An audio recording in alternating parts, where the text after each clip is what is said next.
Hello, everyone.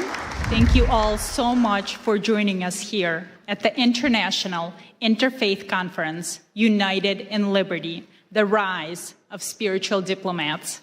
My name is Olga Schmidt, and I am so honored to welcome to the stage a world-class opera singer, Miss Maria Maksakova, to perform the U.S. national anthem.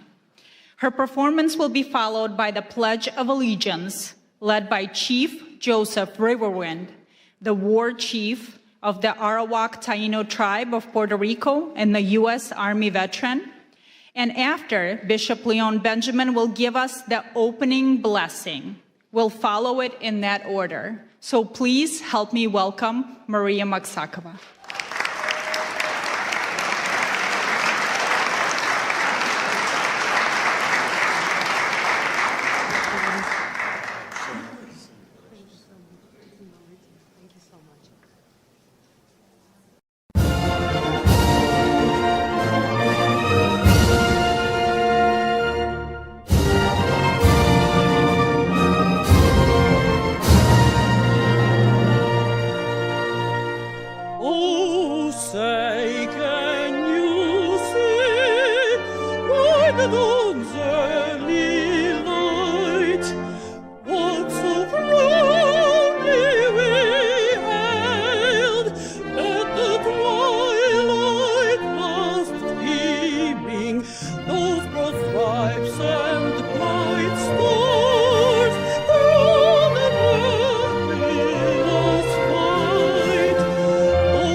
God bless America. It's an honor to me to be here at the home of the great. Amen. Thank you so much.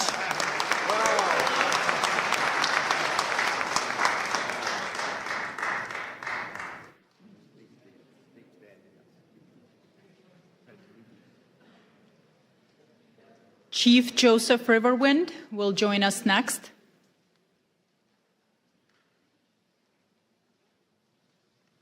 If you will please stand for the Pledge of Allegiance.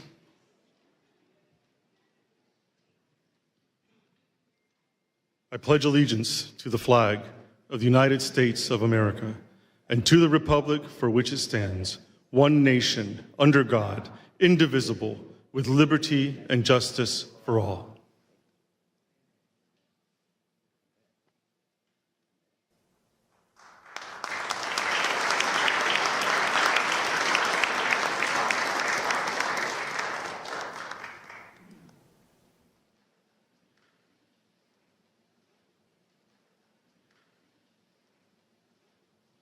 Good afternoon, everyone, and welcome to all of the wonderful faith leaders from across this nation and around the world. We give honor, amen, and to our Lord, and we thank God for Pastor Mark Burns. Can we give God praise for him right now?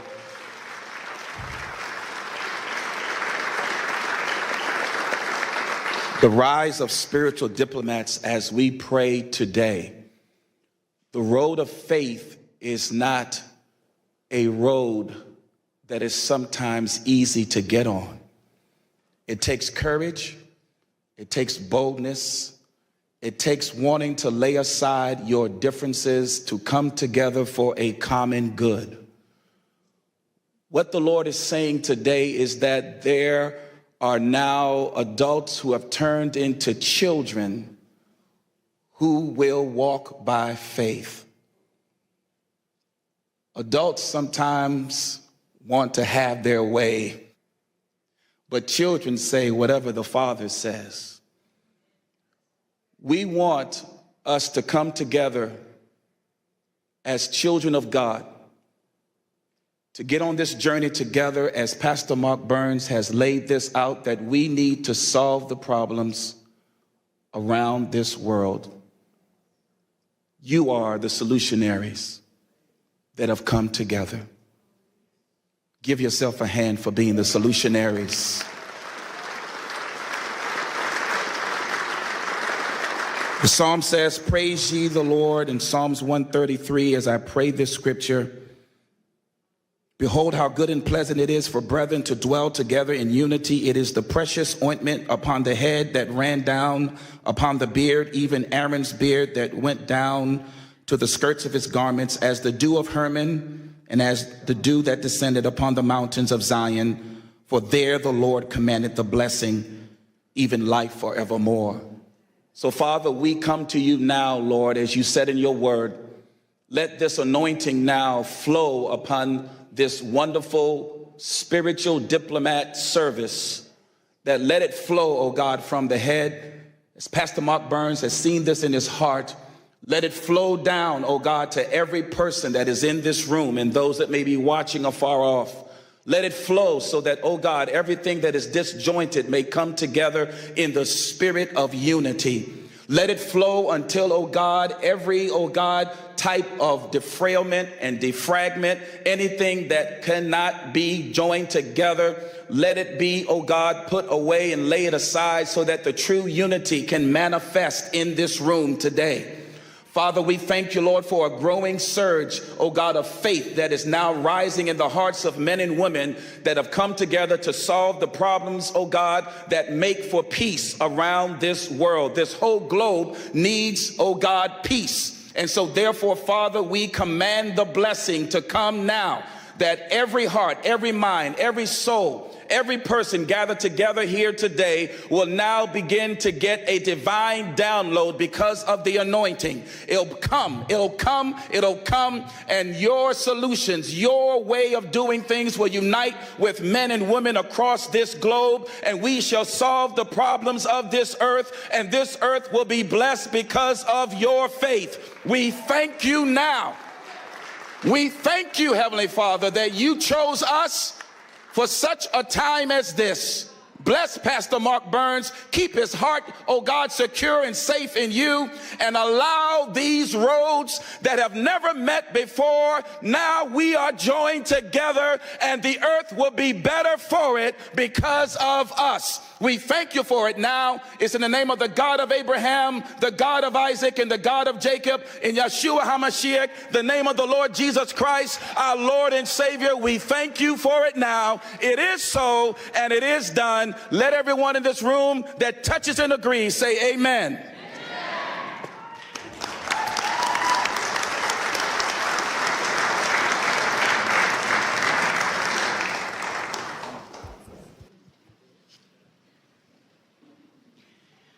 Ladies and gentlemen, it is my profound privilege to introduce a special video address prepared exclusively for this conference from a figure of immense global significance.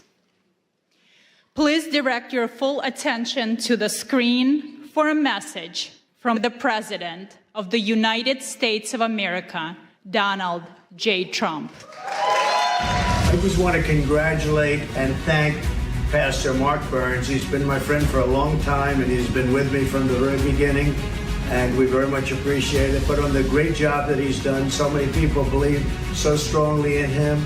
So God bless you, Pastor Burns, and keep going forward. We have a world that's very troubled, as you know. It's troubled, I think, perhaps like never before, but we'll solve the problem one way or the other.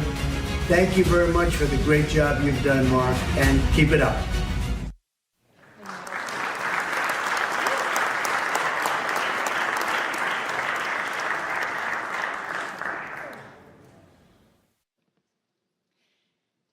It is now my distinct privilege to introduce our host and the leader of the International Interfaith Conference, United in Liberty, the Rise of Spiritual Diplomats, Pastor Mark Burns.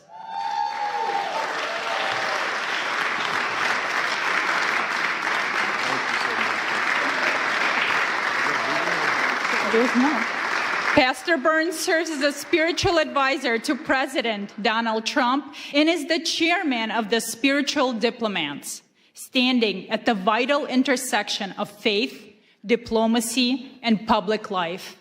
He's also the founder of the Harvest Praise and Worship Center and the co-founder of the Now television network, extending his influence across faith, media, and global engagement. Pastor Burns boldly promotes unity and justice. Through quiet diplomacy and principled leadership, he engages in spaces where traditional politics often cannot reach, building bridges, fostering reconciliation, and advancing peace. Pastor Burns. I love you. Wow, wow. Well, you may be seated, First of all, thank you all so much to all of you faith leaders that are here. Can you just give yourself a really big hand clap? I can't hear nobody. Now, I say this everywhere I go, whether I'm at the synagogue or whether I'm at the mosque. I say this everywhere. Can we pretend for a brief moment that you're at a Black Baptist church in South Carolina and just open your mouth? To all of you wonderful, wonderful leaders from around the world, it blesses me so much to see you that are here. To ALLATRA and to Creative Society and to all of the wonderful volunteers from around the world that has helped make this happen. I just believe that we are truly the answer to ending true wars in this world and bringing world peace. You that are in this room right now, your voice matters. And I believe that in a society where we are breaking down barriers, in a society where division walls are being drawn up, it is we, the faith leaders of this world, that don't carry weapons, we carry wisdom. We don't carry policies, we care about people. And that's why we are here today. It is so important to me that you gather this in your heart, in your spirit. I don't care what your faith is. I know that regardless of what you believe, we stand in unity on peace and love. We are the advocates to speak for the voiceless. If you agree, say yes to that. If you agree, shout yes to that. We are here in our nation's capital to declare to the world, we would not be silent. We would not be moved by the divisions of this world, but we will stand for the voiceless. We will stand for those that need an advocate. We will work together to let the whole world know that there are more of us who desire peace in this world than those that desire power. Are you with me? Say yes to that.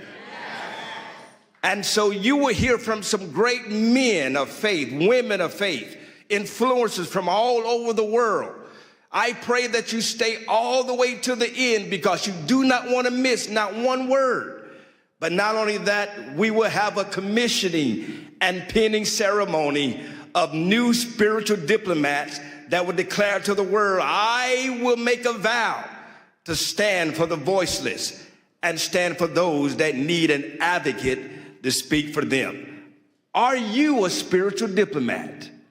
That's the question you need to be asking yourself. Are you willing to go to the leaders of the world? Are you willing to bring a ceasefire in conflict zones around the world? Are you willing to go to the front lines?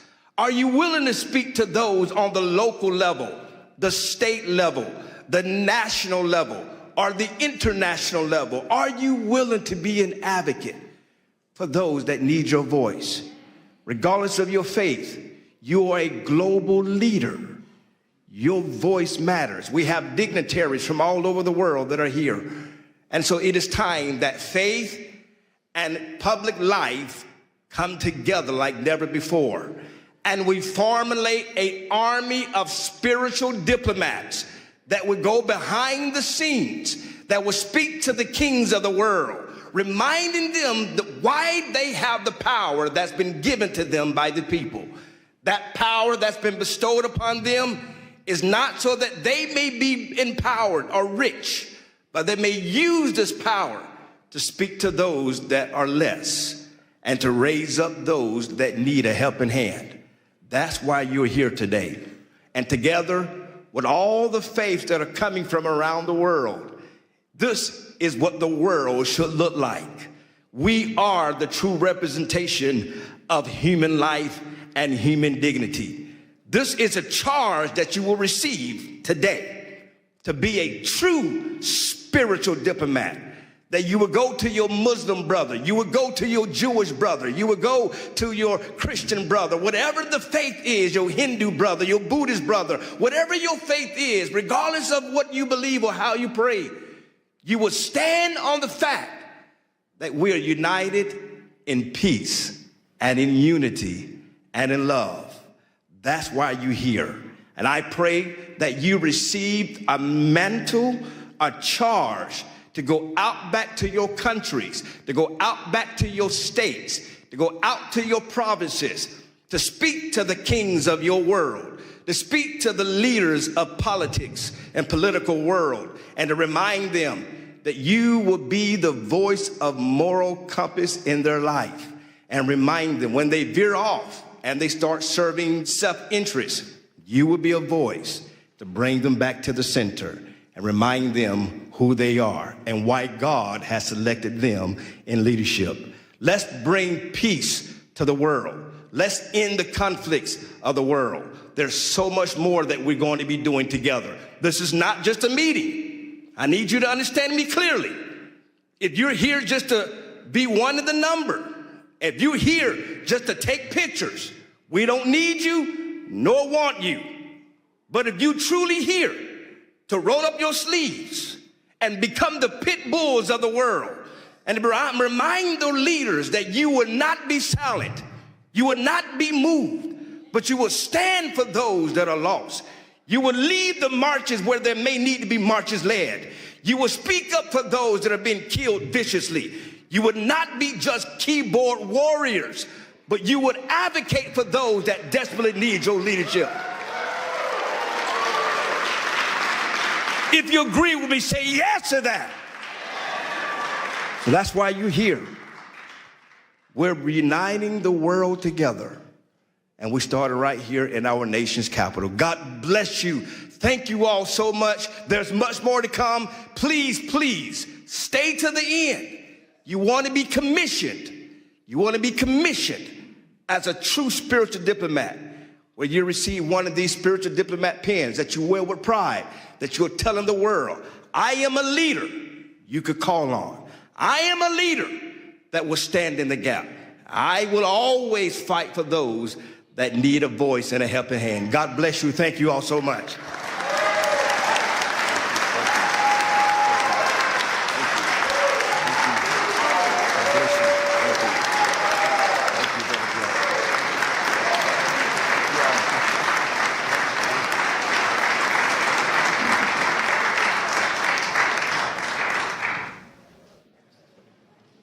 We now turn our attention to the screens for a brief presentation on the mission of spiritual diplomats. This video will help us understand who spiritual diplomats are and provide historical examples of them.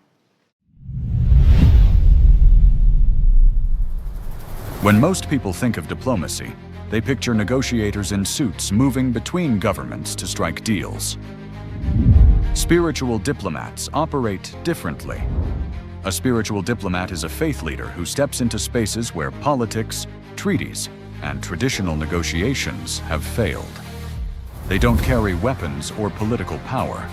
Instead, they bring wisdom, moral authority, and a commitment to peace rooted in faith. At its core, the Spiritual Diplomats movement is about advancing peace, protecting religious freedom, and defending human dignity across nations and faith traditions. These leaders represent the conscience of humanity. They include pastors, priests, imams, rabbis, and other faith voices who work together beyond political lines to foster dialogue and reconciliation. Their work is driven by shared values like safety for children, dignity and freedom for all people, justice, and the right to worship without fear. The model of spiritual diplomacy draws inspiration from historical figures whose faith guided them into spaces of conflict and division.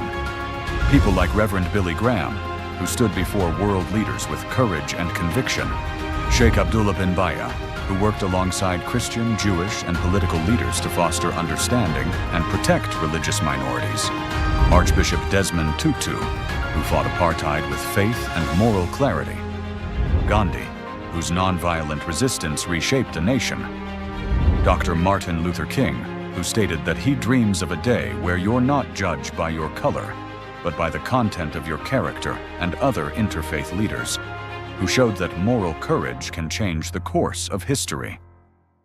But spiritual diplomats don't only focus on big symbolic acts.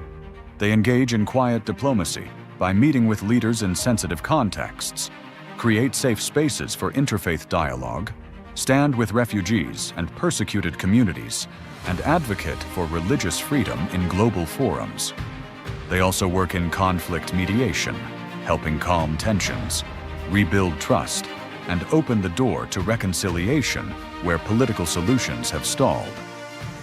A spiritual diplomat is not defined by nationality, title, or political office. A spiritual diplomat is defined by moral authority, by the courage to stand in places of tension and say that peace, dignity, and freedom of belief still matter. This movement also brings people together across faith lines. Events like the International Interfaith Conference, titled United in Liberty, the Rise of the Spiritual Diplomats, convene religious leaders from around the world to talk about practical paths to peace, grounded in shared values and mutual respect. This movement is intentionally interfaith. It does not ask leaders to compromise their beliefs. It asks them to stand shoulder to shoulder around shared values: the protection of life, the safety of children, the freedom to worship without fear, justice rooted in compassion, peace built on truth. Ultimately, being a spiritual diplomat means working at the intersection of faith and public life to remind the world that real leadership serves humanity. It is a form of moral engagement that seeks to heal divisions, uphold freedom of belief, and show that peace is possible when faith leaders walk together, not as political actors, but as peacemakers and advocates for human dignity. This is the calling of a spiritual diplomat: to walk into difficult spaces with wisdom, to listen before speaking, and to lead, not with authority alone, but with good moral conscience. Are you a spiritual diplomat?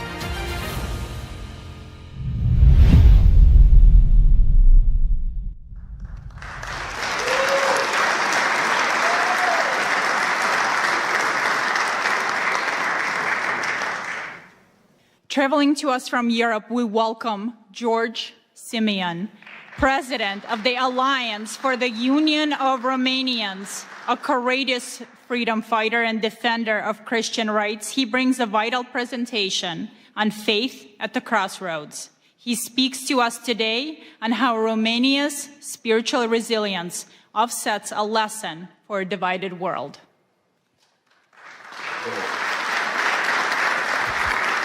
Thank you. It is with great pride that I am part of this movement. It is with great pride that I am the first speaker in this conference. And it is with great pride that I share the same values with Pastor Burns.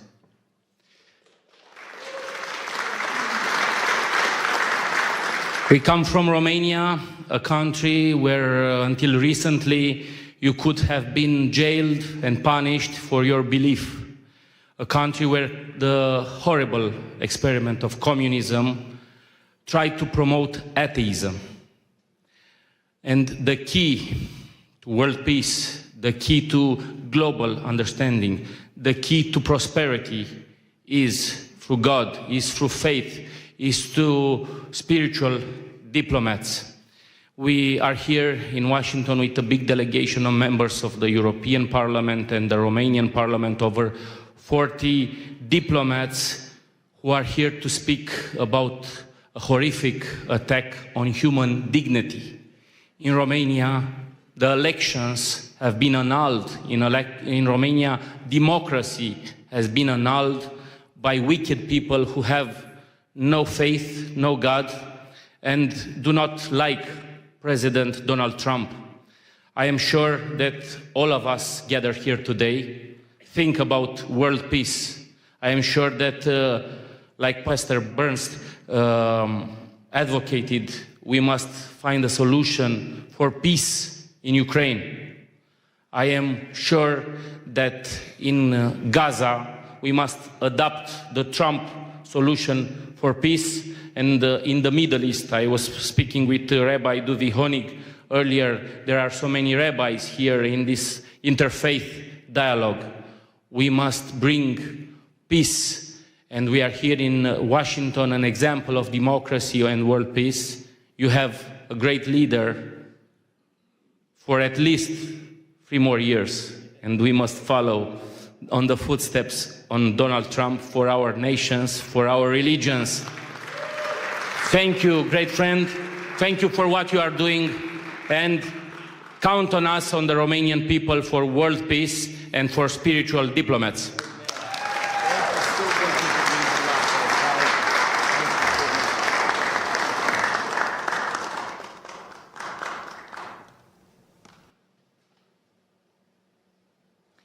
Our next speaker is Brock Pierce, a renowned futurist, philanthropist, and the co-founder of the Tether and the EOS ecosystem. He is a visionary who understands that in times of crisis, action cannot wait for the government. He will speak on the critical role of private citizens and technology in humanitarian aid.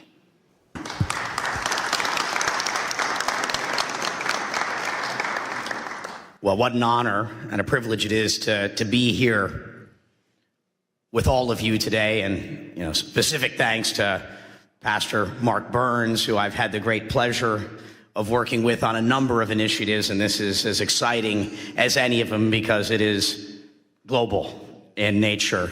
And on behalf of all the Ukrainians that are here, this is one of them, and we've got a few other surprises I think we'll see in the months to come. But what a pleasure. I think it's worth talking, for a moment about the world. As it is right now, the world is changing rapidly. Technology has been creating uncertainty about what is our role, who am I, why am I here? And so there's a lot of fear in the world.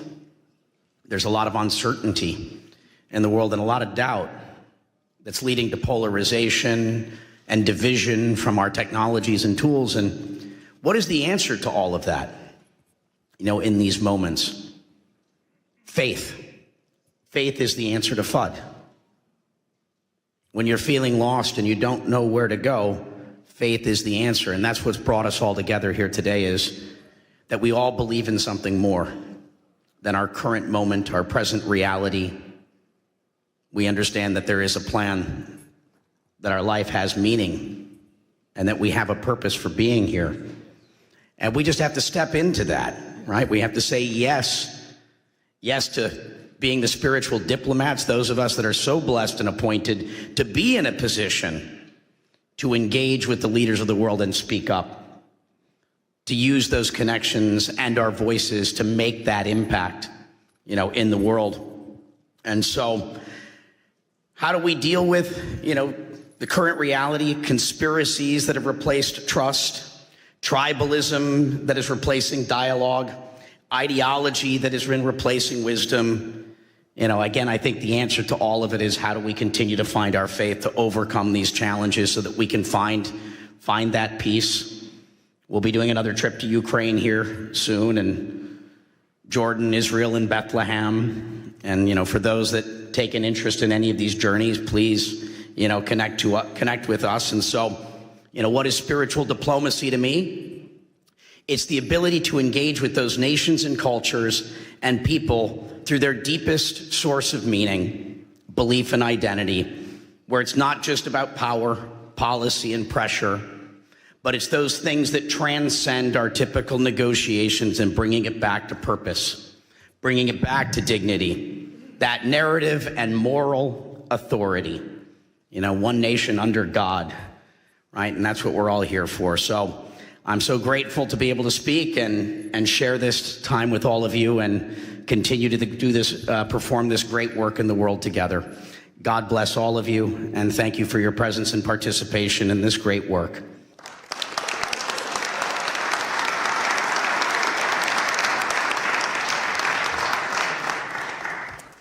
Now it is my distinct honor to introduce a video address by Rabbi Shlomo Moshe Amar, the former Sephardic chief rabbi of Israel and Jerusalem.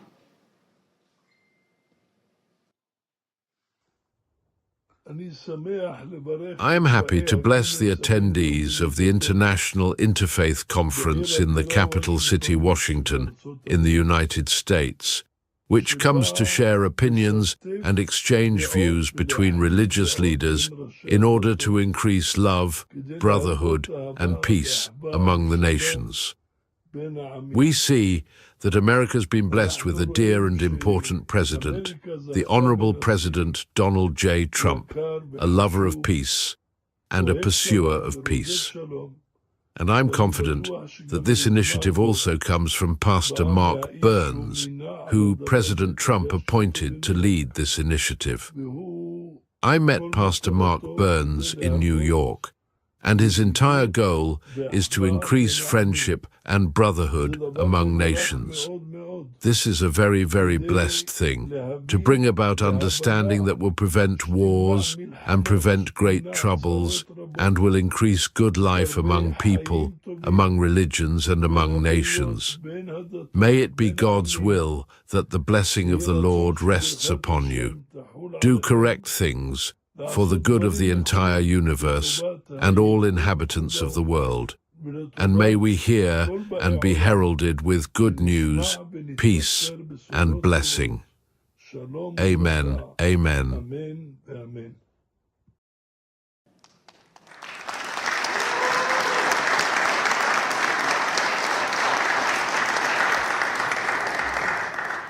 Now we are honored to hear from Rabbi Asher Lopating, a great Rhodes Scholar and the Director of Community Relations at the Jewish Federation of Greater Ann Arbor, Michigan. He has recently led multiple delegations to Syria. A true spiritual diplomat, he speaks today on the new Syria and the religious imperative to build bridges with nations, often deemed adversaries. Thank you. Thank you so much. It is such an honor to be presenting at this International Interfaith Conference of Spiritual Diplomats, United in Liberty. My deep gratitude to Pastor Mark Burns and all the organizers and participants. There's an old Jewish joke that mixes humor with some warning. If we don't heed the word of God, a man's house is caught in a great flood. He sees a large piece of wood floating by, but instead of grabbing it, he says to himself, I'm going to wait for God, for the God that I pray to. Then miraculously, someone from a boat throws him a life jacket. The man says, no, I'm waiting for God to send me God's relief. Soon a helicopter swoops overhead and sends down a ladder, and the man refuses to get on because he says, I'm waiting for God to save me. Well, eventually the water swallows him up. He dies, goes to heaven, and at the pearly gate he demands of God, or St. Peter, if you're Christian, where were you, God? I prayed to you for salvation, you ignored me. And God, or St. Peter, says, who do you think sent the wood? Who sent the boat? Who sent the helicopter? Well, the lesson is that God sometimes sends us the greatest of opportunities, and it is our important responsibility to seize them and not ignore them. And I feel that the new Syria is a great opportunity for America, for the Middle East, and for the Jewish state of Israel. But it takes someone with vision like our great President of the United States to realize what an opportunity it is. Weeks after Ahmad al-Sharaa, Abu Jalani defeated Bashar al-Assad, the Syrian dictator, who killed 1 million of his own people, I got a call from my good friend, Dr. Yahya Basha, a Syrian Muslim doctor whose family had been murdered by the Assad regime. It was clear to Dr. Basha, and he said clear to many Syrians, that it was Israel's defeat of Hezbollah and weakening of Iran that gave the Syrian rebels the ability to oust Assad. And Dr. Basha was celebrating. Dr. Basha is a spiritual diplomat who, in addition to building MRI clinics all over Detroit, has dedicated himself to building bridges with the Jewish community over the decades and trying to lead the Muslim community in the direction of peace. So with Dr. Basha's influence and perhaps an awareness that the new Syria owed Israel for their success, the Sharaa government invited Jews to return to Syria for the first time in 30 years. Dr. Basha told me I needed to go just 2 months after the new government came to power. Yes, the government understood that good relations with the Jewish community meant good things for Syria. Sanctions relief, business opportunities, the ear of President Trump. Good for the Syrian government, recognizing how the Jewish people can be allies and not enemies. And that took a lot of vision and independent thinking. Syrians were always taught that Jews in Israel were the enemy. Now we had a leader of Syria who understood exactly the opposite. And we were welcomed by everyone in Syria as Americans. But even more impressive, when people saw that I was Jewish by seeing my kippah coming out of a synagogue in Damascus, they celebrated. Jews returning to Syria meant that Assad was truly gone. Since this first February trip, I have returned twice, leading 2 Jewish delegations, one with an Israeli reporter, David Horowitz. I wore my kippah everywhere and received the same joyous welcome from teenagers, from kids to older adults, and even armed guards who wanted to take their picture with me. At our visit with the president of the University of Damascus, I openly told faculty, students, and administrators that yes, I am a Zionist, and I hope that Syria and Israel will become best friends. And while some were surprised, most understood. And I believe sincerely that the Sharaa administration understands. For over a decade, Syrians were tortured and killed by Assad's allies, Hezbollah and Iran and Russia. And Hezbollah alone killed tens of thousands of Syrians. So now Syria and its leadership understand that those who obsess with destroying Israel and America, Hezbollah, Iran, ISIS, Houthis, they are not friends. They are enemies of the new Syria, just as they are enemies of Israel and America. So after 3 trips, meeting with the Minister of the Muslim Waqf, the Minister of the Economy and Labor and Social Affairs, and many, many in the Foreign Office, I now am invited 2 more times to bring Jewish leaders, business leaders, and rabbis. And I can say with faith that a strong, unified Syria can be a great ally of America and Israel. God bless President Donald Trump for seeing this early on when he met with Sharaa in May. And now, as a strong supporter of Israel, I ask Israel to understand this. I believe God is sending America and Israel the wood, the boat, the helicopter.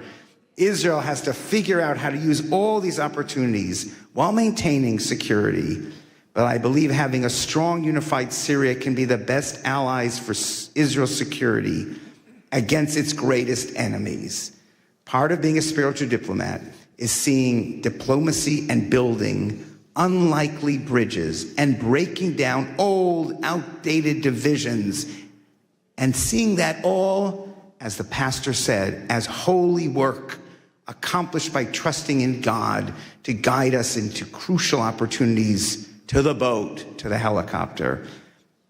At these times, I think of the courage that it took for the great Martin Luther King to join with rabbis and Jewish leaders to fight together. Folks with different religions and backgrounds, but united in spirit and understanding and a respect for all human beings created in God's image. That is the courage needed to follow everything we see in the new Syria and Israel. And with America's blessing and hard work, Israel, Syria, America, and all those who love and want peace can be the greatest of friends and allies to prevail together against the forces against peace that surround both countries in the ultimate victory of light over darkness. Thank you.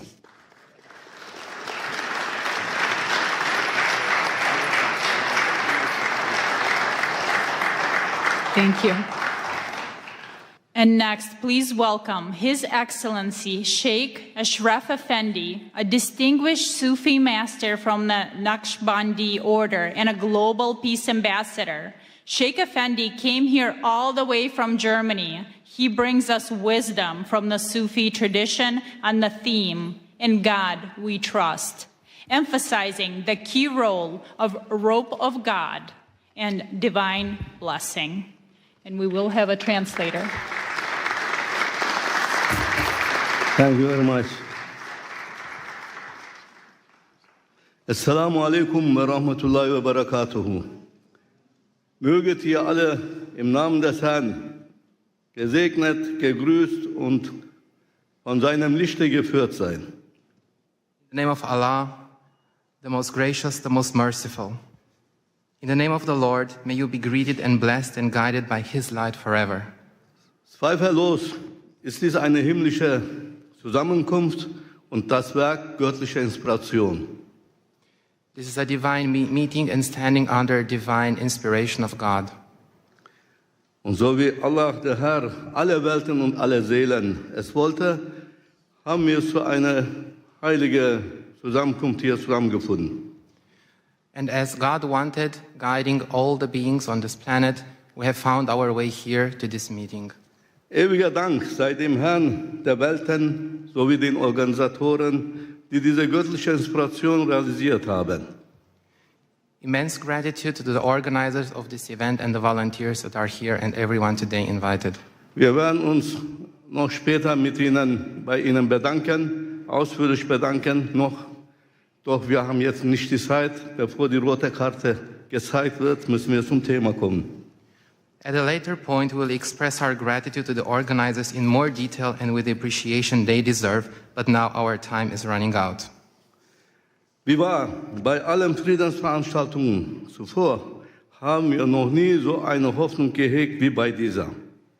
Truly, at all previous peace events, we have never had as much hope as we do at this one. Denn eine Veranstaltung dieser Art, die Politik und Spiritualität miteinander verbindet, findet zum ersten Mal statt und dies ausgerechnet an einem Ort, von dem aus die Welt politisch, wirtschaftlich, sogar militärisch beeinflusst und geführt wird. For an event of this kind, which combines politics and spirituality, is taking place for the very first time. And this, of all places, in a location from which the world is influenced and controlled politically, economically, and even militarily. So wie wir es verstanden haben, geht es um die Freiheit des Glaubens und um die Zusammenarbeit von Politik und Spiritualität. As we understand it, this here is about freedom of belief and about the cooperation of politics and spirituality. Oh ihr Edlen, was denkt ihr?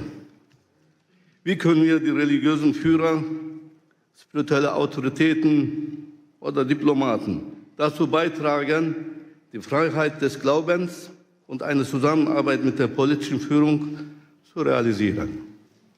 So what do you think? How can we, the religious leaders, spiritual authorities and diplomats, contribute to realizing freedom of faith and cooperation with political leaders? Müssten wir dafür nicht zuerst selbst in unsere eigenen Reihen die Ketten des Extremismus sprengen und unseren Glauben von jedem Extremismus befreien? Don't we have first to break the chains of extremism ourselves within our own ranks and free our faith from all extremism? Wie wahr, Keine Glaubensgemeinschaft ist frei von Extremismus, dem Satansvirus. Truly, no religious community is free from extremism, the virus of Satan. Wie können wir als Menschen des Glaubens dann Frieden und Glaubensfreiheit schaffen unter den Geschöpfen der Menschen? How can we, as people of faith, create peace and freedom of belief among the Lord's creatures? Um Extremismus im eigenen Glauben zu bekämpfen, müssen wir selbst, also wir, die Vertreter unseres Glaubens, konsequent an den goldenen Regeln, dem göttlichen Kodex festhalten. So in order to combat extremism in our own faith, we ourselves, we, the representatives of our faith, must consistently adhere to the golden rules, the divine code. Zum Beispiel im Islam. Wer einen Menschen tötet, ist, als hätte er die gesamte Menschheit getötet. For instance, in Islam, whoever kills a human being is as if he has killed all of humanity. Zum Beispiel im Judentum. Du sollst nicht töten und du sollst nicht begehren, was dem anderen gehört. For example, in Judaism, thou shalt not kill, thou shalt not covet what belongs to another. Zum Beispiel im Christentum. Liebe deinen Nächsten wie dich selbst. For instance, in Christianity, love your neighbor as thyself. O ihr edlen Diener des glorreichen Herrn, wisset, nur wenn wir die Kodizes der Religion des Glaubens ernst nehmen, sie an höchste Stelle setzen, achten und als das Seil Gottes festhalten, können wir eine gute Beziehung zu unserem Schöpfer aufbauen, dem einen und einzigen Herrn. O noble servants of the glorious Lord, know that only when we take the codes of the religions of faith seriously, put them first, respect them, and hold tight to them as to the rope of God, can we build a good relationship with our Creator, the one and only Lord.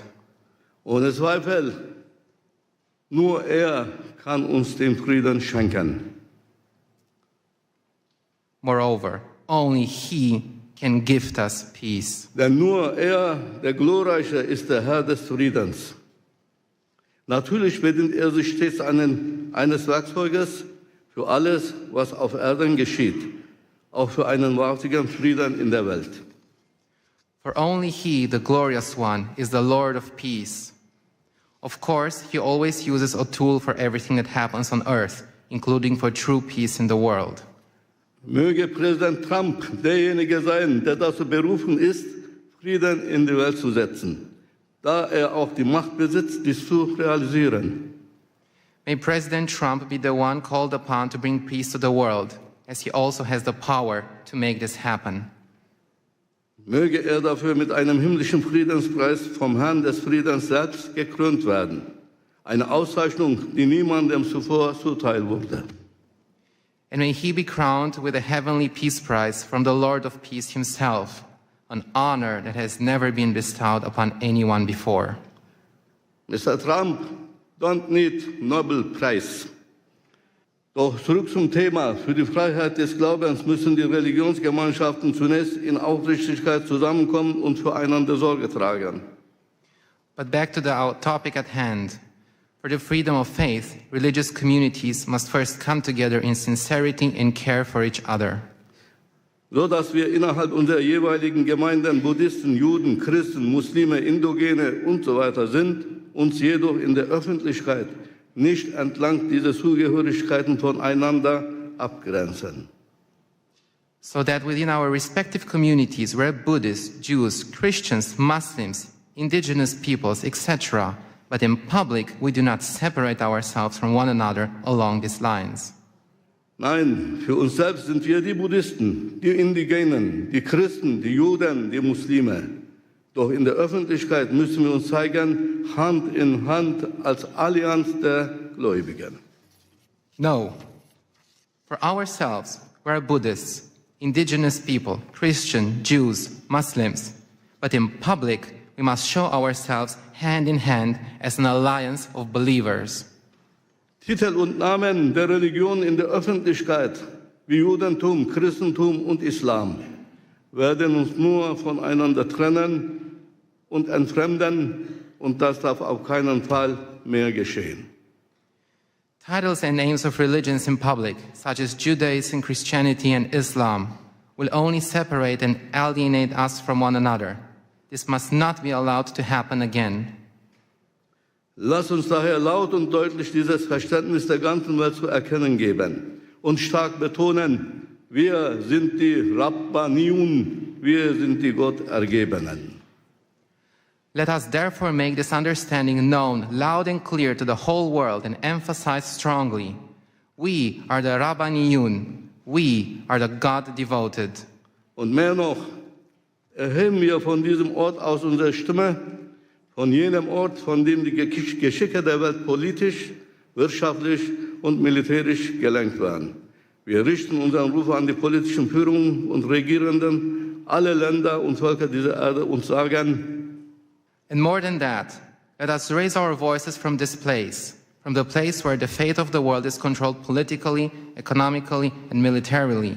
We address our call to the political leaders and rulers of all countries and peoples of this earth and say, so wie auf dem US-Dollarschein die Worte in God we trust geschrieben stehen, möge auch das Gebäude der United Nations jene Worte tragen.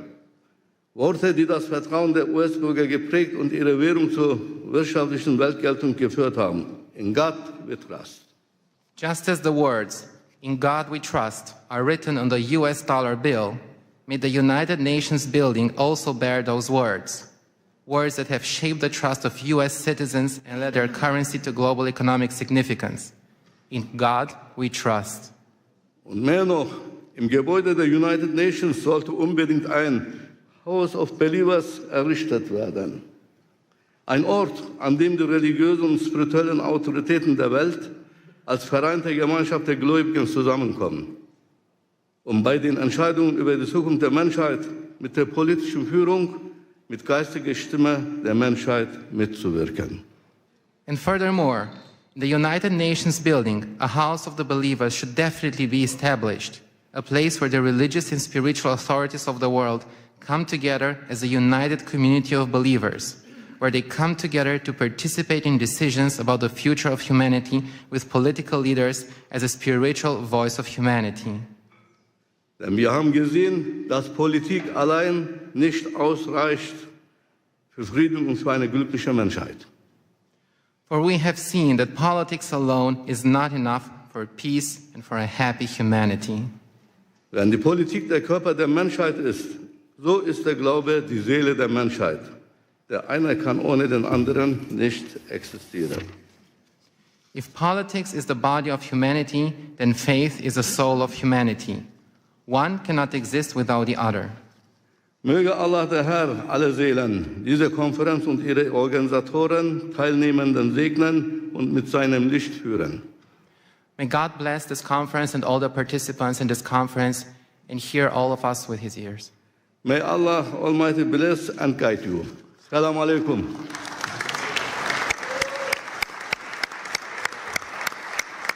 Thank you very much.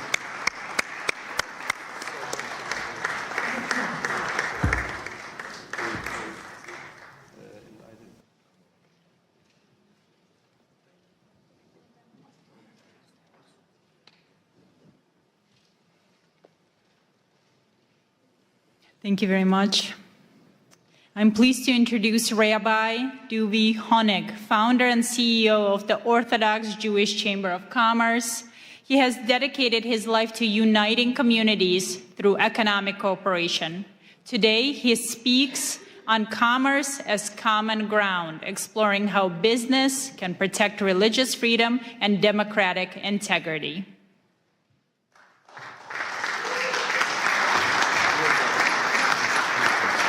Thank you. Thank you all, thank you all, thank you all. Before I begin, I want to thank Pastor Mark Burns for his leadership, partnership, and tireless efforts in bringing today's International Interfaith Conference together. Thank you. I skimmed through the topics, and I want to tell you, Pastor, that they couldn't have been more on target, and my short remarks are going to include all three of them: religious persecution, children protection, and spiritual diplomacy. This past Sunday, I attended a concert, the largest Jewish concert on the Northeast, that left the entire room silenced.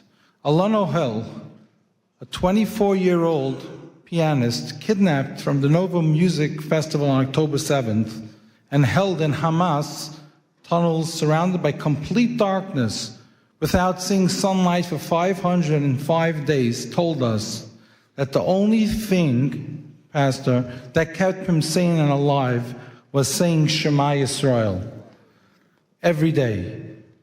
Then he sat at the piano in the auditorium and played Shema Yisrael. There was not a dry eye in the room.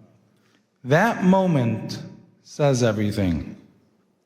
Freedom alone does not bring happiness, purpose, or light. Faith does. When faith is pushed aside, even free societies become confused and hollow. We are seeing the consequences today. The woke movement over the past decade or so, and let's not forget what happened to women's rights, has tried to erase religion from public life. They ridicule moral boundaries and punish those who openly live by their faiths and basic truths, leaving a generation unanchored, divided, and increasingly hostile to one another, all in the name of democracy. That means all us religious leaders, we were absolute with the woke movement because we kept the Shabbat. We didn't want to go to work, so we had to file those briefs to protect religion. Christians on Sunday, all those things. A man, a woman, who's a man, who's a woman. Would you believe that today the Supreme Court's using our taxpayer dollars to decide if a man's a woman's a man? Come on. And I want to go on a little more over here, okay? The woke movement, anti-Semitism, confusion, anger, is not how it was during the Holocaust. It's very different. We have simple, confused children in the next generation. Imagine if you're told two men are your parent. Imagine if you taught, follow the science, follow the biology, follow science. Okay, I'm following it. COVID, follow science. Okay, I'm following it. So how could you tell me in school that a man's a woman and a woman's a man? That brings inner anger. That brings frustration. That brings confusion to the next generation. That destroys our country, our nation, our values. They are hijacking democracy. We are here today to claim it back. Thank you, Pastor. We owe gratitude to President Donald Trump for taking a clear stand against the woke movement. And we all know the lack of stories, people saying he's abusing women. He's the one who's standing up to protect women. There's another issue I want to discuss. And I'm over here, by the way, I'm not wearing any gloves. I'm here, I told the pastor when he spoke, whoever's here for pictures, please leave. You know, we're not here for that. We want takeaways. We want to discuss topics that empower us. We want to discuss topics that empower us all together as faith leaders, that we could stand together and represent our communities without being intimidated or threatened when we speak up, because that happens way too often. And this is a topic that I want to bring up and work with everyone together with Pastor. Too often, political faith-based liaisons and appointees by the government specifically abused authority entrusted to them. Instead of compassion, there's silence when we reach out to them for help. Instead of dialogue, there's intimidation. Dovi, if you make this public, and you speak up and you complain to President Trump that I didn't include the Jewish communities in Nassau County or Rockland County or 770, the Chabad community reached out to me for over a year. The Jewish liaison didn't respond to him. And I have a whole list of the biggest communities. And then I have a tweet from President Donald Trump who said that Lakewood, New Jersey, where I reside, is the #1 supporter of him, the Orthodox community. And we built it. 2016, Donald Trump, the Trump organization was a sponsor by my event, and we built his network with him. And still our community goes ignored. And I spoke up against this, and I got threats from the Jewish liaison from the White House, and he blackmailed me and cut me out of the Hanukkah party because I spoke up. And I am calling him out. Resign. We need to speak up and have people represent the president who represents the president's interests. People who stand by empowering faith-based leaders, not intimidating faith-based leaders. When we stand together like this, our different divisions, different departments, in the White House, in government, and I was threatened by state when I endorsed Lee Zeldin. I was threatened by state liaisons because of the crash, smash, and grabs, and they said you won't have any place with the new administration because you stood up for them.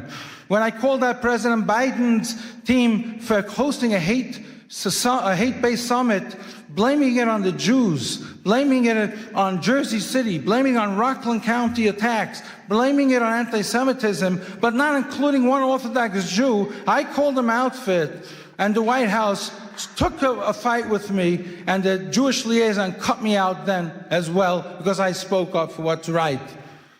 But I work with the other liaisons, I work with the government, I work with the administration itself, and I'm able to help community leaders day in, day out because I'm above them. But it's those communities who reach out to me that I have to bypass on their behalf that we have to speak out for. On another note, in a multi-billion-dollar economic stimulation creating thousands of jobs in the U.S., New Jersey will host FIFA 2026. And we, the Orthodox Jewish Chamber of Commerce, are taking the lead, working with the new administration in New Jersey to form. And I met with the Lieutenant Governor. He came to my JBIZ Expo, and we had a meeting for a half hour about this. And he's also a pastor. He wanted to be here today, but he was just sworn in, and he couldn't make it. I spoke to him about forming a FIFA faith-based committee, using the world's largest sporting platform to bring people closer together, promote respect across faiths and cultures, and unite rather than divide. Not like Europe. We're going to set over here in the United States, we're going to set that tone that sports unites people, doesn't divide people. I want to pause from personal note. Today, January 22nd, is my birthday.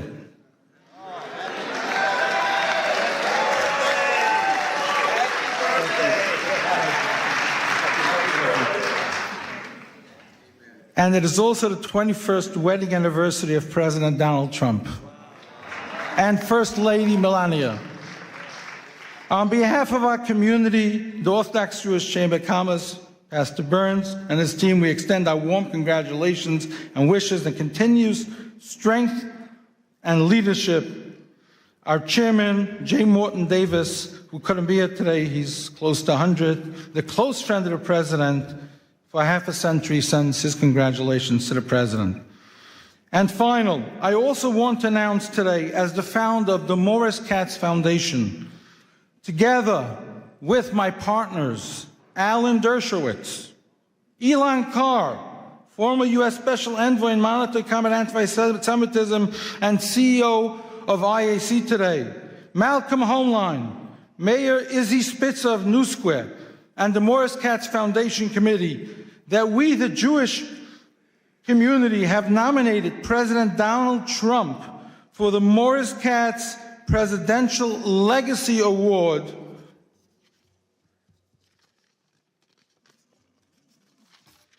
for President's Day 2026. Morris Katz was a Holocaust survivor, twice Guinness World Record holder, who spent 6 years painting every U.S. president in old master style with millions of postcards sold for him, never to take freedom or leadership for granted as a Holocaust survivor inspired by Kennedy's assassination to show appreciation to our president. In that same spirit, after efforts to diminish President's Day just 2 years ago, amid renewed threats to religious freedom, we proudly advance this nomination following prior honorees, Ambassador Mike Huckabee and President Isaac Herzog from Israel, who took leadership stands putting American democracy first, carrying the artist's presidential collection message of appreciation to all. This is Newsmax President's Day article, and this goes to the children of the next generation to teach them what appreciation, what patriotism stands for. And I finish over here. It's called Educating the Next Generation. If we don't know what President's Day stands for, if we don't know what President Trump is doing today, and we just build with hate coming from the woke movement, good luck to the next generation. Thank you, Pastor Burns, for your leadership. Thank you to your team. Thank you to all. And I am going to hand you this to hand to the President, put on his table. Thank you.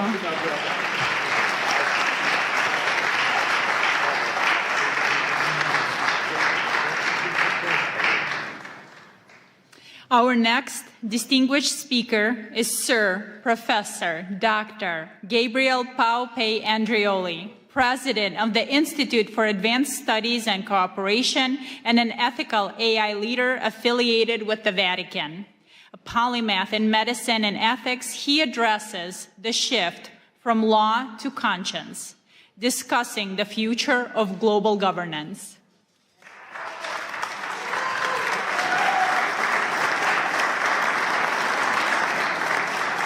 It's a true honor to be here, and I wanted to thank ALLATRA and Pastor Burns for inviting me. I had the good fortune of having them at the Vatican, at the Pontifical Academy of Science a few months ago, and it was a great honor, and I think united we stand. And also I brought a little present for you. So it's a rosary from the Holy Father. It's been blessed, and you know, so I wanted to take this little time to give it to you.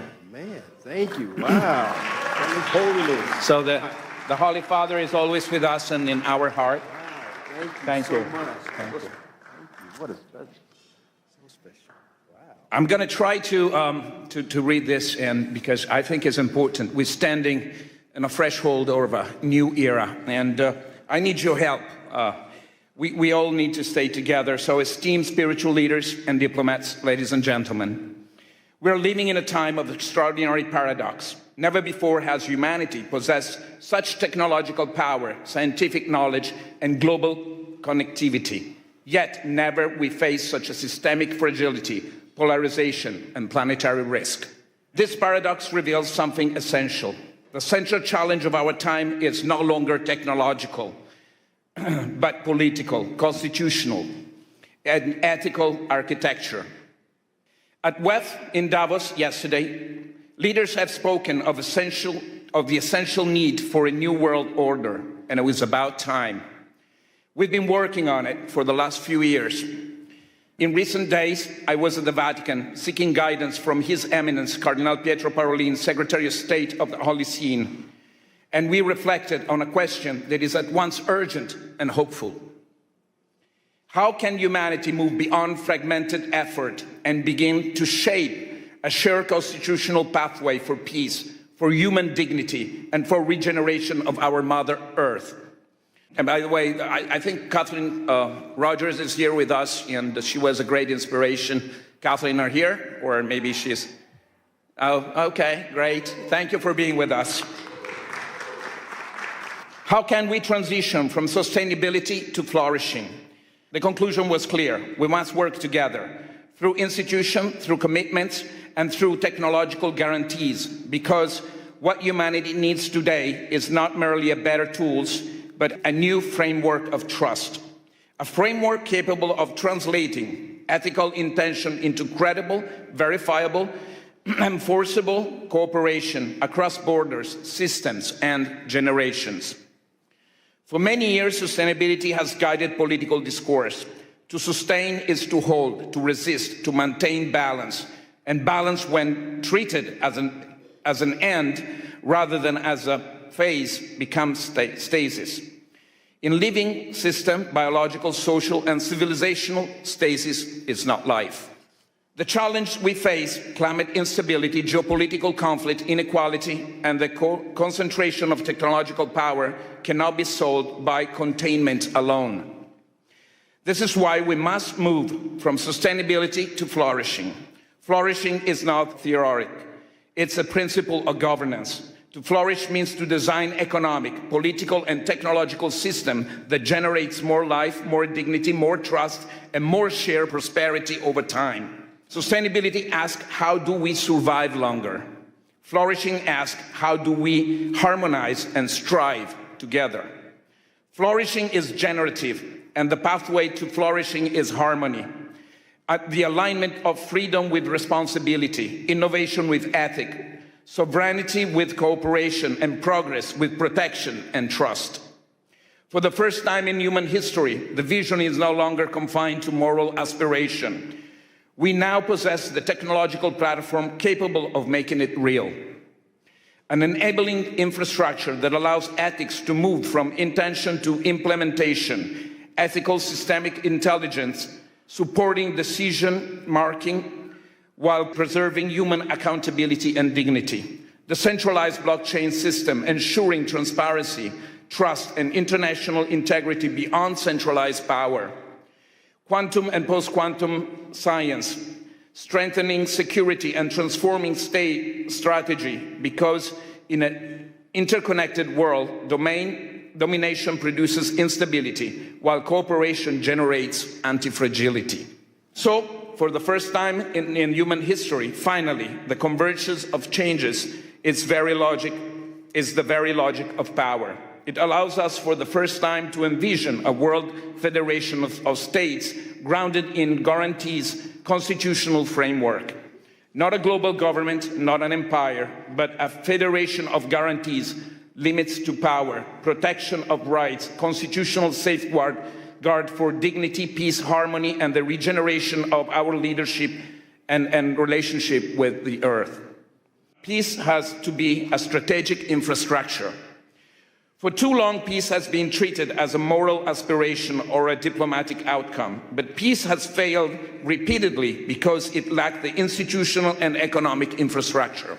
Almost there, don't cry. War remained profitable because peace was structurally weak, too dependent on personalities, too vulnerable to manipulation, too exposed to capture of institutions. That equation can now change. In the regenerative paradigm, peace becomes economically advantageous, strategically stabilizing, technically innovative, and socially resilient. Cooperation scales better than conflict. Trust multiplies economic and social value faster than fear. Regenerative systems outperform extract ones. In this model, peace is not only ethical, it's strategically and economically superior. But this transformation requires a decisive evolution of governments. Ethics must move from aspiration to architecture. It must be embedded by design. Ethical IE is not decoration, it's a safeguard. Decentralization is not ideology, it's institutional anti-fragility. Guarantees constitutionalism is not theory, it's a protection against systemic abuse of power. Without ethics, technology accelerates inequality and instability. With ethics, technology becomes an engine for flourishing. We're building a platform for scientific technological diplomacy, a space for spiritual dialogue beyond ideology, constitutional and policy proposals aligned with emerging technologies and practical frameworks where peace is treated as a system, not as a slogan. Not ideology, but governance. Not utopia, but institutional design. Not theory, but action. A constitution is not merely a text. A constitution is a shared commitment to the future. We believe that time has come to give momentum to a new guarantees constitutional pathway for peace, one that can be endorsed, undersigned, and advanced by institutions, leaders, and citizens of conscience. I therefore invite you all to engage, to follow this work, to contribute to it, to undersign it, and encourage others to do the same, because the future is no longer something we merely debate. It is something we are now responsible to design together through policy, law, technology, and leadership. We started, let us embrace as a spiritual leader. We can.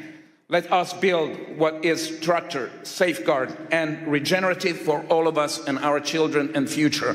Thank you all.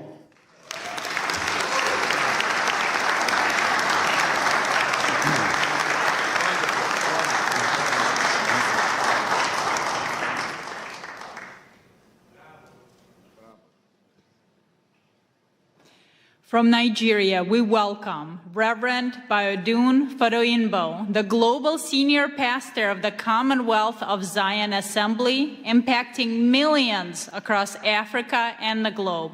He will share his experience on using spiritual diplomacy to end conflicts, drawing from his vast experience in Nigeria and beyond.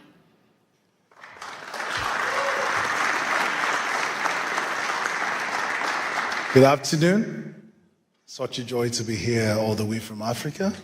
And I really appreciate Pastor Mark Burns for this privilege to speak with you. I want to thank you for this privilege, and I want us to know that it's very important for us to be here.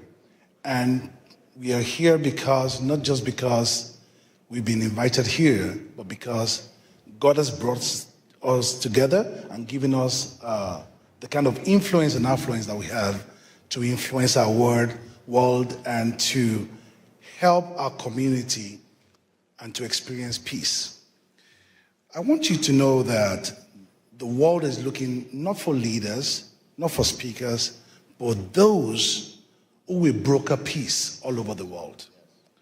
In this age where a sentence from a faith leader can shape hearts, move markets, and also topple government. I'm not a diplomat by training, but I have witnessed negotiation where treaties have failed. But I've seen prayers accomplish what political pressure could not do. This is not a call to replace politics with religion. But religion does not compete, but it completes diplomacy. We speak not of ourselves, but we need to know that we are messengers of God. I have been a pastor for 27 years. I found out that faith leaders are the only people that speak for 1 hour plus, and nobody stands up to say, excuse me, I want to contribute. Even in the court of law, people can say, my Lord, I want to speak. But in religious gatherings, religious leaders just speak and influence people. Their words are looked upon as the words of God. With this authority and this place of authority that God has given to us, we need to learn how to influence people. Because sometimes the way we speak, let's be honest,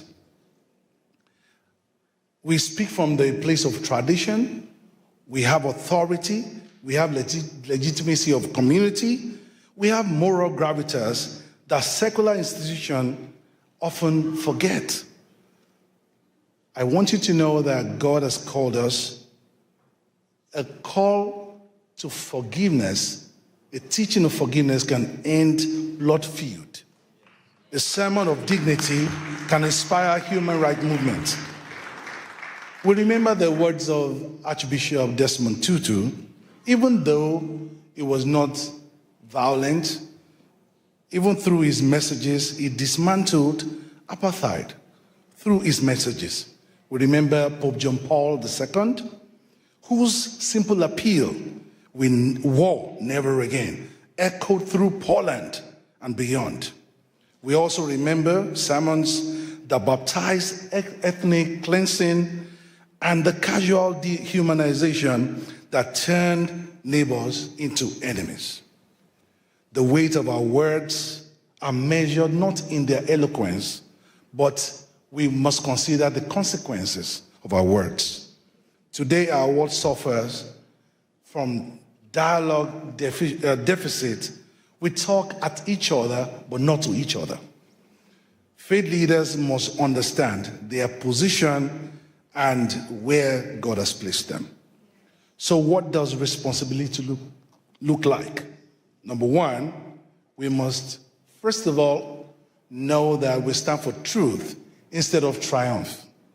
We must understand that the role is not to win arguments, but to seek wisdom. Secondly, we must understand that courage must be displayed over convenience. We need to confront intolerance within our own communities and call for peace at all times. We must know that we've been positioned to influence. Our words carry weight. Our words carry weight beyond. We must see microphone not as a trophy, but we must see it as a means of influence to influence people to broker peace in our society. I want to round off by telling us about something that happened at during the Central African Republic Civil War, when Muslims and Christians were slaughtering each other. One imam and one pastor made a pact. They stood at a checkpoint between warring neighborhoods, joined hands together, and they said the first bullet to be fired must pass through the imam and the pastor. For 18 months, they stood there and they held hands together. But for 18 months, no one fired a bullet. Eventually, others joined them. Their words carried weight, not because they had power, but because they had the courage to stake their lives on their conviction. Words carry weight. Your words carry weight too. The question is not whether you speak. It's not whether you will speak, but whether you will speak in the ways that will heal rather than divide. Will you reach the voiceless rather than just the powerful? Will you use your position to heal your community, heal your country, and avoid the differences in the religion and make sure that we heal our world? This is something we need to stand up to, and our lives will not remain the same. God bless our world.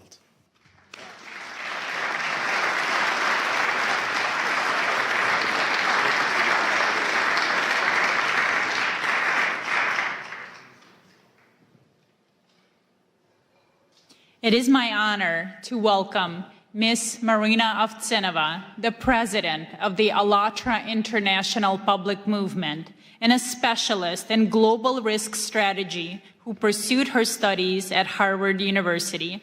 She will present on human values as the foundation of global security, introducing the international experience of the Universal Grain Project. Thank you so much, Olga. Hello, dear friends. It's a great honor for me to welcome you here at this hall and at this landmark event. I believe the very fact that representatives from different religions, different cultures, different nationality, different worldviews are here today, that means a lot. That means we're right now in the middle of creating a great change in this world. And with a deep gratitude, I would like to acknowledge that today's conference became possible because of the meaningful collaboration between Pastor Mark Burns, his global initiative, Spiritual Diplomacy, and the ALLATRA International Public Movement. I will give you a brief introduction about the ALLATRA. This is an international volunteer-based alliance of scientists, experts, and professionals from more than 180 countries, dedicated to study climate, geodynamic, and environmental risks. We strive to advocate scientific awareness, promote multilateral cooperation, and addressing global existential challenges, and of course, protecting human rights and religious freedom as the fundamental freedoms. We are firmly convinced that spiritual diplomacy has the power to shape the kind of world that deep down every single person longs for, a world that is safe, prosperous, and just. A world where human life comes first, and the spiritual diplomacy represents the real opportunity for all of humanity to overcome this current crisis.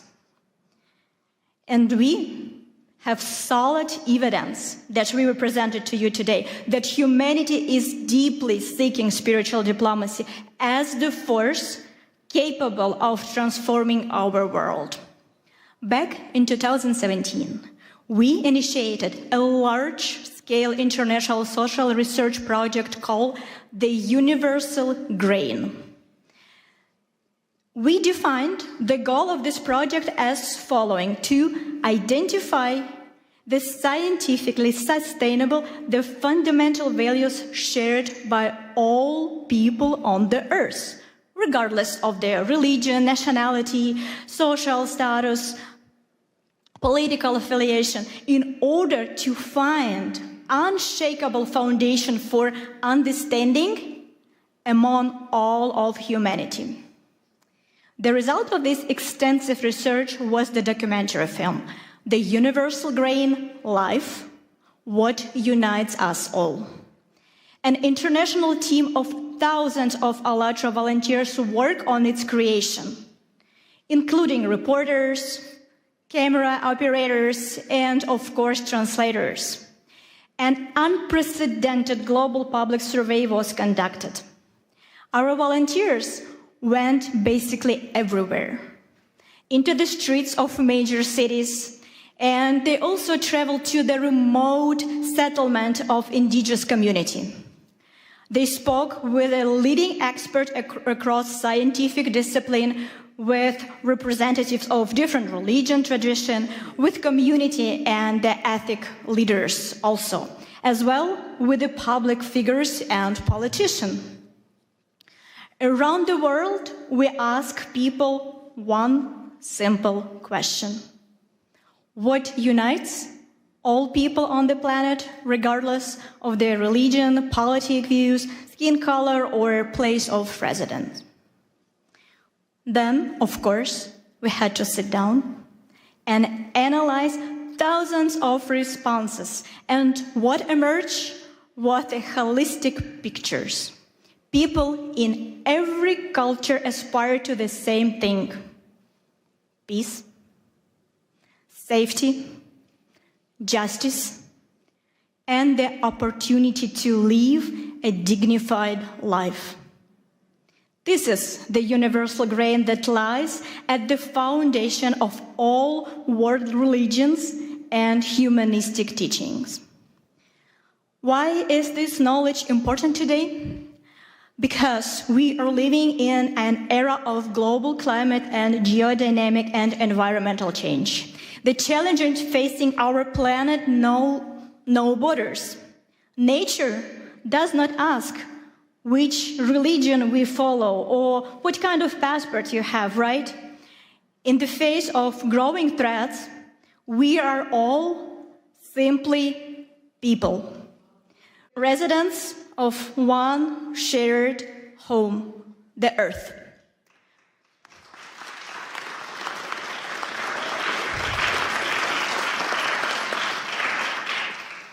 And we know for sure that civilization can survive global changes only if we are able to rise above our disagreements, to welcome our differences as the source of richness, while standing firmly on the shared moral foundation.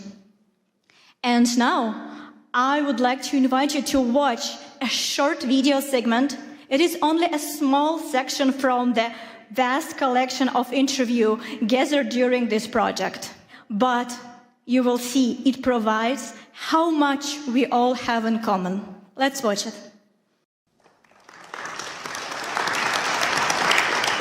Life on our planet manifests itself in an amazing diversity.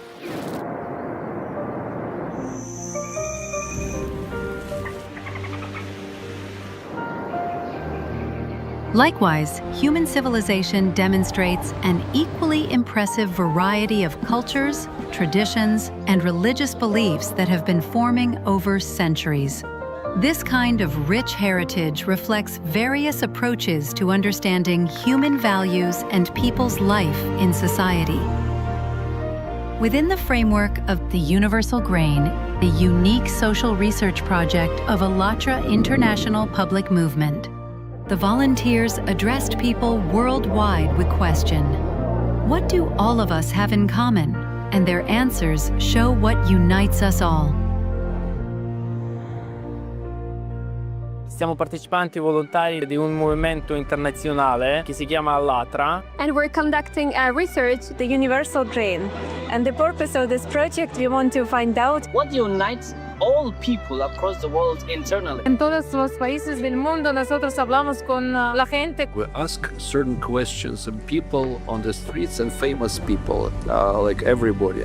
Apa yang mempersatukan manusia di planet ini tanpa melihat agamanya? Unabhängig von der Religion, Politik. Co właśnie robi człowieka człowiekiem, co jednoczy właśnie wszystkich ludzi.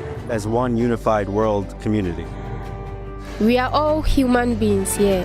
Aside everything, aside the colors, we are all human beings. So it inspires and it unites all of us here. I think people feel love and care for other people in the same way, despite whether from their religion, their beliefs, anything like that. So I definitely think we all have that in common, definitely. I think that love unites all of us. When this feeling fills our hearts, you know life becomes very happy and beautiful. Love is something what connects us. Love to other person, love to everybody. Everyone feel it. I think everyone feel it. We are all human beings. We are all made by the one Creator.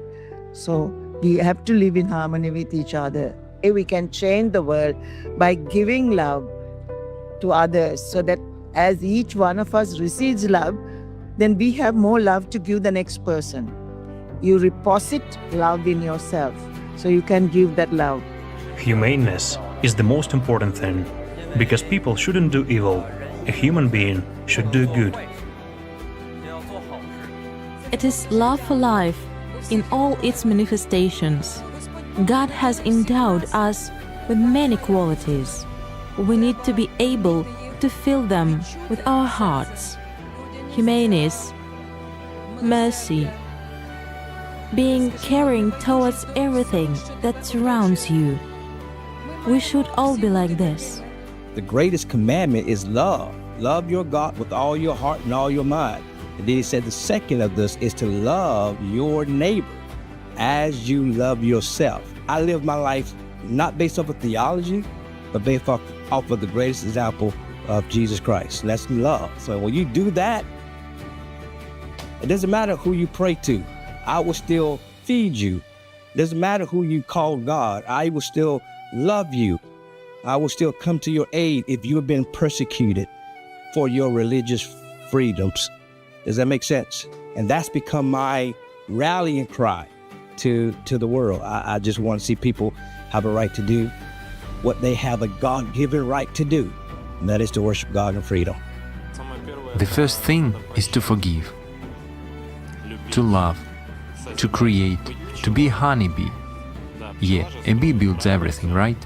We should create, and then we'll be fine. What unites us all on the whole planet Earth, regardless of where we live, who we are by nationality, and what our religion is?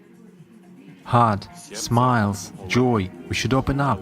Life is very short. We should live. You have to wake up, open your eyes with a smile and live. That's it. You don't know when the heart will stop beating. So you need to be happy. Humans have to love each other because they are human and they came from one place. We need our good thoughts and every situation, peace and love, it's everything. I may be Malawian, someone would be Zambian, someone would be from Germany, but we are all human beings. We are all united in the spiritual aspect because we are all human beings created by one creator. You have a spirit, I have a spirit. It doesn't matter, the outside skin is different, but we all have one spirit. People, they are all the same, despite the fact that they are from different cultures and have different backgrounds. And the most important thing that unites us is love.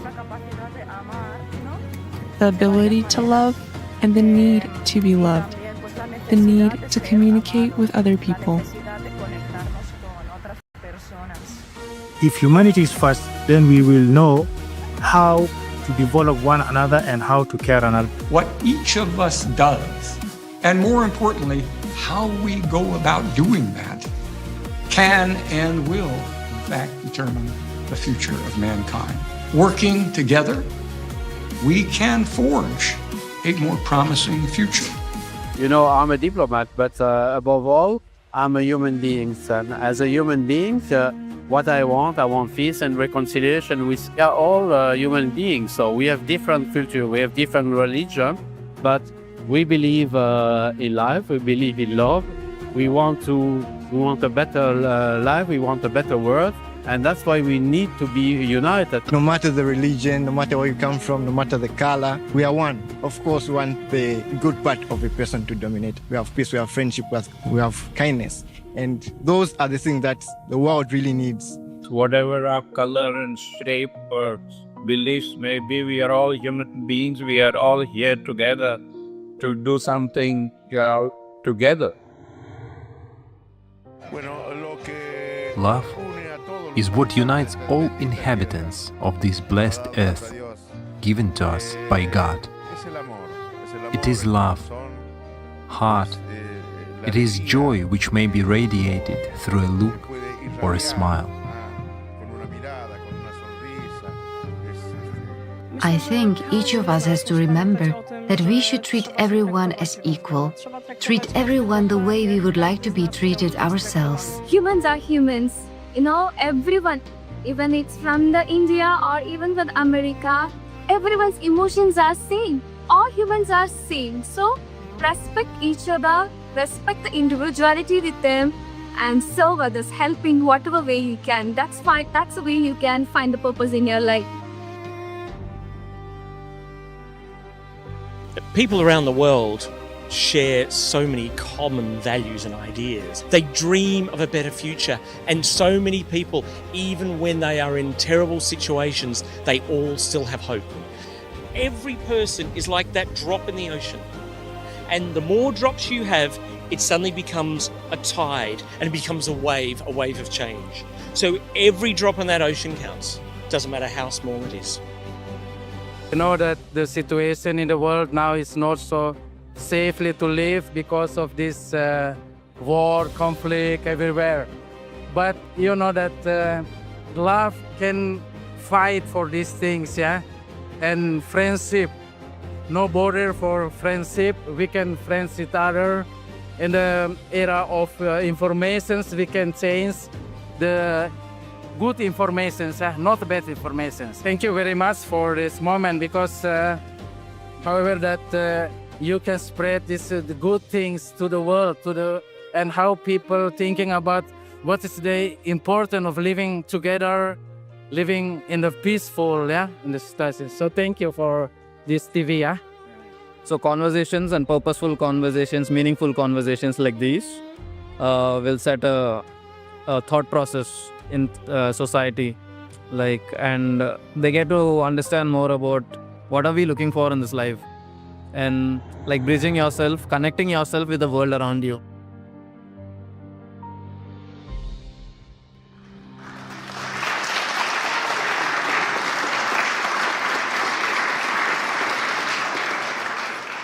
And remember, this is just a short excerpt from the huge work that our volunteer did for the benefits of the entire humanity. And what you have seen is the powerful evidence that the spiritual diplomacy is not an abstract idea, but a vital necessity, capable of answering humanity's shared demand for a world where goodness and humanity prevail.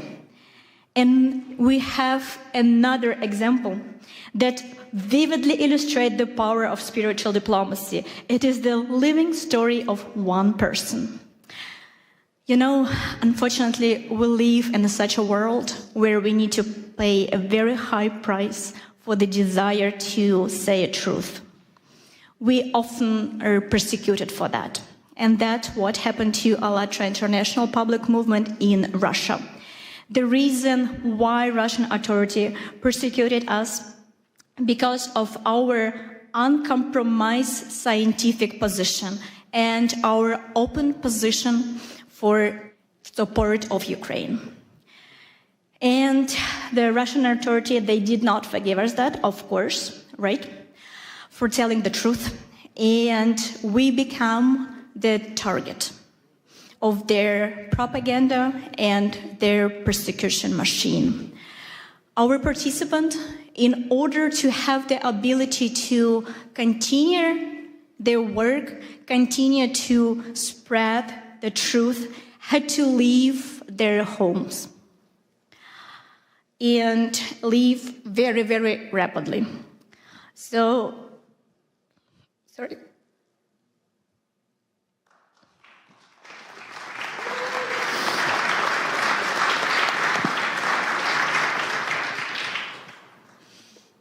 Among them who left the country was one remarkable young woman. She is a very, very talented scientist, geophysicist, and she has a unique ability to present a very dense scientific information and present it this way that millions of people are able to comprehend the very difficult topic. And she was loved, appreciated, and really followed by millions of people because of her honesty, her desire to stay and say truth without making compromise and little adjust the truth that it will be digestible. She was able to present everything as it is, and she became the main target of Russian authority. So, and her way was very, very difficult. Immediately after the threat, she had to leave the country with one suitcase of her, pack her entire life there and leave the country. And we were not able to communicate with her for several years. So, and she was not able to present publicly her scientific research, of course, because of the understanding that she needs to protect herself and, of course, protect her family. But today, she is here.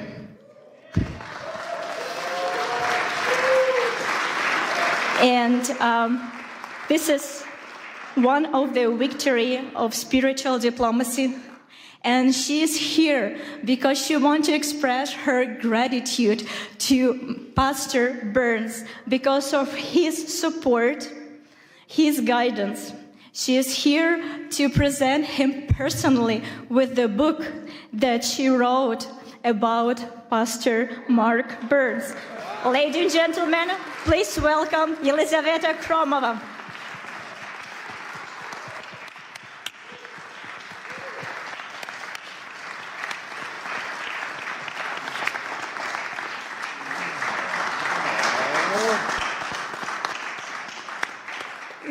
Hello.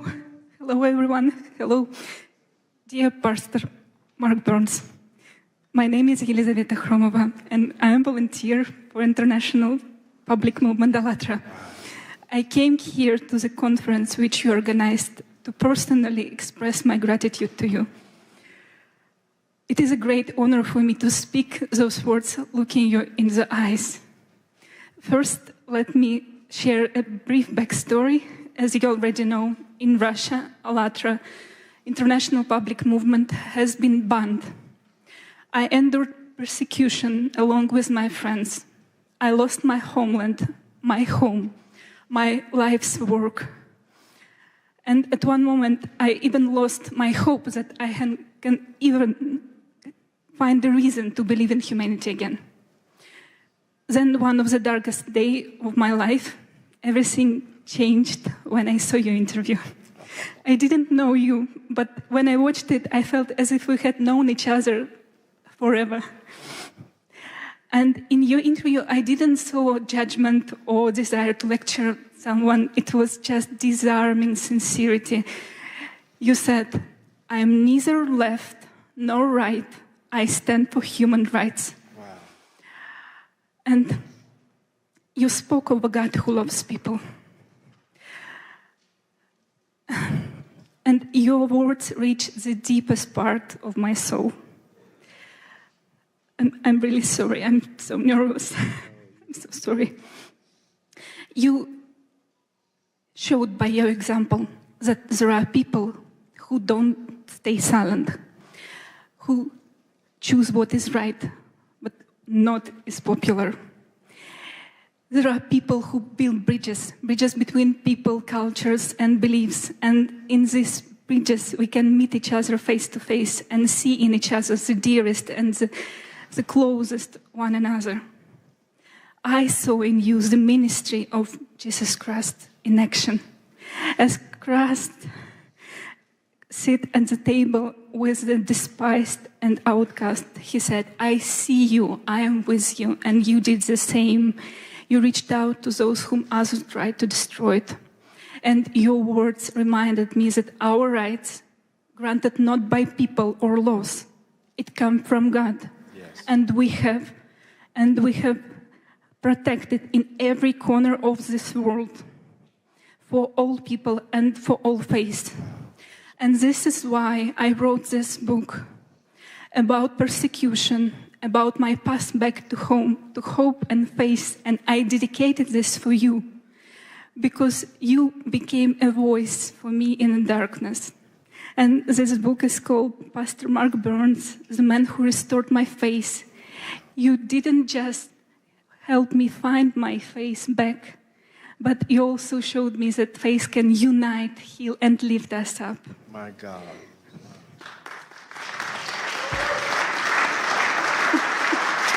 Thank you. Thank you, dear Pastor Mark Burns. Thank you for who you are. Thank you for your courage, for your bravery, for your love, for your service to people. Thank you for your sincerity and truly for your inspiration, which your faith in action gives all of us. This book is for you and for all of us who believe that one honest voice can change everything. Thank you so much.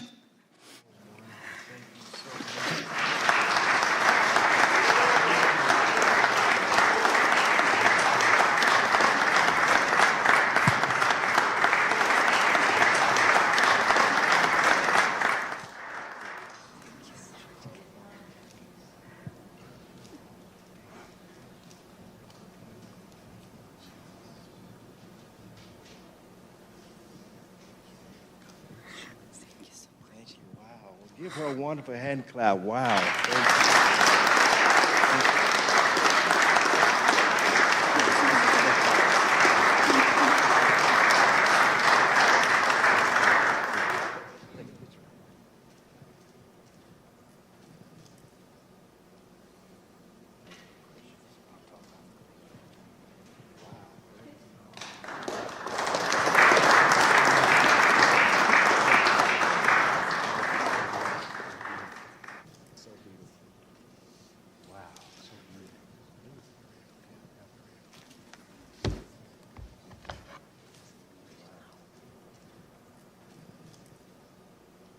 Thank you, Yelizaveta, for sharing your sincere testimony. We're so happy you're here with us today. It's definitely an honor and a surprise.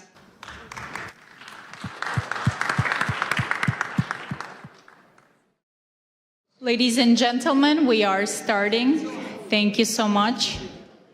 And we are honored to welcome Congressman Mark Harris, representing North Carolina's 8th District, to the podium to open the second session dedicated to the critical theme of religious persecution and human rights. Mark Harris is a former senior pastor and a dedicated public servant. He will speak to us on the absolute necessity of safeguarding the rights of all people to practice their faith without fear. Congressman?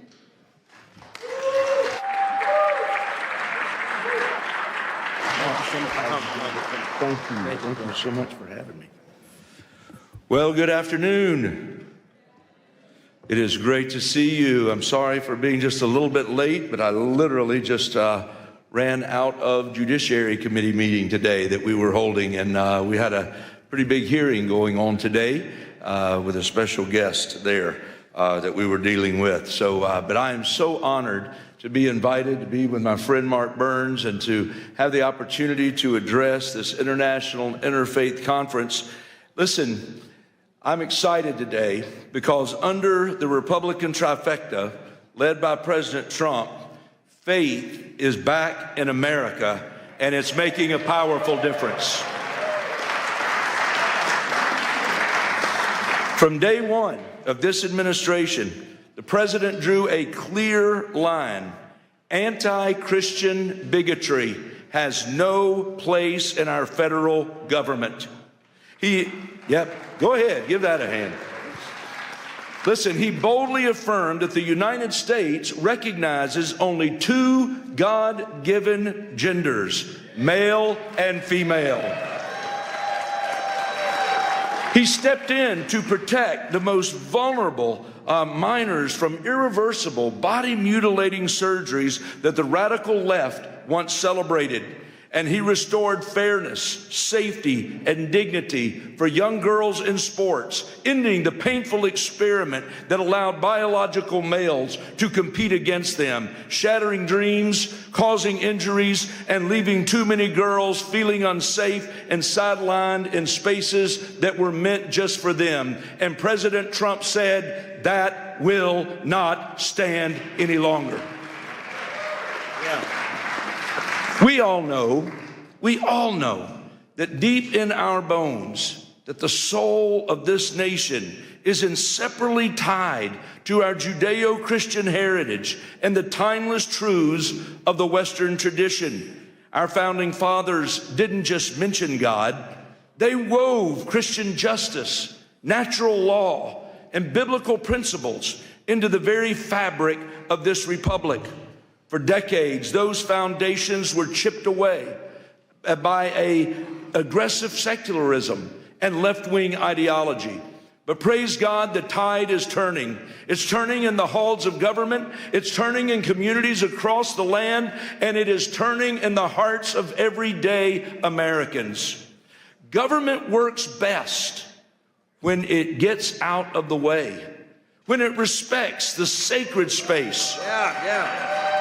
When it respects the sacred space of parents to raise their children according to their convictions, for entrepreneurs to be able to build businesses without endless red tape, and for churches to be able to preach the gospel and biblical truth without fear of reprisal from any source, come or shine. Listen, that's the limited, accountable government our founders designed. Yet for far too long, unelected DC bureaucrats have overstepped, intruding into schoolrooms ahead of moms, ahead of dads and local teachers, and even casting shadows over the pulpits of our pastors. Consider the IRS's chilling overreach, threatening to revoke a church's tax-exempt status if a pastor would dare to apply scripture to the moral issues of our day. Ladies and gentlemen, the First Amendment was written to protect exactly that kind of speech. That's why I am so thankful to have been able to introduce in this 119th Congress the Free Speech Fairness Act, which is legislation to shield pastors and churches and nonprofits so they can speak freely according to conscience without the constant threat of IRS intimidation. It's frankly absurd that we even need this bill in the first place. Imagine having to explain to George Washington that the government he helped forge would one day try to muzzle Christian voices in their own sanctuaries. But I'm standing before you today because I believe you're a group that understands that there's still urgent work that must be done. This very week, as thousands march the streets of Washington for the National March for Life, celebrating the Dobbs victory while pressing forward to protect millions of unborn lives still at risk, I believe we've all got to stand shoulder to shoulder and arm in arm, and we've got to recommit ourselves to that fight. And we've got to do it together. Listen, the Supreme Court got it right in the Dobbs decision, returning the issue to the people and their elected representatives. Tragically, as I stand here before you today, the total number of abortions has actually risen since that time, fueled by the explosion of chemical abortions delivered by mail through telehealth and shield law loopholes. That's precisely why I've introduced legislation to shut down abortion by mail, effectively criminalizing the practice and closing the deadly back door. Ladies and gentlemen, legislation is essential, but even that is not enough on its own. As conservatives, as people of faith, it's our calling to keep sounding the alarm. It's our calling to keep holding our leaders accountable. And it's our calling to persevere until we end this grave evil once and for all in this nation.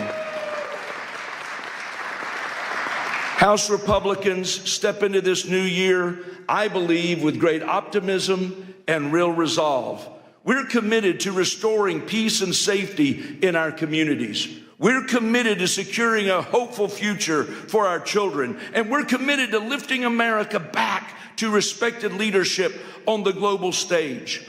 So as I come to you this afternoon, I just want to humbly ask something of you.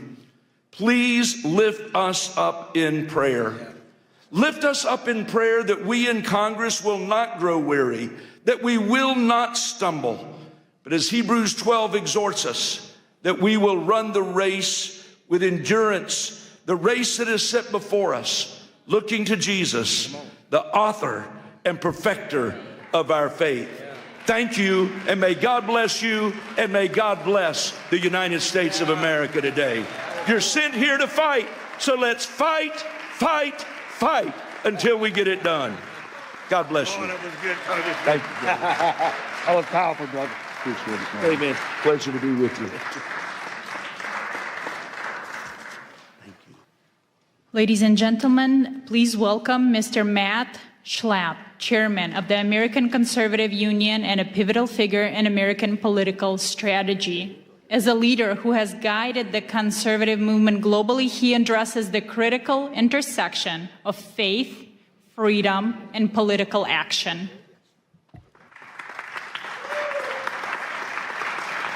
Thank you. Hello, everyone. Hello. That congressman could talk. That was good. He's not as good as Gus Bilirakis, but you'll hear from Gus soon, I'm sure. Thank you all. Thanks for letting me be with you today. Have you guys ever heard of CPAC? How many of you here today are not from America? Could you raise your hand? It's a lot of people. Welcome to a great country. Welcome to a restored America, where you can walk down the streets and be safe, that you can wear a yarmulke and be safe, that you can have a Bible in your hand and be safe. Yeah. This is the America that we have to recapture. It's actually the America that we have to refound. Our founding principles, we were taught recently in the last 25 years that our founding principles are hateful, racist, overly religious, too Christian, and we've been feeding our children a constant diet of anti-patriotism and hatred of their own country, and we wonder why America is so divided. And we now have CPAC events in over 12 countries and 5 continents. So if we're not in your country, we're near your country. And what we're seeing is common themes in all these countries. In each one of our countries, we see the problems of the basic persecution of religious freedom, the persecution of political speech, and we wonder where it's all coming from. And then many of us were watching the World Economic Forum in Davos, and we can see that maybe that's where a lot of it is coming from, or coming from the UN, or coming from these global institutions, which know better. They have more fancy degrees than most of us have. They're trying to tell you that your values are old-fashioned and counterproductive.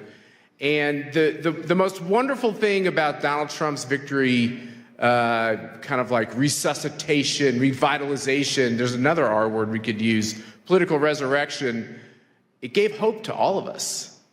We have a renewed sense that it's okay to live the life that God put us on this earth to live. But I think our time is short. In basketball, they have a shot clock. In football, they have a clock. You only have so many quarters to score and everything else. There's an end time to all this. We don't know when it is. The Bible tells us we don't know that exact time. But America also has an end time, and freedom has an end time. And maybe we can extend that time. You all know how many times in the Bible God is mad at people and he wants them to turn from their wicked ways, and they don't want to. And then he finds a good man, and that good man negotiates on behalf of the people who are kind of mediocre to bad and tries to earn them more time. And, I fear that we're in this kind of a situation where we're trying to get more time. And so what I say to all good people, and boy, it sure gives me great joy to be with all of you because you look like just a room full of good people, is think about the time and the days you have left and how you can impact the situation that we're in your country, in America, around the globe. Like I said, I run this group called CPAC, and we have an event, Pastor, with a lot of talkers. There's a lot of talkers. The conservative movement is so good at talking. Guess what? It's time for the conservative movement to do some doing. Yeah. And Donald Trump has showed us that. By the way, he's a good talker, too, so there's nothing wrong with being a good talker. Being a good talker is great. It's just not sufficient. It's not enough. So our theme at this CPAC is going to be actions, not just words. And there's only so much time, as I said, to make a difference. So my wife, Mercedes, and I, we think a lot about this. As I comb gray hair, less and less gray hair, by the way, and as I watch my kids who used to be little, now they're like all getting old and even doing things like getting married and such, I realize that time goes fast. And all of us have to rededicate ourselves to our purpose, to our reason. Why are we here? Why have we been put on this earth at this time in history? It can't be an accident. There are no accidents with the creatures that God puts on this earth. It's for a purpose. And I think all of us are trying to work together to figure out what that purpose is for ourselves or to execute on that purpose. And we know that we're stronger when we do it together. And so what you have from all of us at CPAC, and I have two of my colleagues here who are with me today. Stand up, guys. Where are you? There we go, Spencer, Ernesto. They're doing great work. I feel like a grandpa at the office because everyone's so young. But they're the non-woke kind of young people we have in the CPAC office, which is great. But we decided to dedicate ourselves to a couple important lines of action. The first thing is we believe passionately in your freedoms. You have the right to practice your religion, not practice a religion, practice the religion you want. You have that right. There's something so special and sacred. I think that's the most foundational right that God gave us. And we see both this freedom of religion and freedom of political expression, both of them, under attack. We just did a review of all the countries on the globe on political speech. There are some countries where you can be put to death for simply saying something against the leader of the country. Think about that. You can be put to death for that. Look at what's happening in Western Europe, where you can be put in prison if you put up a Facebook posting that's overly pro-Jesus. Think about that. This is what's going on in, quote-unquote, the civilized world. We look at religious freedom and the persecution of Christians and the rise of anti-Semitism in Western democracies. I'm using air quotes for a lot of these things. It's disgusting that millions and millions and millions of Christians are being persecuted, many losing their lives, being slaughtered in countries. And you wonder, like, how could we have this kind of evil and chaos? And why are so many Christians believe that, like, that's a kind of like a made-up hoax that's not really happening? Well, it is really happening. The videos and the photos are real. You talk to the pastors that come from these countries, it's real. There's the persecution and the martyrdom through the blood, but then there's the martyrdom through the persecution in the sense that if you're too bold in your faith, you can't get the job, or you can't get into the school, or that's what we're seeing growing and growing and growing, and sadly in my own country here in America and in other Western democracies. And I want you to know that I believe you do have a friend in President Trump and the Trump administration on these issues. I believe you have a friend in Mike Johnson, who's the Speaker of the House, who's a very good man on all these issues. We have a lot of great people who are trying to make a difference. But as far as CPAC is concerned, we're going to be in these countries. We're going to be confronting these regimes. We started up a new center to end communism. How about we just end communism? Aren't you tired of fighting communism? Let's end communism. What China is doing to destabilize the globe, there's kind of a cozy conformity with China because they're rich and they're powerful, and a lot of countries need support. It's a dangerous game they're playing, because really at the end of the day, what a communist totalitarian regime wants to do is they want to take away all of your freedoms, your promise and your hope, and really turn you into a slave of the state. And it happens every time, everywhere, always. My wife's father tried to stop the Castro regime in Cuba, which looks like the end of that regime could be coming pretty soon. That'd be good for the world. And you have people like Jimmy Lai, who was arrested in Hong Kong, who simply wanted freedom for the people of Hong Kong. What you're seeing around the globe is really disgusting. And what we're going to do is take our voice, our team, our message, confront all these regimes. It's amazing. I don't think those of us who believe in freedom have all the money. I don't think we have all the power, but man, sometimes we look like we do. And I think we got to be like bears. Bears in the forest, sometimes they growl, or like the little dog that barks really loud because they're really little and they got to bark loud so you think they're bigger. We have to recapture this idea that if God puts you on this earth for a purpose, and the purpose is now, why would he put you on earth for this purpose to just be humiliated and lose? Why did Donald Trump get off that canvas? Was it to lose that race? No, I think he got off that canvas with the help of angels to win that race and to give people hope all over the world. And I think we're in the same position. I think the reason why it seems like all the money against us and all the power is against us, and that it's an impossible fight, the reason why we have to look at that every day is because of one simple thing. We are small, he will be large. He will have the victory. We just have to ask for it, and we have to be true to it. And that's the moment that we're in. We have to believe that God put people on this earth to prosper and have freedom, right, and to live their purpose. And that it's our job right now in these dark times to make sure that that can continue. So that is our motto. It's about action. The action is now. You all are welcome. We have to get out of this idea that the only way conservatives will come together is if you agree on everything I agree with, and you have to sign a piece of paper that says you'll never disagree with me. That's a bad way to build a movement. What we ought to do is say, hey, is there one or two important issues that we agree on? Can you agree that someone should be able to practice their faith as they choose? Yeah. If you do, we should be able to work together. Do you think that people should be able to get in politics and vote for the candidate that they want to? If you believe in that, that's something we can work on together. Do you believe that communism fails every time for every people, always? If you do, we can work on this together. And I think that if we can stitch this together and get out of our orthodoxies and instead focus on our commonalities, I think we can reshape the face of the earth, and I think we're going to do that. And God bless you, and thank you for letting me be with you today. Thank you.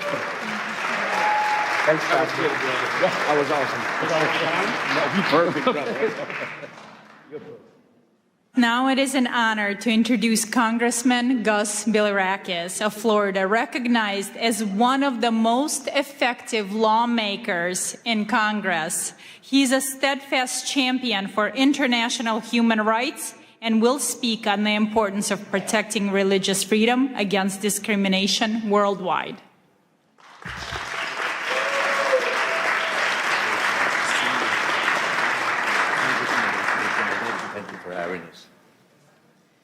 Thank you so very much. And I want to thank my good friend Matt.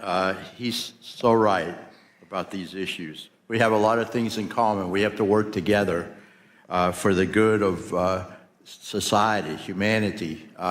And you talked about, Matt, you talked about your wife, Mercedes' father, that was probably a political prisoner in Cuba. But this shouldn't happen in our hemisphere. And President Trump is doing something about it. We have hope now. And, you know, Cuba is 90 miles from just south of Miami. And that's in our hemisphere. Venezuela, same thing. We need to take care of our people and make sure that they have freedoms and opportunities to succeed. So we appreciate President Trump as well. We gather here today, folks, on Capitol Hill for a truly remarkable occasion. The International Interfaith Conference, the Rise of Spiritual Diplomats. Thank you so much for attending. Please, again, before I begin, I want to extend my deepest gratitude, Pastor Burns. Pastor Burns, thank you for your vision and for your tireless leadership in organizing this great summit.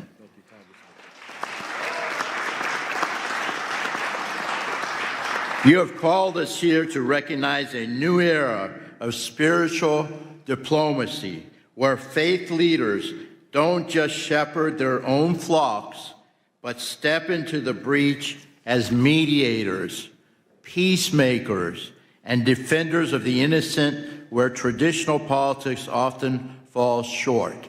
And I will tell you, people like Matt and the Speaker of the House, who's not here right now, but Mike Johnson, he cares so much. He really does. And he's genuine, he's sincere, he's a godly man. And we are making a difference, folks. We are making a difference. We're making a lot of progress.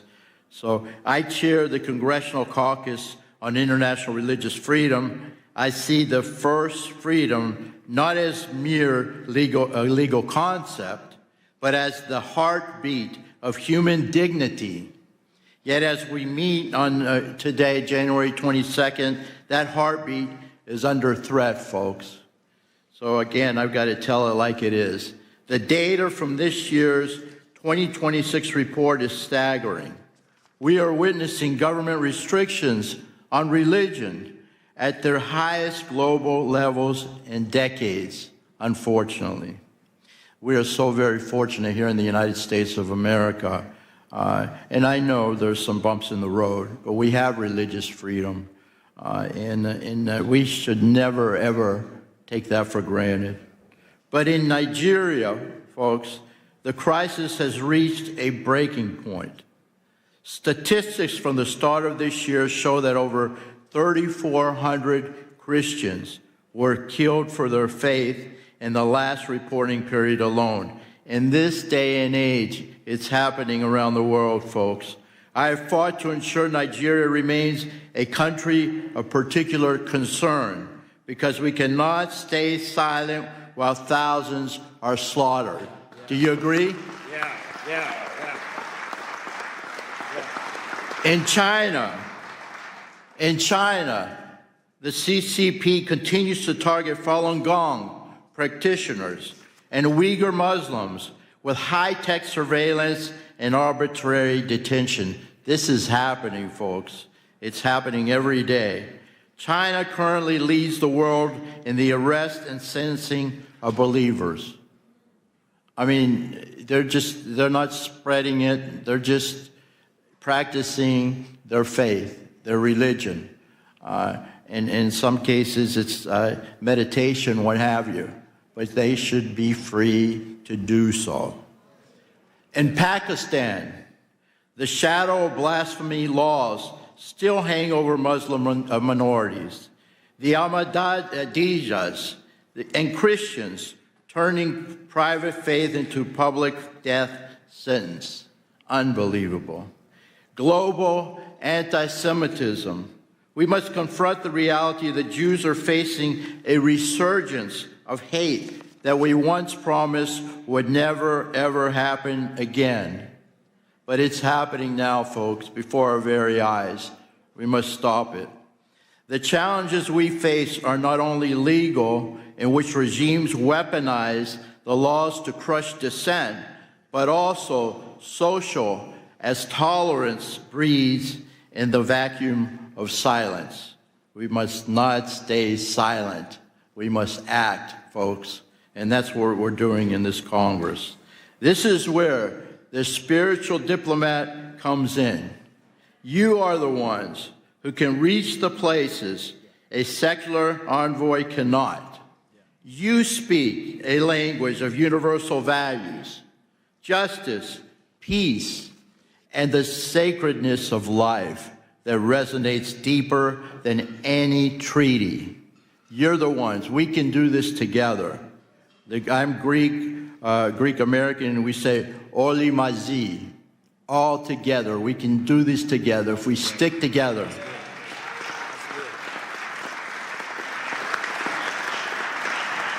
Effective advocacy requires more than just thoughts and prayers, folks. It requires diplomatic engagement with teeth. With teeth, I have to emphasize that. We must continue to use the Global Magnitsky Act, I know how to pronounce it, but I'm sorry about that, to target those who profit from persecution. We must elevate religious freedom.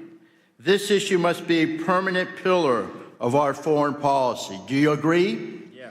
It has been under this administration and under Marco Rubio as Secretary of State. And we must always be present. When faith leaders and members of this caucus speak up for the persecuted, it sends a message. We are the greatest country on the face of the earth. People listen to us. We must take advantage of that. The world is watching, folks, and you are not alone. You are not alone.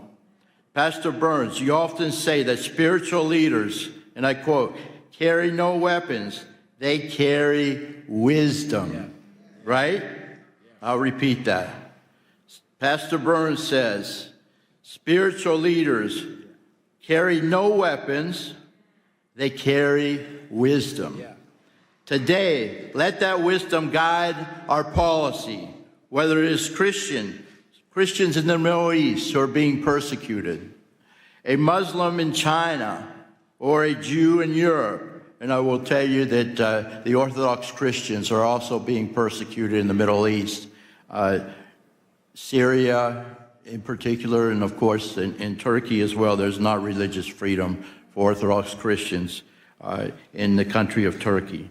We must speak up, folks. We must not be afraid. Let us leave this conference, not just as observers, and I know you won't be, but as diplomats of the Spirit, committed to ensuring that every child of God can worship without fear. That's our goal. Thank you very, very much. God bless each and every one of you, and God bless America. That was powerful. That was good, Congressman. Thank you so much.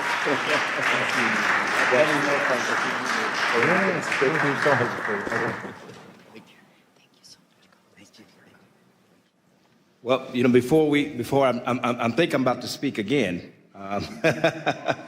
But before Matt Schnapp leave, this man, again, you all know who he is. He does so much for America. He does so much for the conservative movement in America. He literally, him and his wonderful wife, Mercedes, bring millions of conservatives all over the world to bring a message of unity and peace. And it's a great honor for me as he have to slip out. But as you know, we're going to be pinning everyone who takes the commitment of becoming a true spiritual diplomat. And here I am going to pin my brother Matt right here in front of everybody with this wonderful spiritual diplomat pin. He's taking it very seriously. Now, I told him I'm hoping I would be called up to the varsity league and be invited to CPAC and speak for the next time. But hopefully I'll get called up to the big league next. But I want everybody to witness here today as I pin on my dear brother, Mr. Matt Schnapp, for all the wonderful work that he does as a spiritual diplomat around the world. And I want us to realize, yes, that it's because of leaders like Matt we have a safer world and a safer place for our children to grow up. Thank you so much, my brother. Thank you, thank you. I have to just say, you heard it here. He called me on the carpet. He's coming. You're speaking at CPAC, whether you like it or not. There we go. Thank you, brother. God bless you. Thank you very much. It was great to hear from the congressman. And now it is my honor again to welcome Pastor Mark Burns back to the podium as he addresses the key topic entitled From Pulpits to Peace Tables: Why Faith Leaders Must Engage the World. Wonderful. Well, first of all, I'm going to tell you, you should give yourself a big hand clap of all the wonderful people that are here today. Come on now, you can do better than that. Come on now, come on. We're here at the nation's capital to take back this nation, take back the world, and we're here to protect faith of all people around the world. Do you believe that? Say yes to that. Hoorah. Listen, the Bible says that violence taken by force. We're here to make a loud declaration to the world. The evil that is happening in Ukraine, the evil that is happening in China, the evil that is happening in Taiwan and Cambodia, the evil that is happening in India and Pakistan, the evil and the wars that are happening all over the world. We can bring an end to this evil. Korea right now is under attack. Right now. People are dying of all faiths. In Nigeria, Christians and Muslims alike are being killed by terrorists. We're the voice that can help bring that. I want to tell you, my brother, I pray that you hear my heart. I pray that you hear my heart. Don't take this pen. We'll do it at the end. So please don't leave. But don't take the vow. You're not vowing to a person. You're not even vowing to an organization. You're vowing that you will be willing to protect the innocent and speak for the voiceless. I can't hear nobody. I can't hear nobody.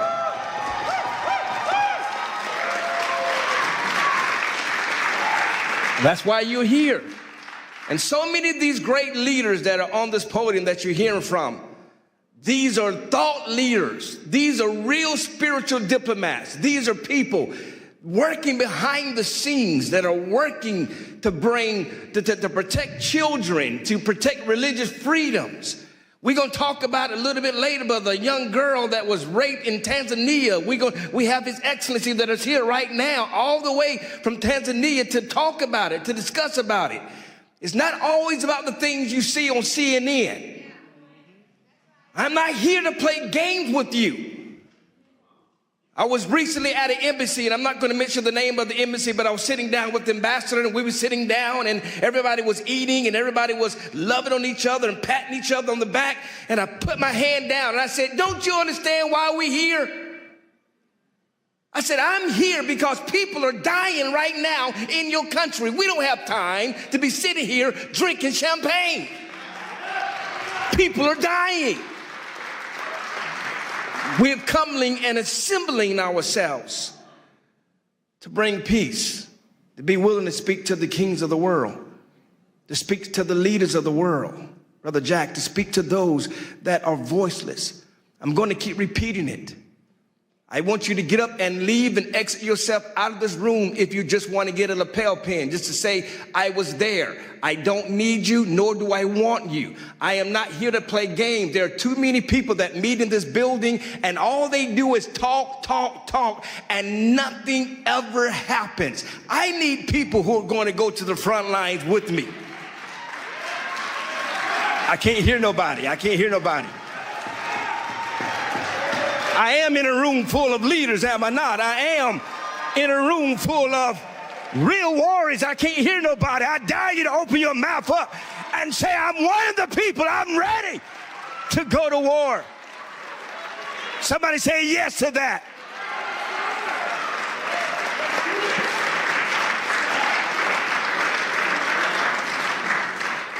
And so I pray that you're not here. Right now, Korea is under attack. Who's going to stand with me?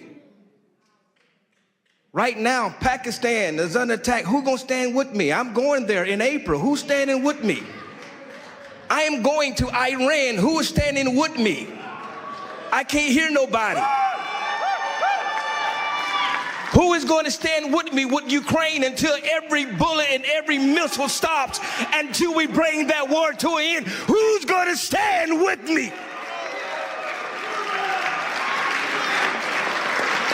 I don't need cowards, and I don't need people who are just here to be here. I need people who's willing to go to the front lines, who's willing to risk your name and your reputation to stand with somebody who may pray to a different God, who may believe different than you, but you're willing to stand on the name of peace. Who will stand with me?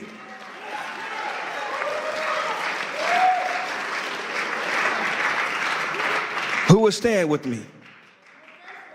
Who will stand? Who will stand? Who will stand? You're going to be charged today. You're going to be charged today. I'm telling you, my Jewish brothers, my Muslim brothers, my Hindu brothers, my all of the faiths, the Buddhists that are here, all of you, the Christian brothers and sisters, all of you that are here, you're going to be charged.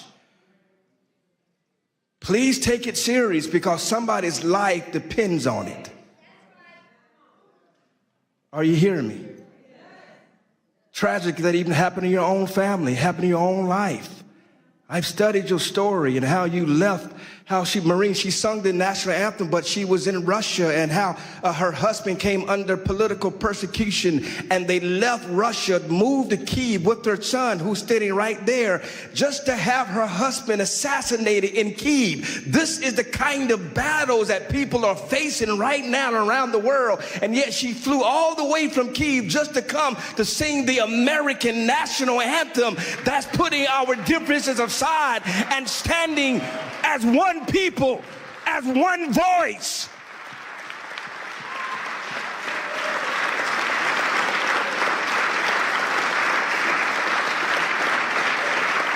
ALLATRA, even right now, who is under attack by Russia, by Ukraine, and yet they're standing. Creative Society of Russia is attacking them for standing with Ukraine. But yet they got volunteers all over the world. I'm telling you right now, every faith leader, you need the organization of ALLATRA and Creative Society. You need them. You need people like them that will go to the trenches. They are not just talkers, and they don't do it. They don't do it. And I'm talking about Olga here and Marina here. Olga is the head of a Creative Society, and Marina is the head of ALLATRA. And they have volunteers all over the world. When I'm at the Vatican, they got volunteers that are there. When I'm in Korea, they got volunteers that are there. When I am in Africa, they got volunteers that are there. These people don't just talk the game, they do it. And they don't need no presidential invitation.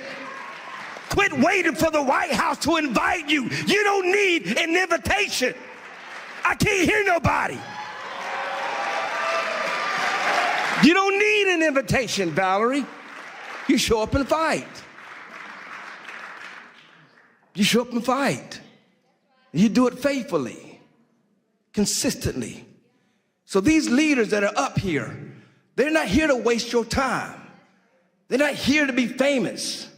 We have real serious issues, Marquetta, real serious issues that we're going to solve.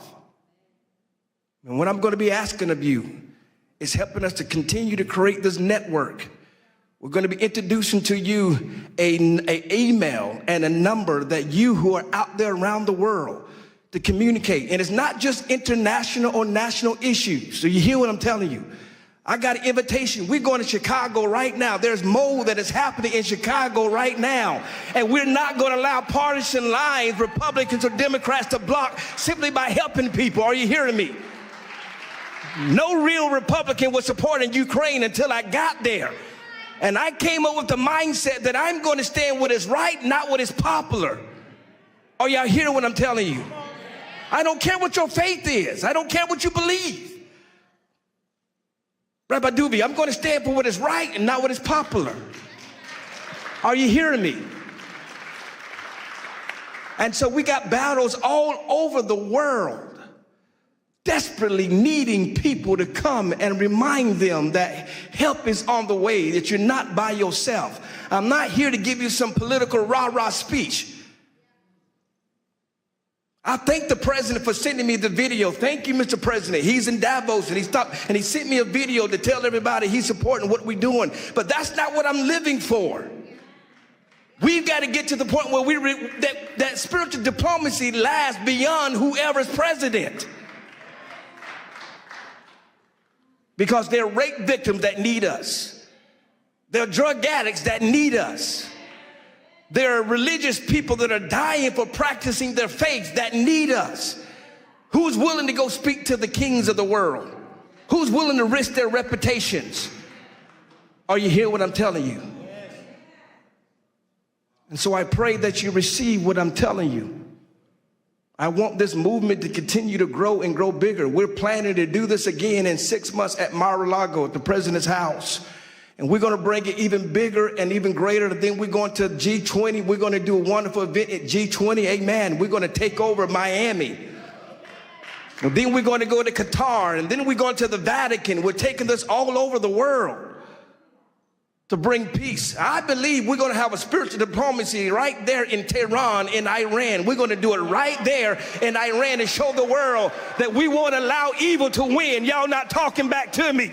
We won't allow evil to win. We will stand for what is right and not what is popular. Somebody say yes to that. We're going to go to North Korea. We're going to knock down the wall. We're going to get to Kim Jong-un. We're going to tell the world that we are here to faith, that we will not have enemies in the name of faith. Are y'all hear what I'm telling you? If you're playing politics, leave me alone. Don't get a picture with me. Think I'm playing with you. I'm not. I'm not. I don't got nothing to lose. You don't understand how I got here. I didn't get here by sucking up to nobody. The president calls me his pit bull for a reason, so I'm not here to impress you. Are y'all hearing what I'm telling you?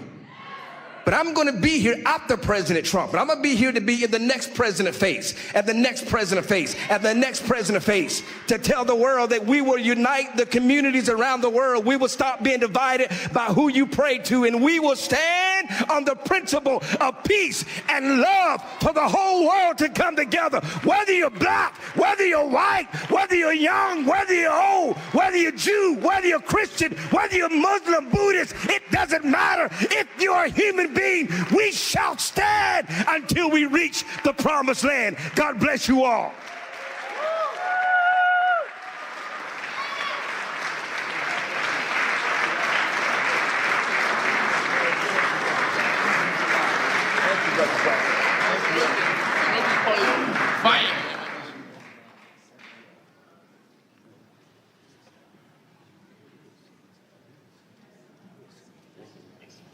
Thank you, Pastor Mark Burns. Wow, who's going to follow that speech? We are honored to hear from Rabbi Eli Abadi, medical doctor, a senior spiritual leader and member of the Council of Sephardic Sages. He speaks on building bridges of faith and peace in a post-Accords world, examining how the Abraham Accords have opened new paths for coexistence in the Gulf. Rabbi?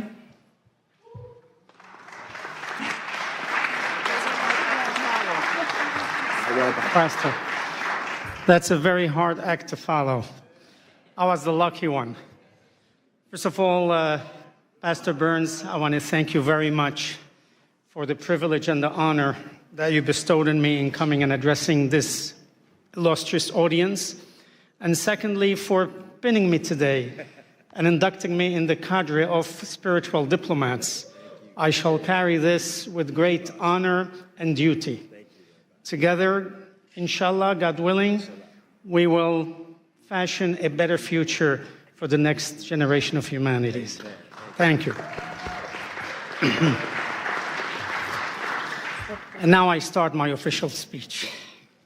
Your Excellency, Pastor Dr. Mark Burns, President Marina Otsenova, Honorable Congressmen and Parliament members, Honorable Ambassadors, esteemed rabbis, imams, pastors, reverends, bishops, and religious leaders, distinguished speakers, and dear audience.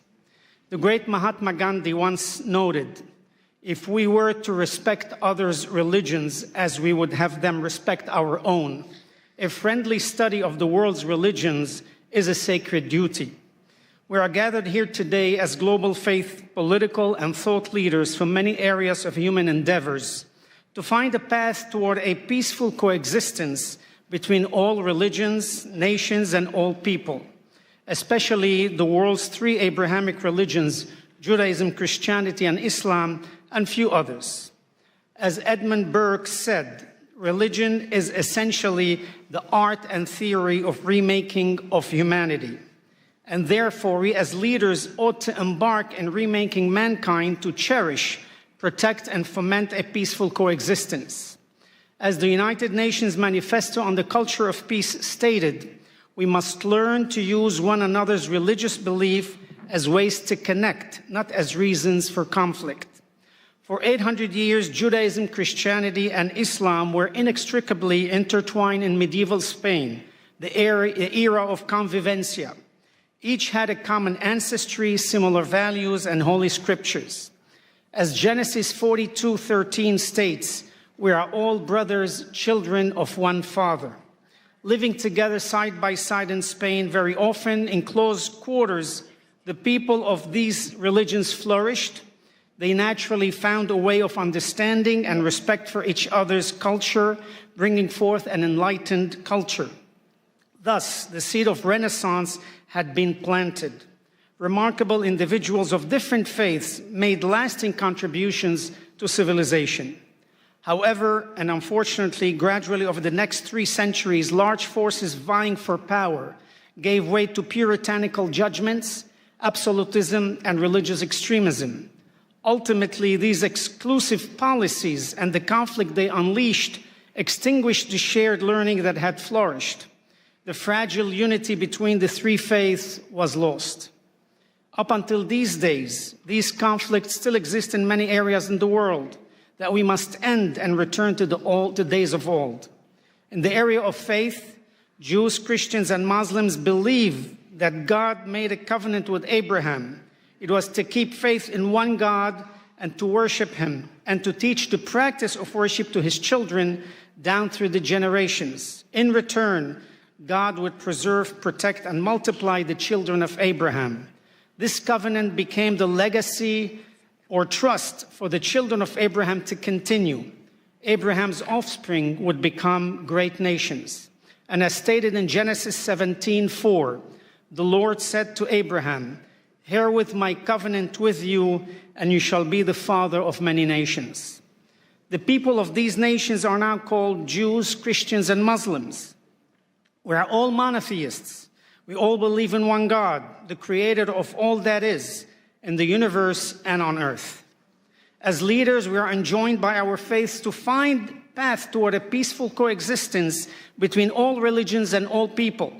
Therefore, in order to establish a channel of communication and cooperation on an international level, we must continually ask of ourselves what we insist from our own people, the acceptance of diversity in religions. First, as leader, we must lead by example and communicate to our people that peace is a basic human right. Scriptures in Leviticus 19:18 teach us to love thy neighbor as thyself. It is a directive that teaches each one of us here today to love one another through peace, acceptance, and understanding. Second, as each of us takes enormous pride in our own religious history, culture, and strength, so too must we pride ourselves on the level of understanding and tolerance our people have of other religions and cultures. As we encourage our people's pride in our own religions, we must castigate our congregations should intolerance and ignorance of other religions and cultures arises. Third, it is our responsibility to guide our people towards looking for the inestimable value of peace and not in conflict. Yes, the world is made up of different races, colors, ethnicities, religions, and political ideology. However, the seeds of peace begin to grow when people of all faiths and backgrounds are encouraged to communicate, tolerate, accept, and ultimately love each other. Today, ordinary people from all three faiths share a deep desire for peace and justice, and from many other faiths, not just these three. They all aspire to seek, to encourage a model friendship and respect for each other.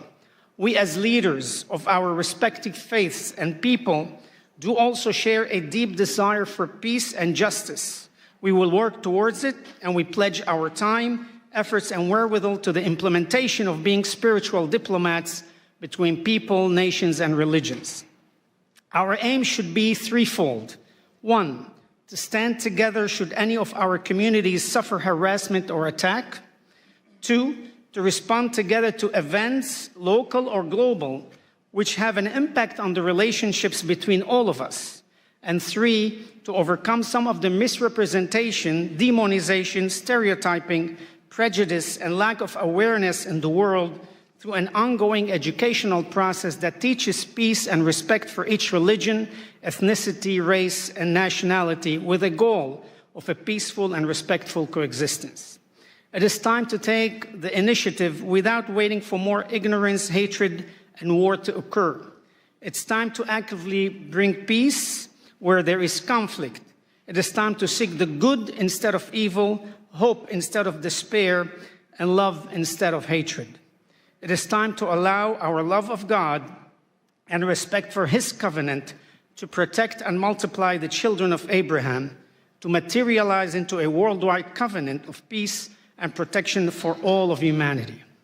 Given the many examples in history, as well as some conflicts which are so recent that they continue to take place as we speak, they demonstrate the need for leaders to speak out and preach against religious intolerance, ethnic persecution, and race superiority. The core of these conflicts stem from the idea that one's religion, ethnicity, and race is the superior one, giving a person or group of people the religious duty to impose their religion on others under penalty of death, or to persecute other ethnicities and nationalities. Terminology such as infidels or heretics ought to be eliminated from our vocabulary. Using these words allow the zealots to attack, persecute, force conversions, and even kill anyone who has been branded as such.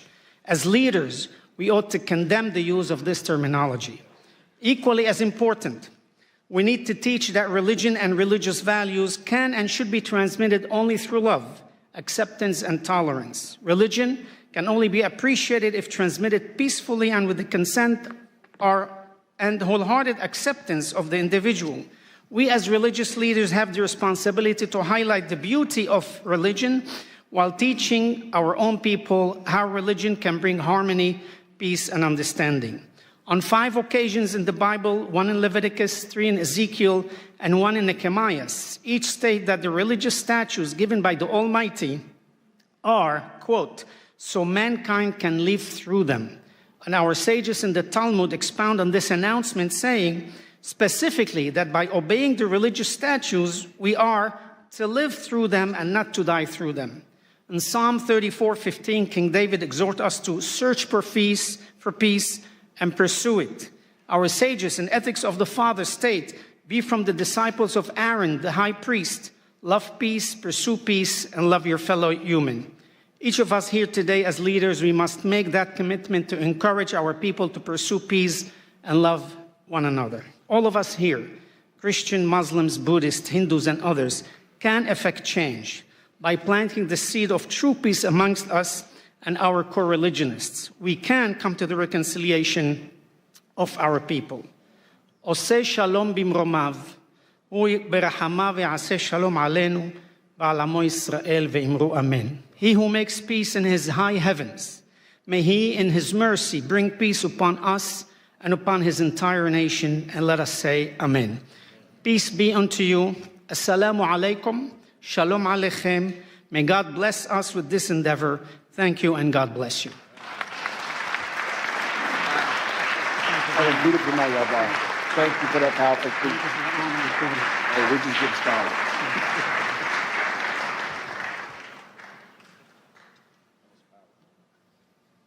Very much.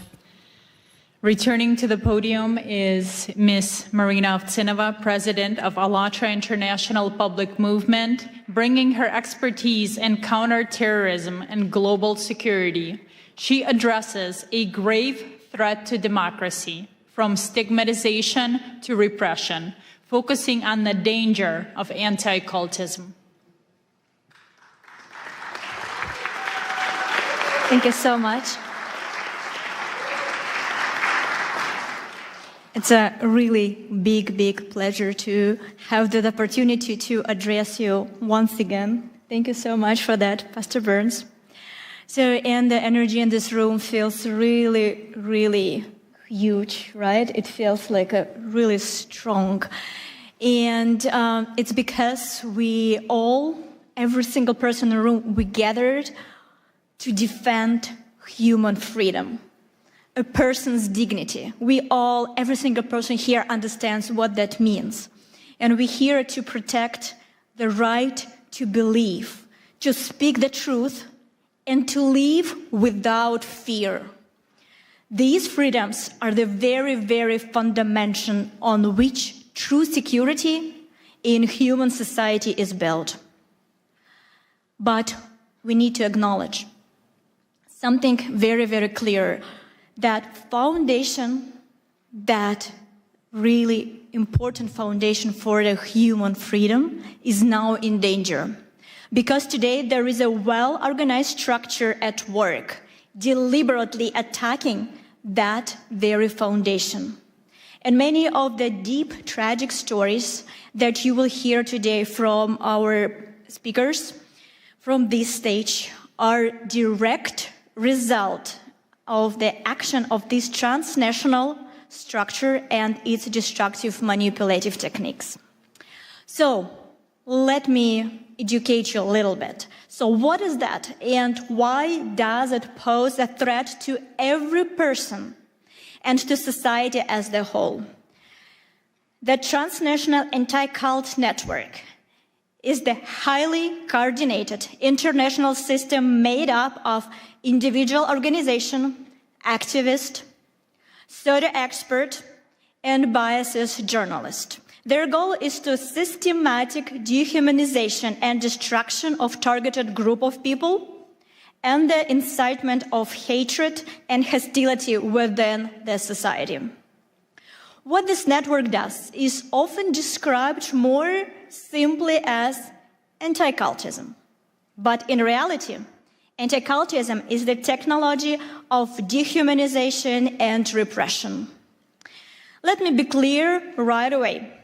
The anti-cult network can target absolutely any group, not just religious one. They can target social organization, hobby club, or even political party. And no matter who they choose, anti-cult agents follow the same well-practiced playbook. First, they slap the label on the targeted group in the media, calling them sect, cult, or simply dangerous group. Then, the step number 2, they launched an aggressive media campaign to smear that group using fake discriminations, false testimonies, and distorted information. Through these dirty media campaigns, they dehumanize the people in the targeted group. They strip them out of their humanity.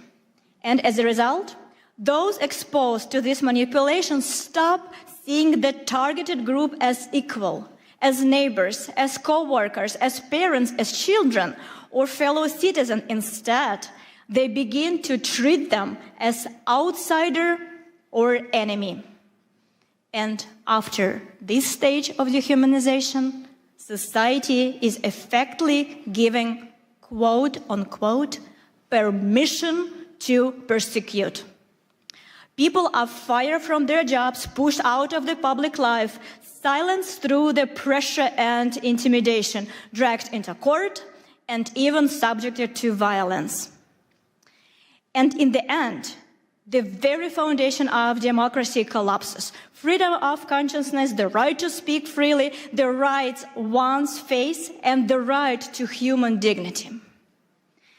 If these step-by-step patterns feels historically familiar, you're not mistaken. This is the very same mechanism Nazi Germany used to dehumanize the Jewish people, one step at a time, through the language of hatred, lies, and systematic propaganda. That process led to the tragedy of the Holocaust. And while the Holocaust itself is condemned by the international community today, the method that made it possible never truly disappeared. The tragedy of our time is that the world unequivocally condemned the outcome, genocide, but did not eliminate the tool itself. The technology of hatred survived, and it is still being used by the anti-cult network to this very day, in a different form, but with the same destructive consequences. This is why the use of anti-cult tactic always, without exception, leads to real violence, from persecution and repression to mass killing, forced organ harvesting, assassination attempts against political leaders, and school shootings. Today, you will hear the real stories, lived life experience that reveal the brutal reality of anti-cultism. These are testimonies from those whose friends become a victim of forced organ harvesting and were killed simply because they held different beliefs. These are the stories of mothers whose sons died in the school shooting. These are the voices of people whose loved ones are being held in prison right now under harsh conditions simply because they practice a different faith. And our international movement has practical experience with how the anti-cult mechanism fuels hatred. Many of you ask me about the persecution that I mentioned in the first speech. So let me give you that story. So beginning in 2015, a coordinated discrediting campaign was launched against the ALLATRA movement in the Russian Federation. It was carried out by the anti-cult network and coordinated directly by the FSB, the Federal Security Service of Russia. The reason we became a target was simple. We tried on a scientific level to warn the world about the geodynamic risk associated with the possible activation of the Siberian magma plume located on the Russian territory. A potential eruption would threaten not only Russia, but the entire world. Our warnings were ignored. The economic interests of powerful groups profiteering from Siberia's natural resources matter more than human lives and safety. As a result, a network, anti-cult experts, and structures affiliated with FSB was deployed against us. Their mission was to destroy our reputation and drown out the very substance of our scientific warning. In the end, the ALLATRA movement was labeled in Russia first as undesirable organization and later than extremist, in part because of our support to Ukraine also. In Russia, anti-cult actors use their full arsenal against us. The media, courts, and the full machinery of the state. They believed that by putting us on the blacklist, they could force us into the silence. But they were wrong. We began to speak even louder. We studied their method in the smallest details. We made them public. We exposed the structure of their network, their roles, their connection, their channels through which they spread their narrative and their real motives. And we brought it to the world's attention. We proved that this Russian anti-cult infrastructure of hate has already been exported to China, Korea, Africa, Europe, and the United States. We traced how the pressure that began in Russia becomes a source of persecution around the world through publication, through the analysis, through the same talking points appeared in different countries as if copied from the very same subject and pasted in a different country. We also discovered that within the ranks of anti-cultists, pathological cruelty and sadism thrive. This is the matter of deep moral decay. And there are strong reasons to suspect their involvement in human trafficking and crimes against children. One of these stories we will share today with you. It is a real case that will show you the true brutal face of anti-cultism. You need to understand that anti-cultism is the global assembly line of crimes against humanity. It runs on the same playbook everywhere, and we have exposed it for what it truly is. Anti-cultism strikes at the most basic rights: freedom of religion, freedom of speech, independent media, the right to a fair trial, and the principle of the presumption of innocence. So today, I want to deliver one simple and clear message. As long as anti-cultism exists in this world, true democracy and human freedom are impossible. And if we do not eradicate anti-cultism as the phenomenon, we will not be able to secure a future, safe future, prosperous future for our children.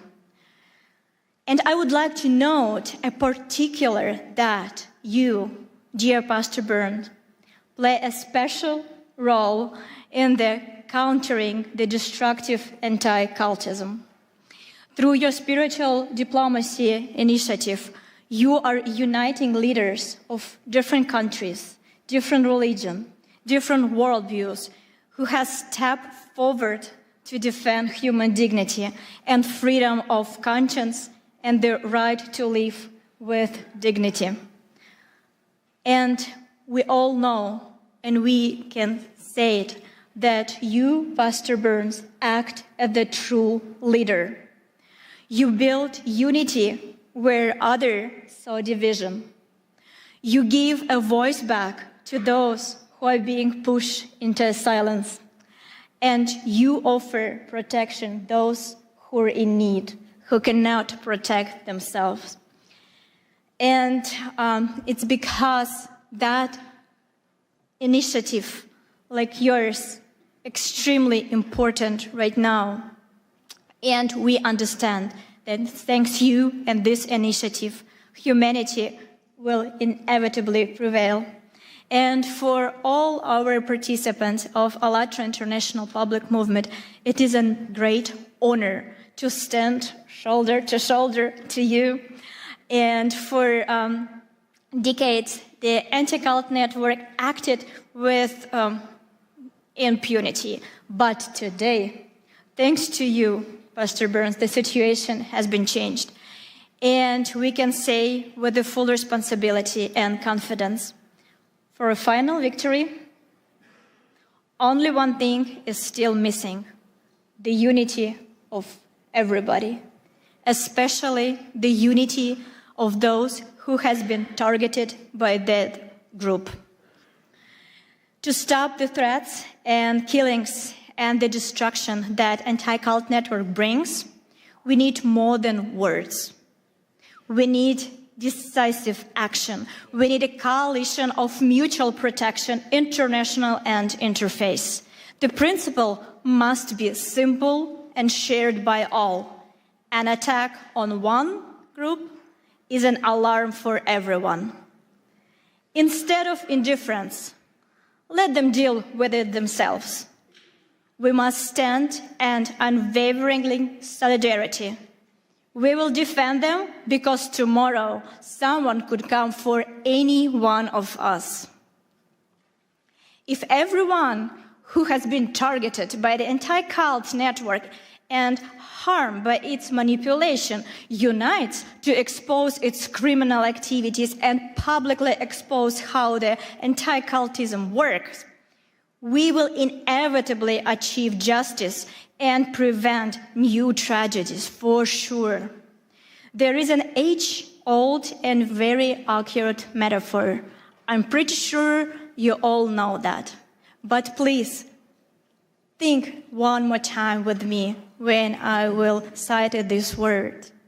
How we can use it, what we can take home.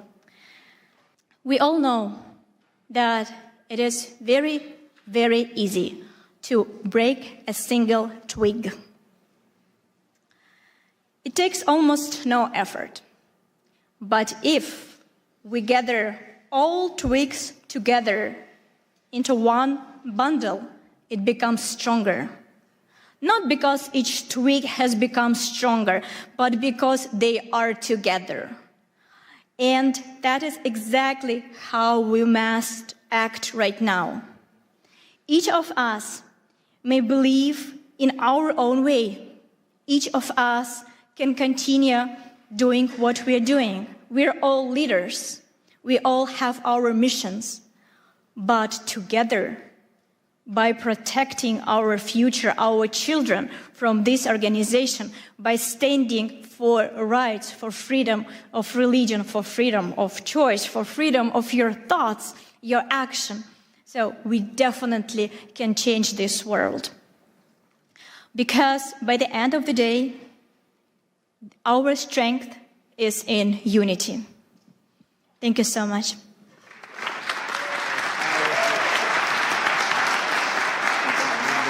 Wonderful. That's so powerful.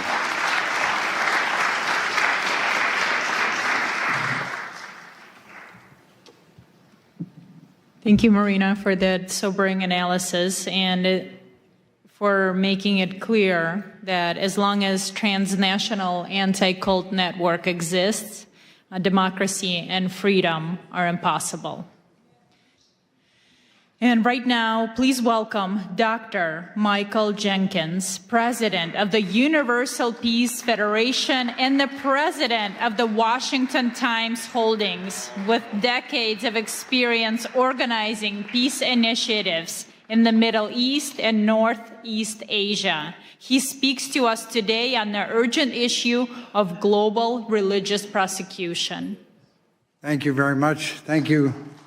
Thank you, everybody. To our distinguished panelists and outstanding audience and delegates, it's great to be here with you. Pastor Mark Burns is really doing a great job for freedom, religious freedom and all freedoms. I want to give him a hand with my heart. Thank you. Thank you. United in Liberty. Also want to thank President Trump, who's doing an excellent job with religious freedom, forming the White House Faith Office with Paula White, and Pastor Burns is also leading that effort throughout the world. We are in a global war right now. There's a global war against God, and it's hitting every faith, every community, and also people of conscience. What are we going to do? Nigeria, Christians are dying there, being persecuted for their faith. Muslims also. The Uyghur Muslims in China are being held in, a massive place with over 1 million people.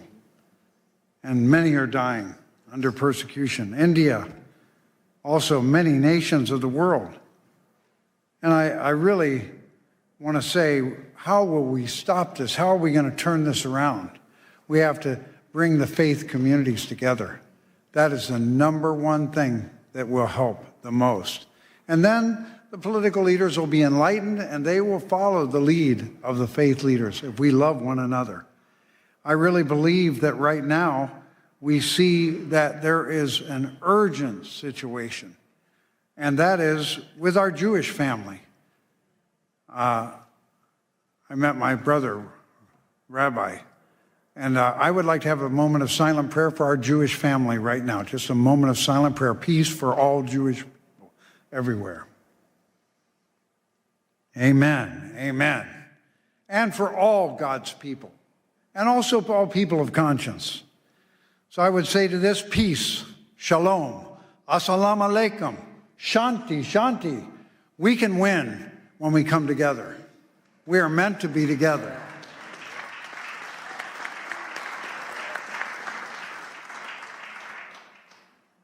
I was fortunate to be called for the Middle East Peace Initiative for many years, and I went over there dozens of times to Gaza, to Jordan, also to Lebanon, all the countries around that area.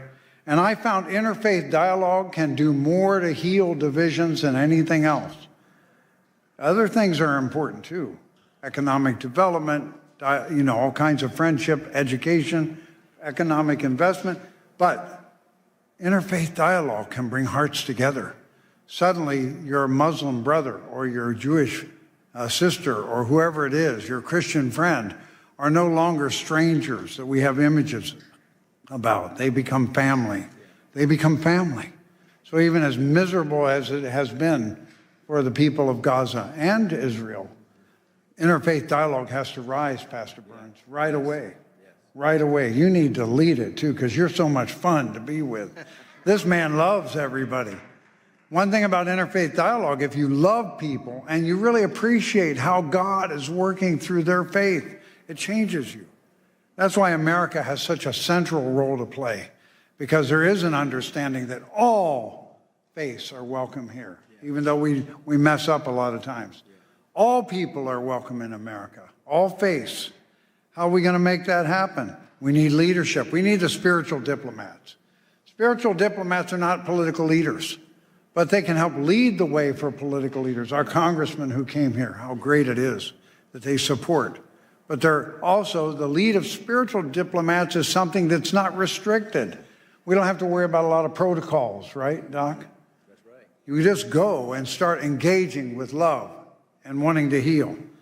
So I just want to highlight a couple areas in the world that are shockingly going the wrong direction. We usually see countries that are unstable or countries where there's kind of a strong leader, a strong man leading that oppress other people. But how about democracies? How about democracies? We never imagine democracies. No, they really follow the will of the people. Well, in Japan, a terrible thing has happened. Matt Schlapp talked about communism. Why is communism a problem? Fundamentally, it denies the existence of God, and it sees religion as the enemy. So earlier on, Father Moon and Dr. Han developed a movement in Japan in the late 70s, and it was so effective at stopping communism. Prime Minister Kishi brought him in together, and then Prime Minister Abe, and they all worked together. And communism did not take over Japan. They were trying very hard in the 70s. It was possible it could happen. But then those same communists formed lawyers groups that have been against this movement of family federation. And they've been against it for years and years and years. And then finally, a more liberal leader came as the Prime Minister of Japan, and he kind of caved into them and said, we got to get rid of this group. And he announced, we can't. They haven't broken any law. So somebody came up with the idea, we don't need a law. If they've just made some disturbances or they've had lawsuits, we can use that. So they used that. Fortunately, there's a new prime minister now, so I think a new history is about to be written. But why do we bring this up? Because when a democracy like Japan goes the wrong direction, a domino effect occurs. So last year, Rwanda and Kenya cited Japan's example of closing or dissolving a religion without breaking any law. They got excited about it. This happened in 23 and 24. Rwanda has now closed, shut down, or destroyed 10,000 Christian churches in 2 years. And they cited Japan's example. They're a world democracy. And then also Korea. Now the leader of Korea is really not supporting the faith traditions. He's more of a left-leaning person. That's why President Trump challenged him when he came to the Oval Office. He said, "What's going on in Korea? Looks like some kind of a revolution or purge. You're persecuting churches." They went after Yoido Full Gospel Church. They went after Billy Kim, who was the translator for Billy Graham. On July 18th, this last year, they raided thousands of organizations, or thousands of people came out and raided many churches, including the Family Fed. And they went to Sagero Church, a Presbyterian church, and because that leader is standing up for family values, marriage in the image of God, and freedom of speech, he's now in jail now. He's been in jail for almost 137 days, right? And Mother Han of the Family Fed, she's been put in jail now for 125 days. She has not been convicted of anything. So we're just calling your attention to that, because when you come together, we can move our faith communities together, and then the nations can move. God bless you all from your nations, your faith. God bless your family, and God bless America. You're so good. You're so natural, man. You're bad. Thank you. Thank you, Dr. Jenkins, for your leadership. Now it is my pleasure to introduce Reverend Damian Dunkley, President of the Family Federation for World Peace and Unification, USA. He brings a critical report on religious persecution in Korea. Thank you. Thank you, thank you, thank you. Good to be with you up here, Mark. Dr. King said, "I've been to the mountaintop and I've seen the promised land." So leaders can see the way, leaders can lead the way, but we can't leave them alone. We need to stand together. We cannot watch from the sidelines. So, Pastor Mark Burns, thank you. Thank you for convening this room. Thank you for bringing us together. Your courage and clarity, the president's pit bull. Yeah, that's just maybe one thing you are. The image, as you spoke, came to mind of those, those huge logs they used to use in the medieval times to break down palace doors. That kind of power, your word brings that kind of power. So, I mean, get out of the way. Better to stand with this man than stand against this man, I say. Thank you, Pastor Burns, for bringing us together. Bless you. So, as well as all of you incredible leaders, it's a real honor to stand with you today. I'd like to share just a short personal story. I've lived all over the world. It's crazy how many places, all over Europe, Southeast Asia, Northeast Asia, and I've visited all kinds of places, Oceania, Central Asia, Central and South America, Middle East. But America is the only country that I've ever truly cried for. I want to explain. I was 10 years old. This isn't that dramatic a story, but I was 10 years old. I was in London, beautiful city, and two young men ran up on me to attack me and take my bag. And I wrestled round and around. I wrestled with them, and I stood my ground. But on the way home, I cried. I wasn't crying because I was all bruised up or because they took my bag, because they did not. I was crying for something deeper. And I couldn't quite put my finger on it, but I knew it was something to do with America, my first home. It was something that you couldn't see. It wasn't McDonald's or whatever, they got all of that in London too. It was something intangible, something invisible that back then I didn't know what it was, but I know what it is today. Even at 10, I could sense that freedom in America and freedom, even in Europe, is not the same thing. We use the same word in England and America to say freedom. We translate that word into many other languages.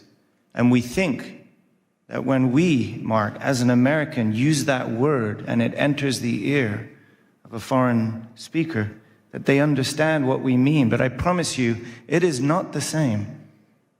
It is not the same. Now, we can lose it here. Thank God we haven't yet. But there's something I just wanted to testify to you about this concept of freedom. And it has something to do with what our founders built here, right? Our Constitution says that our rights are inalienable. This is endowed by our Creator. This is so unique. So our freedom is rooted in this because government does not grant it. Government is realizing it, honoring it, accepting it, and protecting it. Protecting something not that the government gave, protecting something that God has already given. Freedom is our birthright from God. And freedom of religion is the freedom to worship God. There's a lot of folks that may think that's just important for religious people. But I've been experiencing through many of these stories that you're hearing about, when you go to these places firsthand, you realize whether it's a democracy or not doesn't mean necessarily anything anymore. Because there's no democracy without freedom, and there's no freedom without God.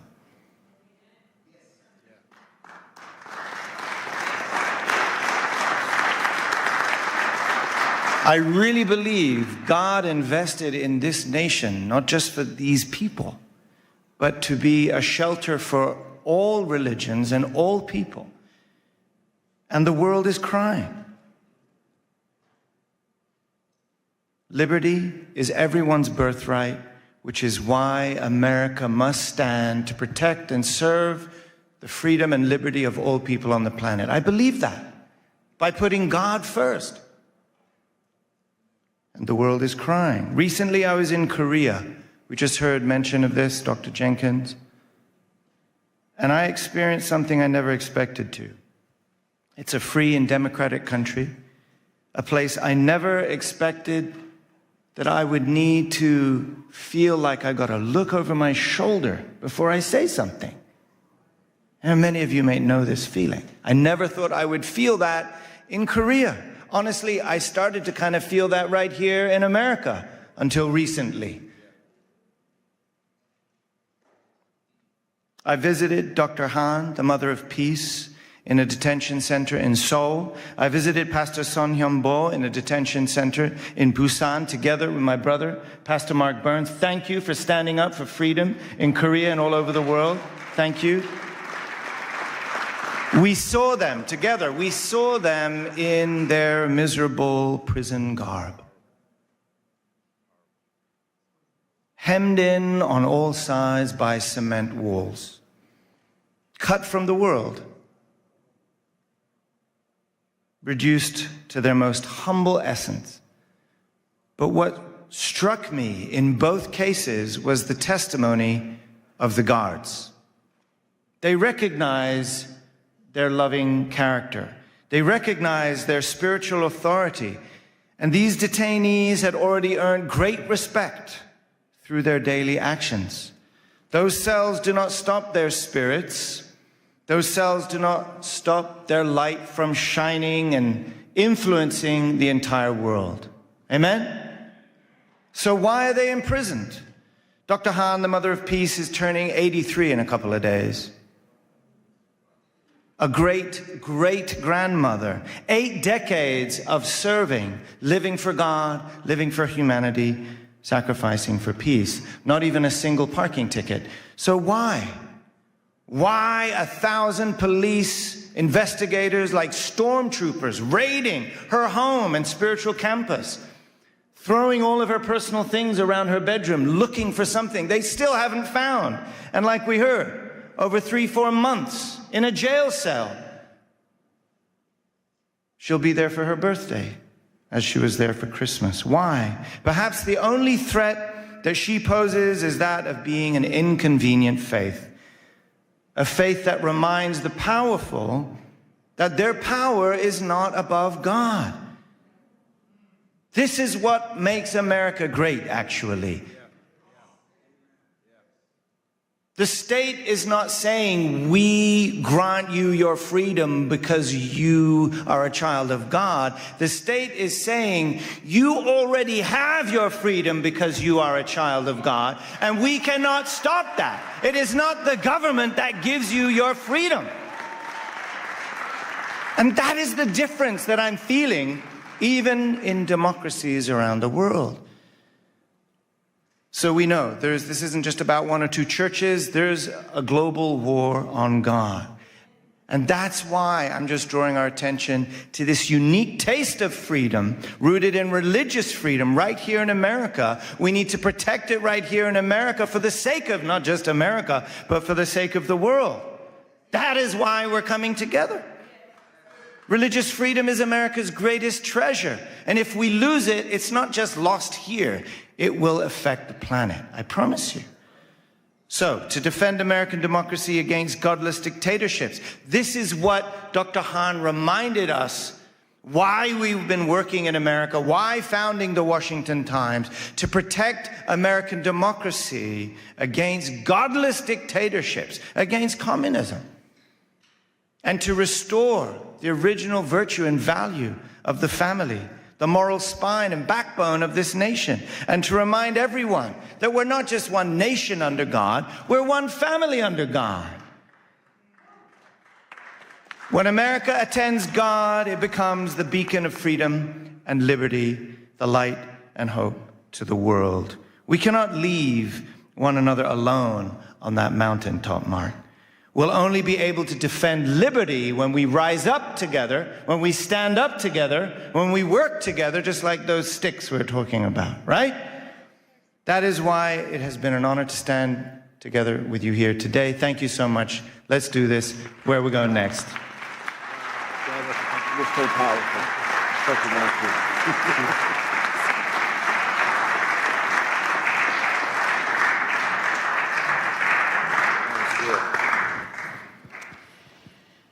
Our next speaker is a courageous voice for truth.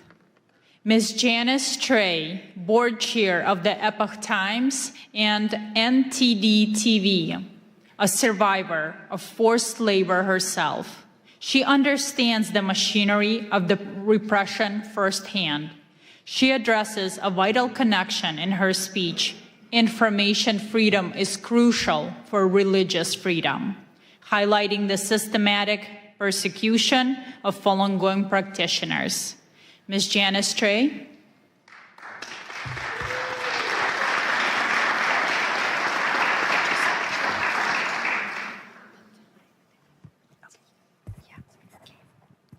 Thank you, Pastor Burns, for having me here in this magnificent Cannon building, congressional buildings. I would never have imagined I would have this date, because I could have killed during the forced labor camps as a child laborer, first grade, second grade, third grade, carry fertilizers to the top of the hill heavier than myself, pick up crops from the cornfield every day after school during harvest seasons. And I could have been killed during the Tiananmen Square massacre, June 4th, 1989. The fact that I am alive in front of every one of you, in front of all the spiritual diplomats, we all should give a voice to the voiceless.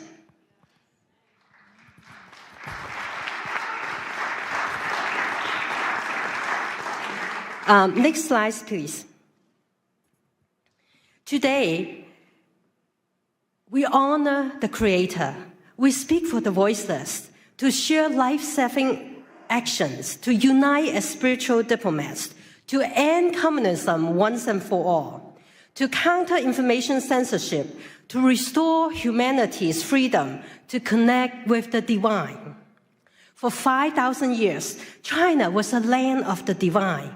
But since 1949, the atheist communist regime has sought to erase faith, eliminate God with communism.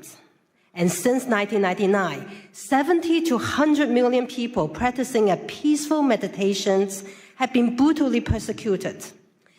And even the crimes against humanity, forced organ harvesting, was being used as an instrument for religious persecution, and it still goes on today. Next page. The repression does not stop at China's border. Under Xi Jinping's order, transnational repression has spread globally through subversion, deceptions, unrestricted warfare, and the erosion of moral and religious traditions abroad. Chinese Communist Party's propaganda, misinformation, disinformations have been amplified through coordinated online campaigns, films, legacy media. Next slide. Let me give you an example. New York Times reporter Nicole Hong published over 10 articles in a short 8-month period attacking Shen Yun. Without disclosing her father worked for the United Front Works Organization, that is the Chinese Communist Party's spy organization overseas. And Nicole Hong and New York Times misleading articles were artificially amplified by thousands of inauthentic social media accounts appearing to be widely read, even make it to be most read New York Times articles in election year 2024. You know that cannot be true. But that is how information warfare operates. Next slide. What New York Times recycling the propaganda of the Chinese Communist Party on Shen Yun. What is Shen Yun? Shen Yun is the beauty of divine beings dancing. Shen Yun brings to life 5,000 years of China's divine traditional culture, nearly destroyed by the past several decades of Communist Party rule.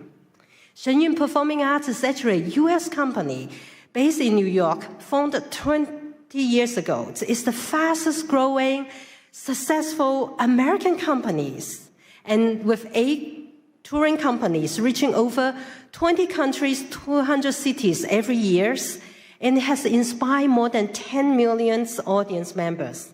If you haven't seen it, go see it yourself. It's so beautiful and inspiring that you may feel connected to the divine. Next slide. Shen Yun also tells the true story of the peaceful civil resistance by as many as 100 million people. They are persecuted simply by living the universal principles of truthfulness, compassion, and forbearance. Why? Next slide. This spiritual practice includes 5 gentle exercises and meditations. Falun Gong is practiced in over 110 countries, recognized by tens of thousands of proclamations around the world for its significant health benefits, spiritual clarity. And its founder, Mr. Li Hongzhi, has been nominated for Nobel Peace Prize 4 times. Next slide.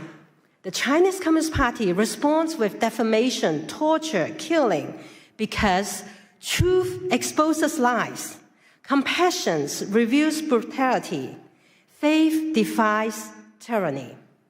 Falun Gong practitioners lead a very healthy and disciplined lives because they don't drink, they don't smoke. The Chinese Communist Party see them as the targets for organ transplants, benefits by killing them on demand. When humans become spare parts, the moral red line has been crossed. We must do something. We must do something now. First, next slide, call on the United States senators to co-sponsor and pass Senate Bill 817, which censors perpetrators of forced organ harvesting, and mandates the State Departments to report on China's practice, which Secretary Rubio are ready to enact that. We're just waiting for Senate bill to pass A17. And the companion bill in the House, 1540, has already passed unanimously. By calling your senators or calling someone who knows the senators, you could save lives. You can stop the crimes against humanity that is taking place every second, every minute, every hour. Second, next slide. We need a secure communication tool, and I'd like to introduce you to the most advanced, most secure tool for all the freedom fighters and for all the spiritual diplomats. Our brothers and sisters in closed societies need a secure tool. All of us here need a secure tool. Everybody watching it online need a secure tool. And this tool is more secure than the standard security setting of Zoom, of Microsoft Teams, or Google Meet. And it is all 4 functions in one platform. You can do video conferencing, you can do messaging, you can do file sharing, you can do calling, all in one tool called SafeMeet. You can go to safemeet.us to download or download it from App Store in Apple or Google Phone. And it operates on its own private server networks. It's not on any of the big tech clouds. So you will not be subject to those cyber attacks that are often experienced by the big tech.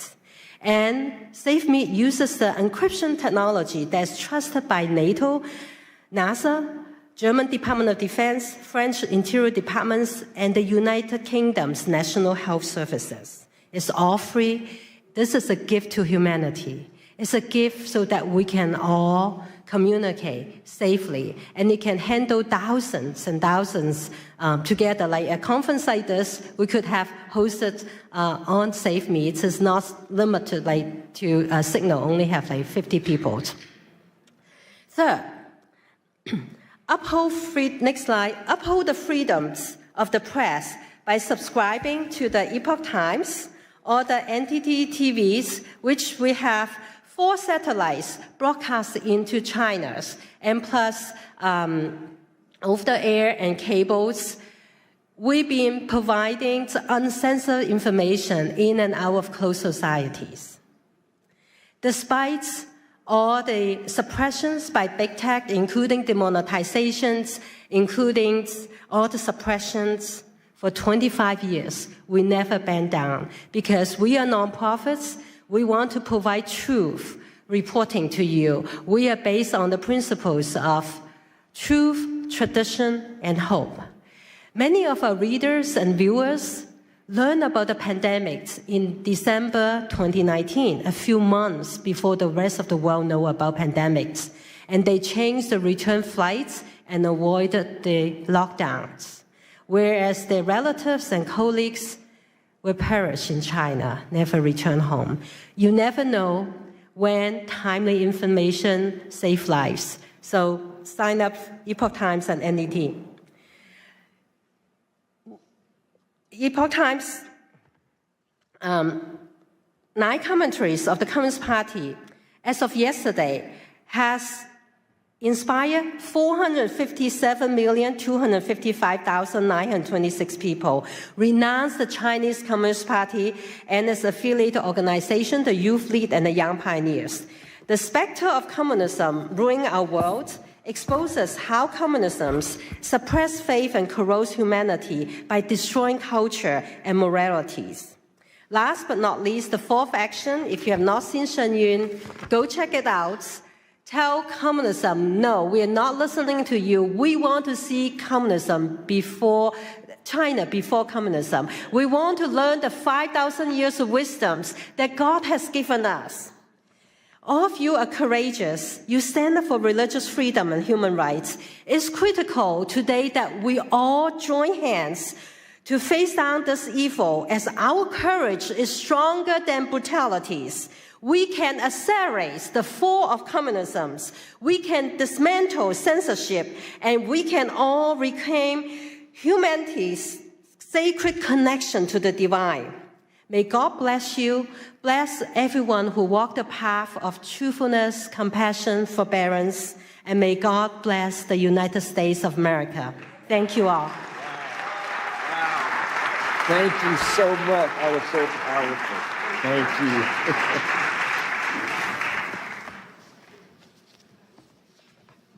Thank you. Next, I'm honored to introduce Ms. Rushan Abbas, founder and executive director of the Campaign for Uyghurs. With her own sister unjustly imprisoned by the CCP, her advocacy is personal and unrelenting. She presents unbroken Uyghur voices calling for a united interfaith response to the atrocities facing the Uyghur people.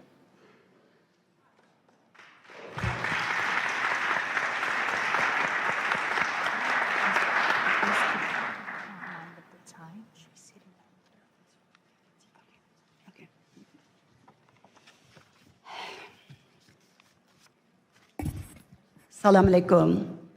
Good afternoon, everyone. It's a privilege to join you all here to this wonderful conference, an extraordinary initiative led by brave Pastor Burns to advance peace, dignity, and the freedom of belief.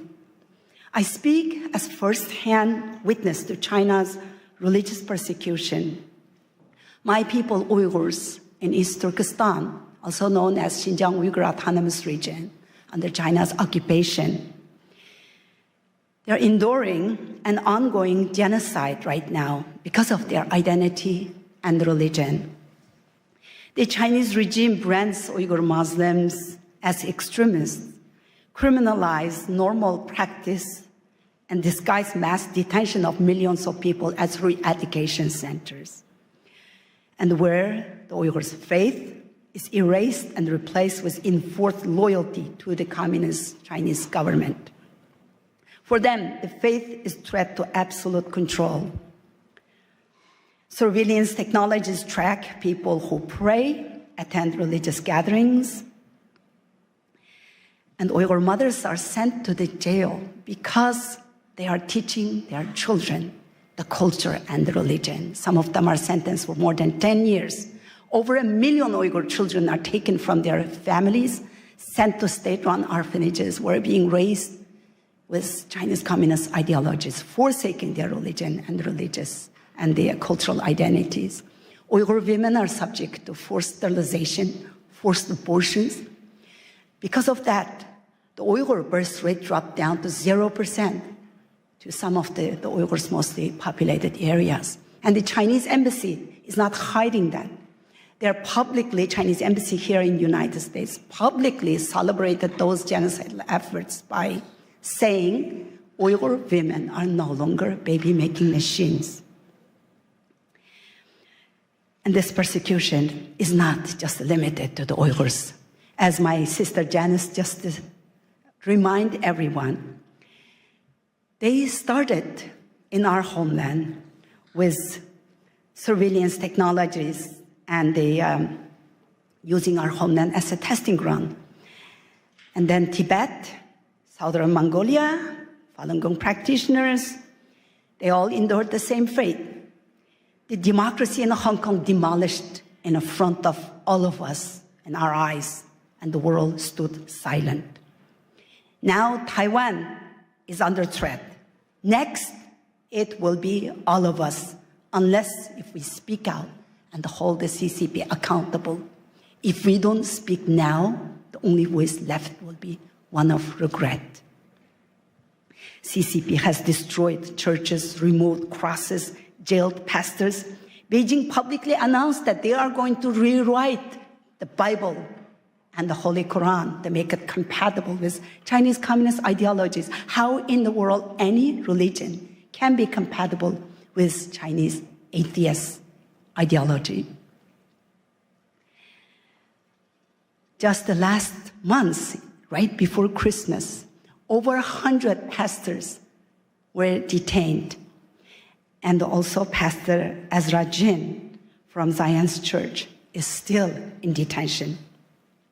The same machinery of repression is long used against those who speak the truth, expose China's crimes, including China's transnational repression Janice just explained. And I am one of them.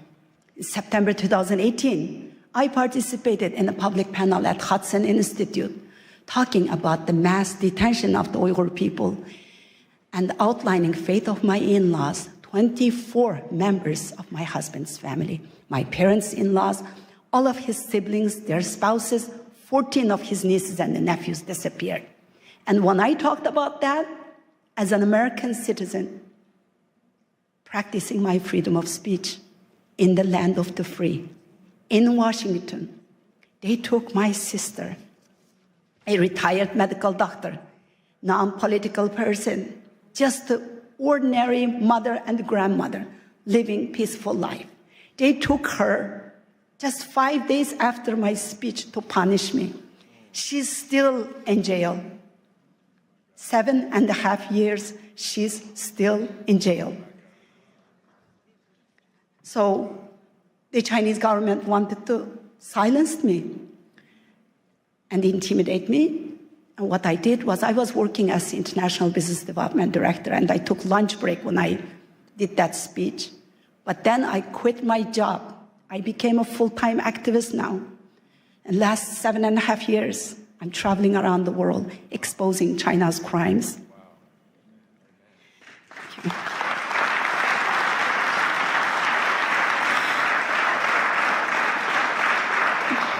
Our religion, our language, even our names, our identity, our faith, everything is being erased.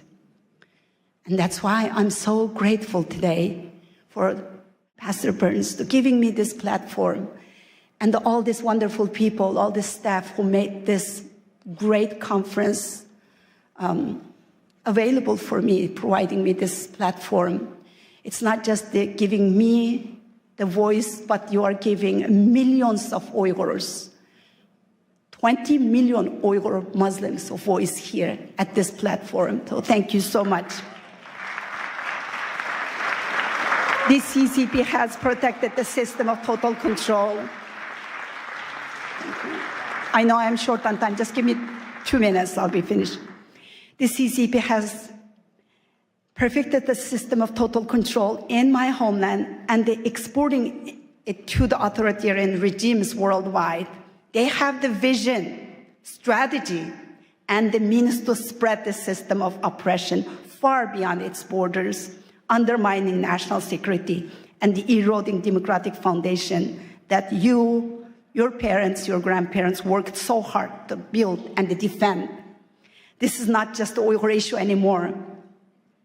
It's China's war on faith, war on freedom and the democracy, war on the women and the children, and a war on humanity itself. We stand at the turning point here. Silence is the oxygen for the tyranny. Unless we hold China accountable, it will be your children and the grandchildren who will pay the consequences of an illiberal world. Our faith, our hope, our courage, and the support for each other, and all of you here, is what we have left to fight onwards. And do not allow China to make this genocide a profitable venture with forced Uyghur labor. Your cotton, your tomatoes, the parts of your car that you drive, and everything you use is made by Uyghur slaves. Blood, sweat, and the tears. The shirt on your back could have been made by my sister, Dr. Gulshan Abbas. Our faith should let us speak out for the Uyghurs. I thank the couple of the doctors here mentioning the Uyghurs. I really appreciate the people who are bringing the Uyghur issue up, and I am so grateful for Pastor Burns. Freedom survives only when we stand together against those who would destroy it. We are all responsible for what happens next. Thank you. Thank you. I want to give this book to Pastor Burns. so much. We stand with you and your sister. Thank you so much. Sorry. Thank you. Next, I would like to introduce a delegation from Ukraine, Vitaly Arlov, co-founder of Ukrainian Week in Washington, D.C., and Alexander Ilash, Ukrainian Week in Washington, D.C. Committee, founder and chairman of Share Your Bread with the Hungry One charity in Ukraine. Good afternoon, everyone. It's a pleasure to be with you, and we just arrived yesterday to be here at this very important event, and we heard a lot about Ukraine today. A lot of those of you who support Ukraine and who are really concerned, and we really believe that spiritual diplomacy, this very important subject, and this is what we all have to be united for, to do and to change the world together. Thanks to Pastor Mark, who has been with us in Ukraine not once, and who really stays strong for Ukraine and for peace and for just peace in Ukraine. Thank you, Pastor Mark, for what you're doing for our country. Yeah, Pastor Mark, thank you very much for your support Ukraine, visiting Ukraine. Thank you for your passion. Сьогодні ми хочемо пару слів сказати саме за духовні причини тої страшної війни. And while we're here, we would love to share with you just a couple of words about spiritual reasons for that horrific war in our country. Бо агресія Росії проти України має духовні причини. Because we deeply believe that there are spiritual reasons for that aggression of Russia against Ukraine. На жаль, слабке лідерство в світі приводить до важких часів.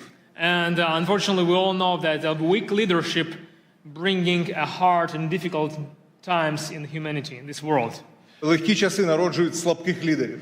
And easy time brings to a weak leadership. Слабке лідерство приводить до важких часів. And a weak leadership brings a hard days and hard years to our важкі часи world. Народжують сильне лідерство. But difficult times bringing to a strong leadership. Але, на жаль, добрі часи знову приводять до слабкого лідерства. And unfortunately, good days and good years bring us to weak leadership again. Ми дуже дякуємо пастору Марку. So we're very much grateful to Pastor Mark. Що він піднімає прапор сильного лідерства, духовного лідерства. That he is the one who raising up on a high level the flag of spiritual diplomacy and spiritual leadership. В Україні, thank you very much.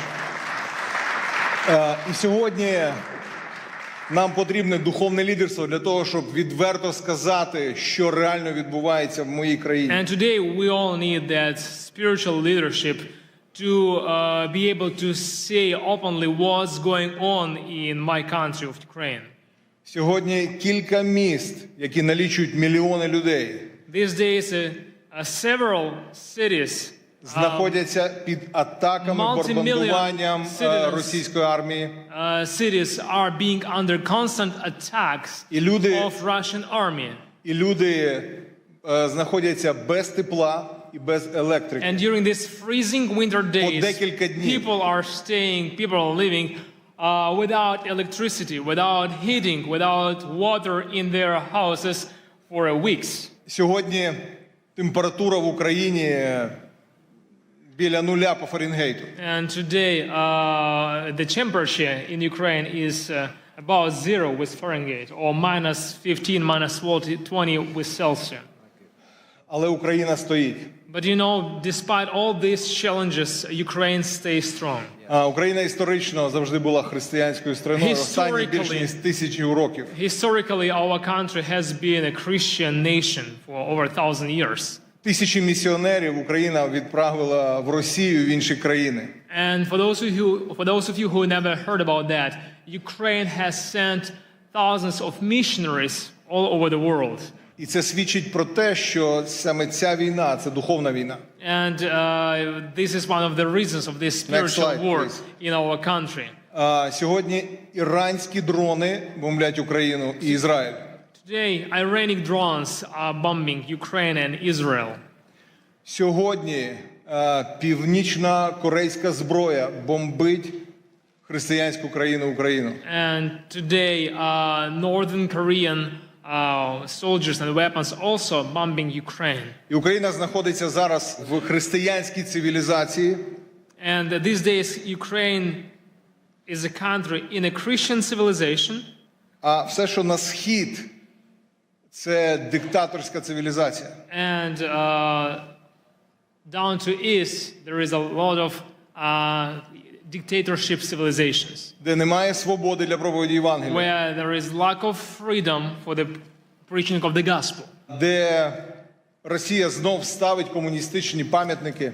Where in Russia they putting back those communistic monuments. Росія розбомбила 700 церков в Україні. Within this almost 4 years of this war in Ukraine, Russia has targeted and destroyed over 700 temples and church buildings І in деколи Ukraine. цілилась саме в церкву, бо поруч нічого більше не було. And we have a lot of cases when, for sure, we can say that they, for reason they wanted to target church building because around the church there is nothing. It's just a church building. Next slide, please. В окупованому Мелітополі, окупованому Росією та Мелітополі, вони забрали церковне приміщення. And there is a city of Melitopol in Ukraine with a very nice church building. І зробили з нього військовий музей російської армії. Russian forces, they occupied and they took over that church building and they made kind of like their military storage there. Росіяни вбили біля 70 пасторів і священиків. And it's over 70 pastors and priests who were killed within these 4 years of this war by Russian soldiers. Половина з них це протестантські євангельські віруючі. And half of those priests were evangelical Christians. Next slide, please. Evangelical pastors and priests.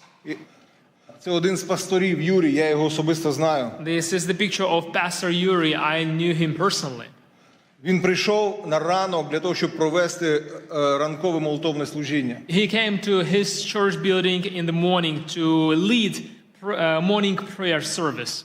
Як тільки служіння закінчилось, and right after the service finished, люди розійшлися. And people left the building. І прилетіла російська авіаційна бомба і розбомбила і вбила його. Right after that prayer service, Russian aviabomb was dropped straight to that church building, destroyed the building and killed the pastor.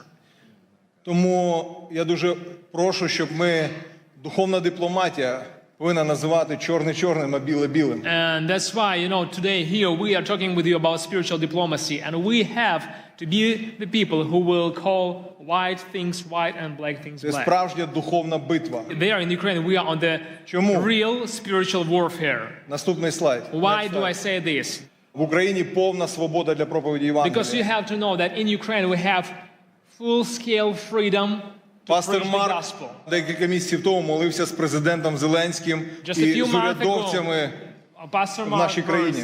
Prayed together with our president and with a lot of parliamentaries, members of parliament, during our national prayer breakfast in the capital city of our country. We have full-scale freedom to preach the gospel. Російська пропаганда намагається сказати, що в Україні немає свободи. And these days we heard a lot that Russian propaganda tries to say and to deceive people that we don't have freedom for the gospel in Ukraine. Декілька років тому ми зібрали 500 000 людей на центральній вулиці. A few years ago we had a gathering which 500,000 people attended для того, щоб славити Бога і at the прославляти very Царя Царів. central square in the Kiev, in the capital of our country. And those people were gathered to praise God and to worship Him. В Україні сьогодні найбільший в Європі молитовний сніданок. And these days we have, every year we have the largest prayer breakfast in Europe. В 90 офісах державних проходять молитовні сніданки і читання Біблії. And during the year we have prayer breakfast in over 90 locations all across Ukraine. Диявол хоче все це зупинити. And the enemy, he tries to stop all of this. І дуже часто він розв'язує війни, коли відбуваються якісь стратегічні речі на And цій very землі. often we can see in the history that when some strategic things are developing for the sake of the gospel, then the war came to that place as a weapon of the enemy. Коли народився Мойсей, вбивали хлопчиків. When the Moses was born, the Pharaoh tried to kill all the boys. Коли Ісус народився, When Jesus вбивали was born, хлопчиків. they tried, Herod tried to kill all those boys. Коли 500 років тому в Європу пішла реформація, була війна 30 років. And 500 years ago, when Reformation came to Europe, there was a war for over 30 years. Коли 100 років назад було декілька пробуджень, Азуза Стріт, Уельс. And 100 years ago, when there was a few revivals, Azusa Street and Welsh revival, прийшла Перша світова війна і Друга світова війна. We got First World War and then Second World War. Тому, друзі, ми просимо вас підняти голос молитви we want to ask you to keep us in your prayers. І підняти голос духовної дипломатії. To raise up your voice of prayer and to raise up your voice of spiritual diplomacy. Для того, щоб зупинити цю комуністичну російську навалу. For the one reason to stop this communistic Russian aggression. І ми хотіли би кожному з вас подарувати мою книгу. And we brought this book. This is my book that we brought to give to each of you. На ваших рядах вони є. You probably have seen it on your chair.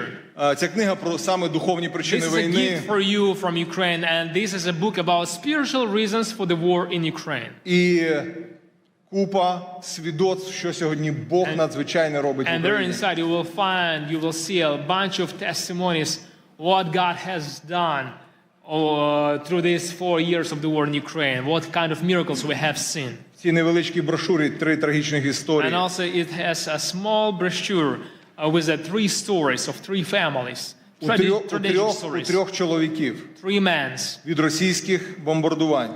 3 men who lost their families because of Загинула Russian дружина bombings. І майже всі Some of діти. them lost their wives, some of them lost their wives and kids.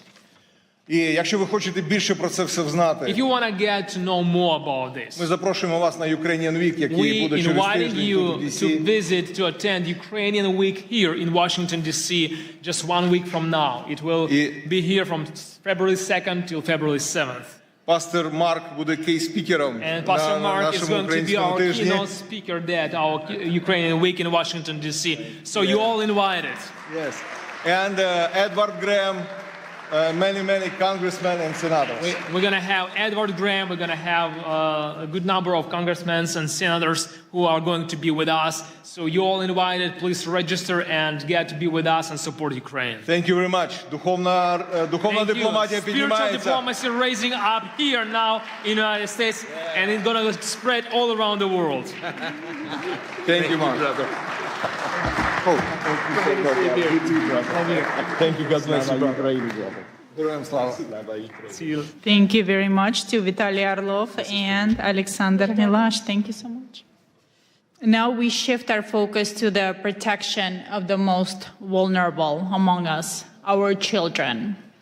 Please welcome His Excellency Ambassador Lazaro Nilandu, a distinguished Tanzanian diplomat and former cabinet minister, who will discuss the critical work of protecting children in Tanzania and securing their future. Thank you so much. Thank you. Thank you. Thank you. Good afternoon, everyone. Pastor Mark Barnes, God bless. It was a pleasure having a chance to speak with you over the phone the other time, and I can see you now. I wish to recognize congressional leaders, some of whom had spoken before, spiritual leaders who are here, ladies and gentlemen. It is indeed my great honor and singular privilege to speak before you on the subject of shared responsibility which we have before God and humanity, which requires all of us, one, to take care, to protect, and above all, to give the most love to the most vulnerable. And these are children who, some of them may be in harm's way anywhere in the world. As a diplomat myself and as advisor to my president, Dr. Samia Suluhu Hassan, it is befitting that I bring to you greetings from Madam President and share with you her deep belief that the safety of children anywhere is our God-given responsibility and a noble duty upon which our humanity and our human conscience and belief are measured. Coming from Tanzania, a land that stands as an enduring symbol of peace, beauty, and stability in Africa, and a country whose children have grown singing, and if there is anybody from Tanzania here would attest to me, we grew up singing a love song, all of us. It said, Tanzania, nakupenda kwa moyo wote, ninapokwenda safarini kutazama maajabu. And it was speaking rather about people and children who had no home, who had no place to go. Tanzania would be a country that welcomes them all, give them home, give them refuge. And these melodies and lyrics have defined who we are as a nation, spoke then and now that suffering children are safe in God's hands, and we the people remain his instrument of sharing his grace, his care, his protection, and enduring love for all of the children of our world. Currently in Tanzania, and I wanted to give this perspective so people understand where we are currently today in Tanzania. We are hosting around 231,000 to 232,000 refugees. This is according to UNHCR, mainly from the country of Burundi and DRC.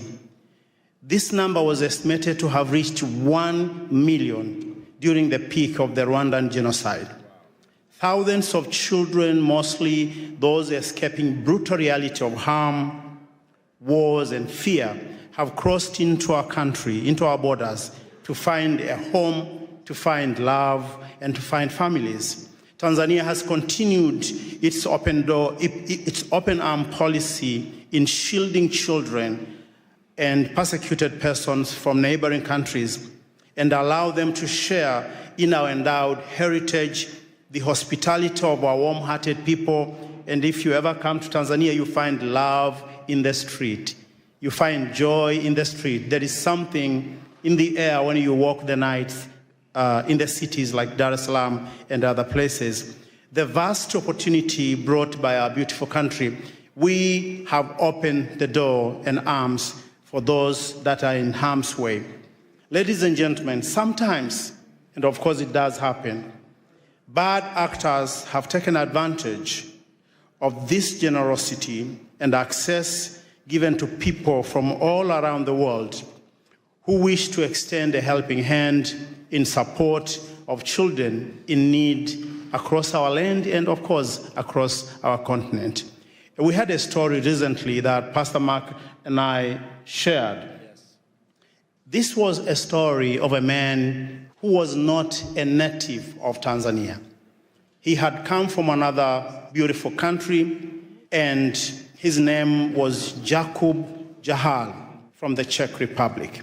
This man, whose infamous actions represents a modern-day cross-border criminal rings targeting children, is alleged to have abused children and misappropriated charity funds meant to support those same children in need in an orphanage somewhere in Moshi, just beneath the beautiful foot of Mount Kilimanjaro. This man became a monster in hiding, accused of abusing children in the most inhumane ways. And Jacob is reportedly to have arrived in Tanzania sometimes in 2020, initially as a community support lead through an organization called Nature Skills, which was supporting vulnerable children and promoting environmental action. Such actions are abhorrent and contrary to international laws and to the laws of the United Republic of Tanzania, and hence a coordinated due process to bring the perpetrator and his associate to justice is warranted, and regardless of where they may be hiding today in the world. Tanzania, under the able leadership of Dr. Samia Suluhu Hassan, our first female president, proud mother and a leader, has stood tall among nations in Africa by advancing Pan-African policy to protecting the rights of the children. Even during our darkest hour, our nation and her people has reason to find a reason, compromise, and purpose to continue holding all our children by the hand and keeping the faith in the greater good of humanity through God. It is well noted that during the years of J.F. Kennedy, and this is a man that many Americans remember with pride, this was back in 1961 to 1963. These years were known for the youthful energy of his new frontier vision. As America faced multiple challenges and opportunity at the same time, and among them, I remember from reading and from understanding, it was Cuba Missile Crisis, establishing a Peace Corps that continue to bring change across the world today, and also advancing the space technology. During these coveted times, a young leader from Tanzania, Julius Nyerere, had risen to power in our country, having delivered independence of Tanganyika from the rule of England without bloodshed. And this is important. He was a spiritual diplomat of his time. And they two quickly became friends. They had a bond of friendship. They had a bond of love and brotherhood. And this friendship resulted in JFK inviting Julius Nyerere to come to this city, Washington, D.C., on January 15, 1963. Among other things that they discussed was making the children of Africa and the children of Tanzania an endowment that we will all be proud. They discussed, among other things, the children's safety that would be the epicenter and foundation of Tanzania and U.S. relationships that have endured today. The welfare of Tanzanian school children, as I said, was among things they discussed then in 1963. Ladies and gentlemen, at such times as these, interfaith dialogue must continue to build trust. Where politics alone cannot, humanity is brought together in shared values and perspectives. The unity among faith communities is essential in addressing today's global challenges, the safety of children included. It is our sacred duty and shared responsibility to go beyond the call of duty, anything that we are, that we believe, that we want to do, to making sure the freedom of religion, the beliefs, and the faith is protected for all, because this is foundation upon which we can have societies that are strong. Ladies and gentlemen, whatever that happened now and today, I wish to say that one of the famous things that Nelson Mandela once said was that Africa, as he was looking at the continent, having come out of jail, he said, Africa, the Lord gave you struggles, and struggles made you strong. We are all made strong because of some of the things we go through. And I believe as we continue to stand united, as we continue to work together, the voices of our places like Africa, what we do, what we are achieving should be part of the contribution, positive contribution to this debate in the world, to making our world a better place. And I want to finish by giving you this. Someone somewhere in Africa continue to believe we do have that African dream to be a better people, to be loving, to open our hands to the rest of the world.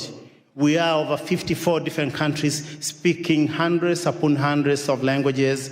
But yet when you visit the continent, even places where you may not have heard, there is love in the air. If you come to Tanzania, if you come to places like Arusha, Mount Kilimanjaro, and you go to just ordinary folks in the villages, you find love in the air. We would like to have this love continue to unite our world as we continue to be free people, working for the whole world and uniting all our perspectives for the greater good. Thank you, and thank you for listening. Thank you.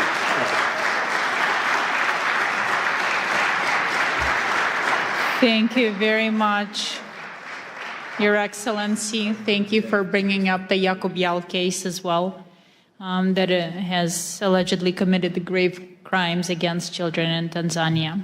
That is devastating, and I'm glad you're looking into it.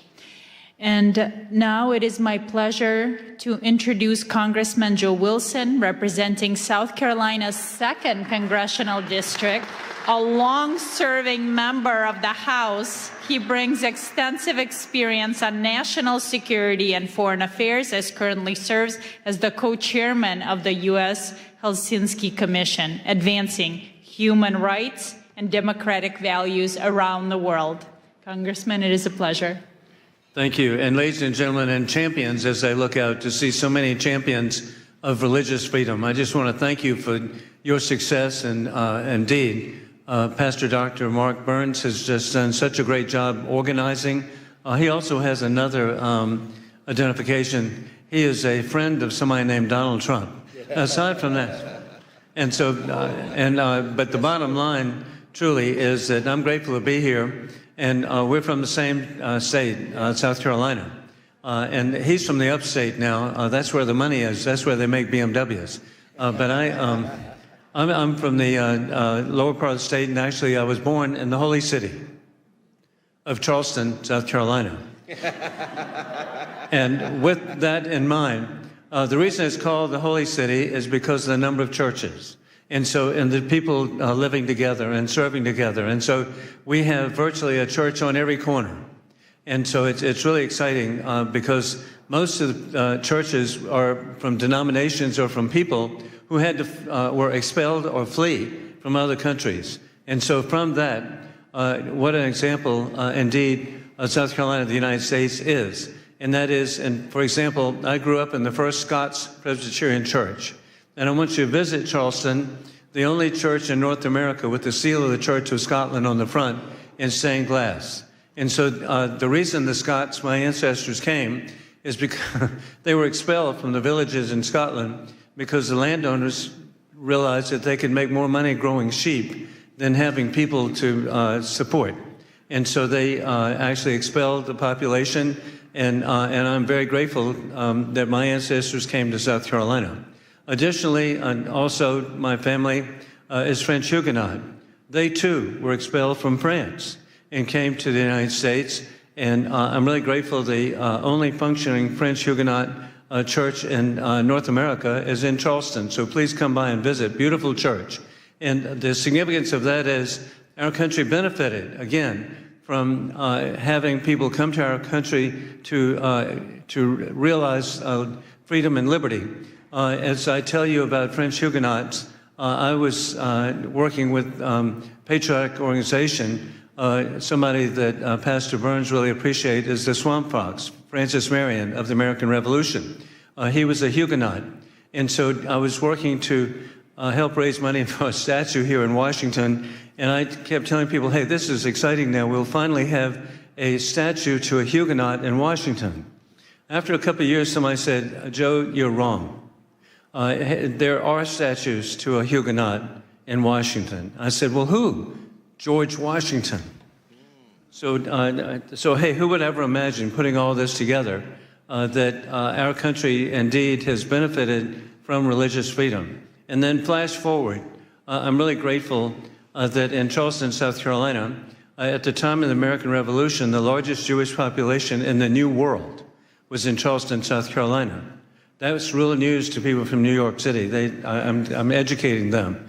And also the first provincial constitution recognized Judaism as a religion was the Provincial Constitution of South Carolina. The first Jewish American elected official was in the Provincial Assembly of South Carolina, and the first Jewish American killed in the Revolution was in Charleston, South Carolina. So that's the environment I grew up in. And then flash forward, I've really had such a great opportunity to work with so many different communities, and in particular, I've been working with the Hindu community. And as a real estate attorney, I worked with Indian Americans buying hotels and motels in the United States, and particularly in South Carolina. And flash forward, they now have a majority of the hotels are owned by Indian Americans. Additionally, the Indian American community at 6 million people, of Hindu faith, a substantial number of Christians now, but they are elected to public office. We know that, Governor Nikki Haley. We're really grateful for the success. And then you can see their success. Who would ever imagine FBI Director Kash Patel? And hey, who would imagine the Second Lady of America, Usha Vance? And so the Indian American community has just been so successful.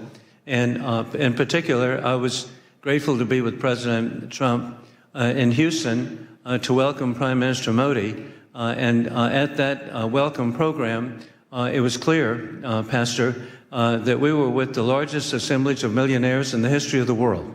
40,000 people were there. The per capita income of the Hindu Indian American community is twice that of the average American. And so, again, I cite that as an indication where religious freedom has such importance and can lead to so much. And so I want to thank all of you for what you're doing. I'm proud to wear the pin. And looking at all these positive faces, you're an inspiration. God bless you. Thank you. Thank you. Thank you. Thank you so much.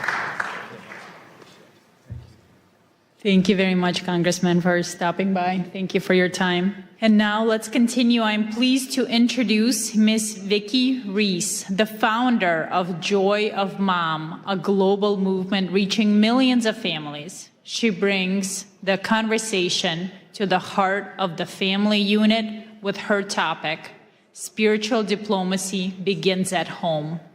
She explores how motherhood and compassion are the first steps on the path to peace.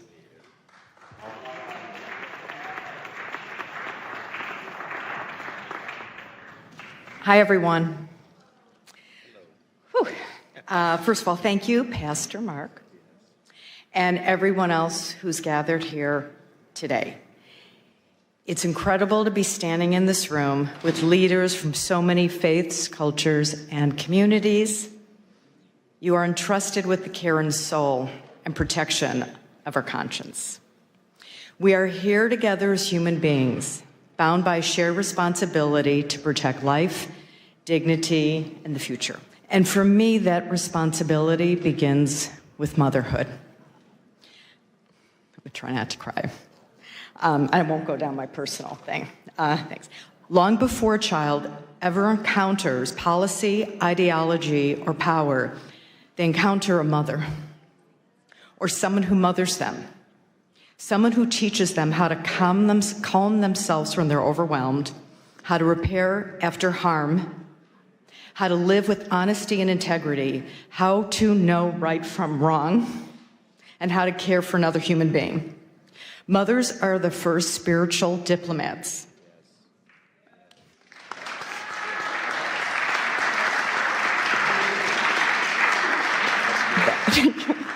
That our children will ever know. I think that was the most important thing I could say out of this. In kitchens, in classrooms, in car rides, in quiet moments, mothers teach empathy, accountability, courage, and compassion in action. They are not soft skills. They are the foundational skills of peace. This is why spiritual diplomacy cannot be separated from maternal wisdom. Shifting. Because peace is not enforced from the top down, it is formed from the inside out. Wow, that's good. When mothers are supported, heard, and connected, families stabilize. When families stabilize, communities heal. And when communities heal, peace becomes possible, not as an idea, but as a lived reality. Spiritual diplomacy asks us to lead beyond labels and ideology. Motherhood asks us to lead with responsibility. Both are rooted in the same truth. Love is not passive. Love is protective. Love is courageous. And I'm almost done.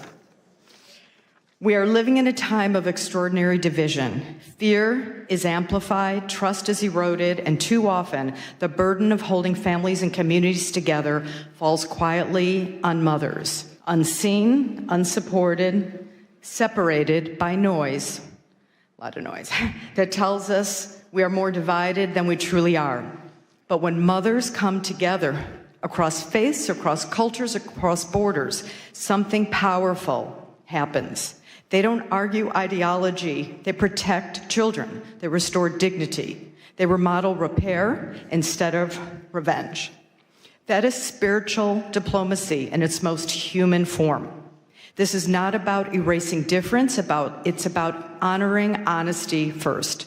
It's about choosing wisdom over outrage, compassion over condemnation, responsibility over indifference.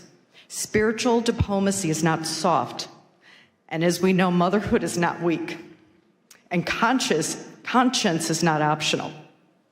These are the strongest forces we have. So my hope, my prayer, is that we leave this gathering committed to elevating maternal wisdom as part of the global peace dialogue, committed to seeing mothers not as a support system, but as a foundation, committed to standing for what is right, even when it is difficult, committed to remembering that every child everywhere deserves to grow up in a world shaped by care, courage, and conscience. May history say that when the world needed healers, we showed up. May it say that when peace felt fragile, we chose to protect it. And may it say that love, lived boldly and practiced daily, became the bridge that carried us forward. And may mothers stand with you and with one another as partners in this work, bringing conscience,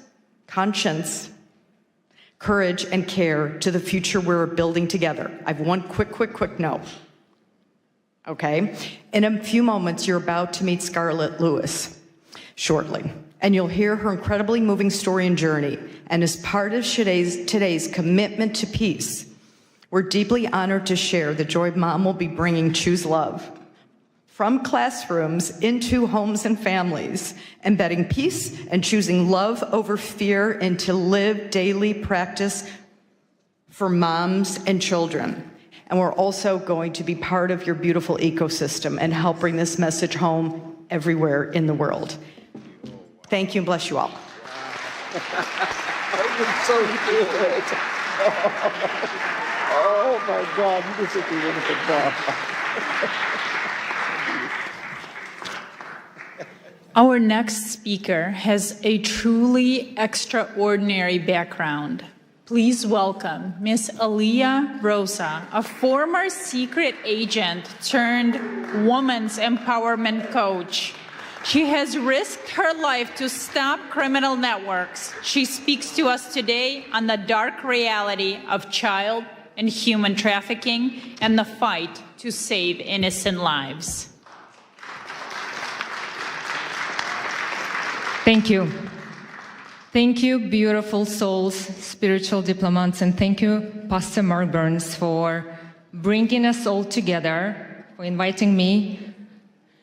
I would never imagine being a little girl born in corrupted communism, the country which doesn't exist anymore, thank God, USSR, that one day I'll stand here in front of you in the nation's capital, the symbol of freedom, liberty, unity, hoping for peace, right? We are all ambassadors for the peace, right? And the hope and love. I'm also very happy to see here children. Please raise your hands who are parents and who have children. 99%. Did you know that according to United Nations report, there are over 27 million people are sex trafficked globally? Think about this number, 27 million people. Once I was working as a secret agent in Russia, in FSB, fighting against human and drug trafficking. Together with my team, we saved and rescued over 500 underage children. Unfortunately, some of those children we couldn't rescue, it was too late. And I still remember their faces, and I still remember the faces of their parents who begged us to help them, but it was too late. Some of my colleagues have died during these missions, and let's take a moment to pray for their souls to rest in peace. So that's why, as adults, it's our responsibility to educate children, not just our children, but all children. Thank you. And that's why it's so important for us to speak about these global issues, to check social media of our children, speak with our children's friends, to support and report to adults or authorities if they will see suspicious behaviors. Create communities and speak about these social issues like we do right now. And hopefully, maybe today, tomorrow, you will share this information with your friends, with some kids, and they will remember that. And one day, when they will go to public places, they will not take from someone a drink or a sweet, and they will not leave their drinks unattended, because this is very important. My son is 16 years old. He was going out with his friends at 6 p.m. He calls me crying that 2 girls from his class were picked up by the car and they drove somewhere. Thank God in Snapchat they have the location. So I pick up my car, my son, I pick up my car, and we drove there to find them. They were picked up by 2 men, 40 years old about. We reported that issue. But this can happen with anyone. Imagine it could be your kids, imagine it could be kids of your family members or your friends or so on. That's why, as adults, we need to bring awareness, especially to our young generation, because this is our future. Yes. Thank you so much for understanding that it's so important to be together, to unite, to fight this problem, because the most important is to prevent a problem before it will even start. And this is our responsibility as adults, to teach, educate our children, because they copy what we do. And a little favor. It's the beginning of the year. I decided to set up a charity to bring awareness about this global issue. And if anyone here would like to help me and join in me in this journey, I'm here for you. I would really appreciate about your help, and thank you so much for having me. Thank you for this amazing event, and God bless you all. Thank you. Thank you so much. Thank you so much for that. Thank you so much. Now, returning to the stage, our distinguished Indigenous leaders, Chief Joseph and Ambassador Lara Lynn Riverwind, co-founders of Firekeepers International. They address a crisis touching every community, from silence to sacred care. They will share how faith leaders must respond to the youth mental health crisis. I knew you were going to make us follow either Dr. Burns or the secret agent. Thank you for Pastor Burns for bringing a microphone to the Indigenous voice. It's an honor and blessing. Thank you. Thank you. She sits on her bed behind a locked door in a dark room. Mascara-stained tears streak her cheeks as she watches blood drip from her arm. This self-inflicted wound, vying for space among many others. Next time it will be deeper. She says. Next time I'll go all the way. And just like that, ideation becomes a painful plan. Statistically, before this gathering ends, a depressed and hopeless Native American will take his or her life. But God. Taigwe, Oma Bahari, da Kakasike Guazabara Mahura, Takatais Boriken Ota Danaboria Yaya Ota Kasike Bosibakan. Good day with respect and honor to all the dignitaries that are here. I am Chief Joseph Riverwind, Ward Chief of the Arawak Taino tribe of Puerto Rico, the tribe of first contact. I'm also a servant of Yahweh, the supreme spirit of all spirits and a disciple of the great chief cornerstone, aka Rabbi Yeshua. Shio, ganik di layeline ekwani unole dakudoa, chijalagi kenusida, dohigesesti.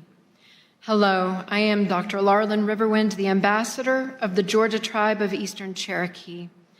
I serve Creator Yahweh, and I walk the white path of Yeshua, Jesus, whom my people have an ancient story about. For generations, Native people have lived with intergenerational trauma. Depression, identity crisis, and suicidal ideation are often lifetime struggles rather than temporary obstacles.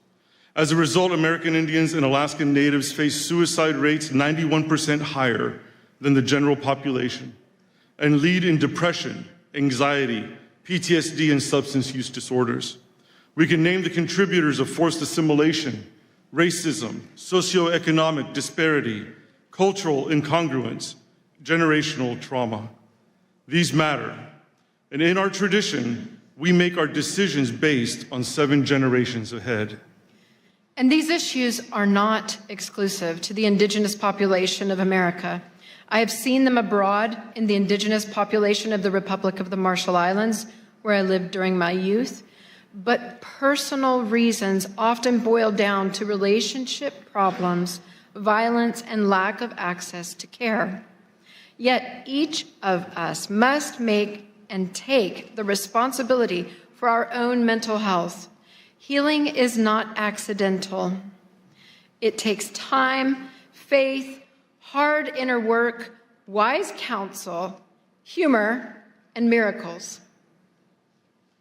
Humor is a core Native tradition, so we'd be remiss if we didn't ask you, how many psychiatrists does it take to change a light bulb? 1, but the light bulb has to want to change. And speaking of change, did you know that Native Americans will be the first ones in heaven? We have reservations. There you are. Jeremiah 29:11 declares, "For I know the plans I have for you," says Yahweh, "plans to prosper you and not to harm you, plans to give you hope and a future." We must help people envision a future worth living for. Often the first step across that bridge is moving from silence to speaking up, because evil flourishes in silence. It is often through sacred care that people find the courage to speak. Sacred care takes many forms. At Firekeepers International, our Good Medicine program provides sacred care through ancestral teachings passed down by our elders, through art, music, storytelling, dance, counsel, honor, and ceremony that brings holistic healing to the soul. Yet our culture should strive for much needed refinements. To 1, celebrate heroic whistleblowers. Normalize ongoing counseling. Honor mental health professionals. And develop emotionally intelligent leadership. For many, there is no dramatic crossroads between victim and victor. Victimhood is often a default survival mode. But this world, though filled with pain, is also filled with love. A soul's journey from victim to victor is forged through forgiveness, healthy boundaries, and discernment. It is our sacred duty as faith leaders to teach and model healthy, holy, enforced boundaries. Without them, encroachment is normalized, victimhood is enabled, abusers protected, and spiritual necrosis left unchecked. Across Turtle Island, what we call the land here, indigenous wisdom teaches a foundational truth. Life is sacred. It is a gift from the Creator. Important question. So where does spiritual diplomacy end and sacred heroism begin? When there are mobs of serial murderers currently slaughtering Christians, Jews, Druze, Alawites, Kurds, Yazidis, Persians, Syrians, Hindus, Nigerians, Masalit, Hutus, Tutsis, and moderate Muslims, we must speak up. As faith leaders, we must break our cultural taboos surrounding violence, sexual, physical, emotional, and spiritual abuse. Silence is compliance. Silence is condoning. Silence is abetting. We cannot teach tolerance of violence or endorse violence as resistance. We must model the sacred care of speaking up and breaking the silence, and we will now. This great nation protects freedom of religion, our right to serve any God or none. But liberty demands responsibility. If a religion commands the taking of an innocent life, it is a death cult, not a religion. And its constitution, come on now. It is a death cult, not a religion, if it says, take innocent life. Got a few of you. And its constitutional protections then are null. Speech defining holy versus profane is protected, but breaching physical boundaries to commit violence is not. As indigenous spiritual authorities from these ancient lands of Turtle Island, we want to make a clear declaration. Radical Islam, death cults, anti-Semitism, and enslaving ideologies disregarding the sacredness of life and liberty are not welcome on Turtle Island. We must become divine interruptions on someone else's path to destruction. And let me just say this. It's a big deal to have somebody with spiritual authority of indigenous people to say what is and is not welcome in their land. Meditate on it. As we leave today, return with me to that dark room and that bleeding girl. She was not unseen. Her faith leader knew. He knew intervention was needed. He knew there were options. Now the only question left is this.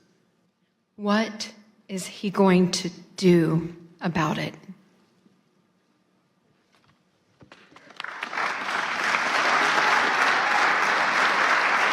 Thank you very much.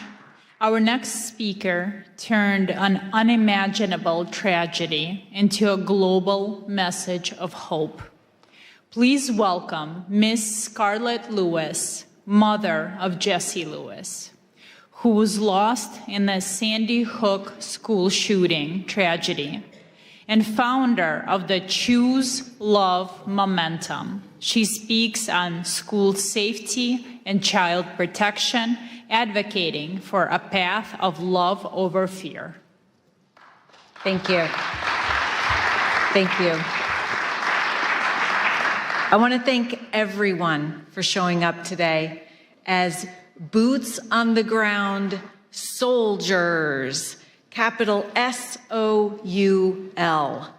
soldiers of love, spreading this message because that's exactly what we're doing. Hope and peace live and grow in this room. I can feel it. Thank you. I want to begin with a simple truth. When we talk about peace, diplomacy, or global stability, we're not talking about ideas. We're talking about lives. We're talking about our children. We're talking about what happens when love breaks down and compassion is absent. I know this not as a theory, but as a lived reality. 13 years ago, my 6-year-old son, Jesse, was murdered in his first grade classroom at Sandy Hook Elementary School, alongside 19 of his classmates and 6 educators in what is still the worst mass shooting in U.S. history in an elementary school.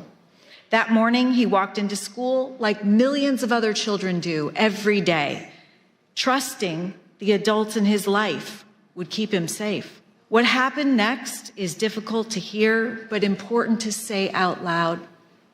A former student returned to the school he once attended with the intention to cause maximum harm, driven by years of neglect, abuse, unaddressed pain, bullying, and revenge.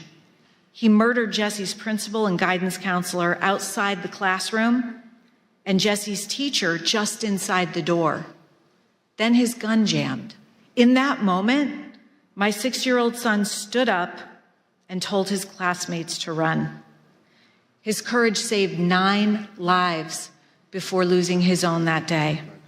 Kids and adults in this world are hurting. They're in such pain because they don't have understanding, love, role models, spiritual diplomats, essential life skills, and they know no other way to get relief but to seek revenge and to off-put their pain on as many people as possible. In fact, we know that through the latest science, revenge is the cause of all bullying, all violence, and all wars.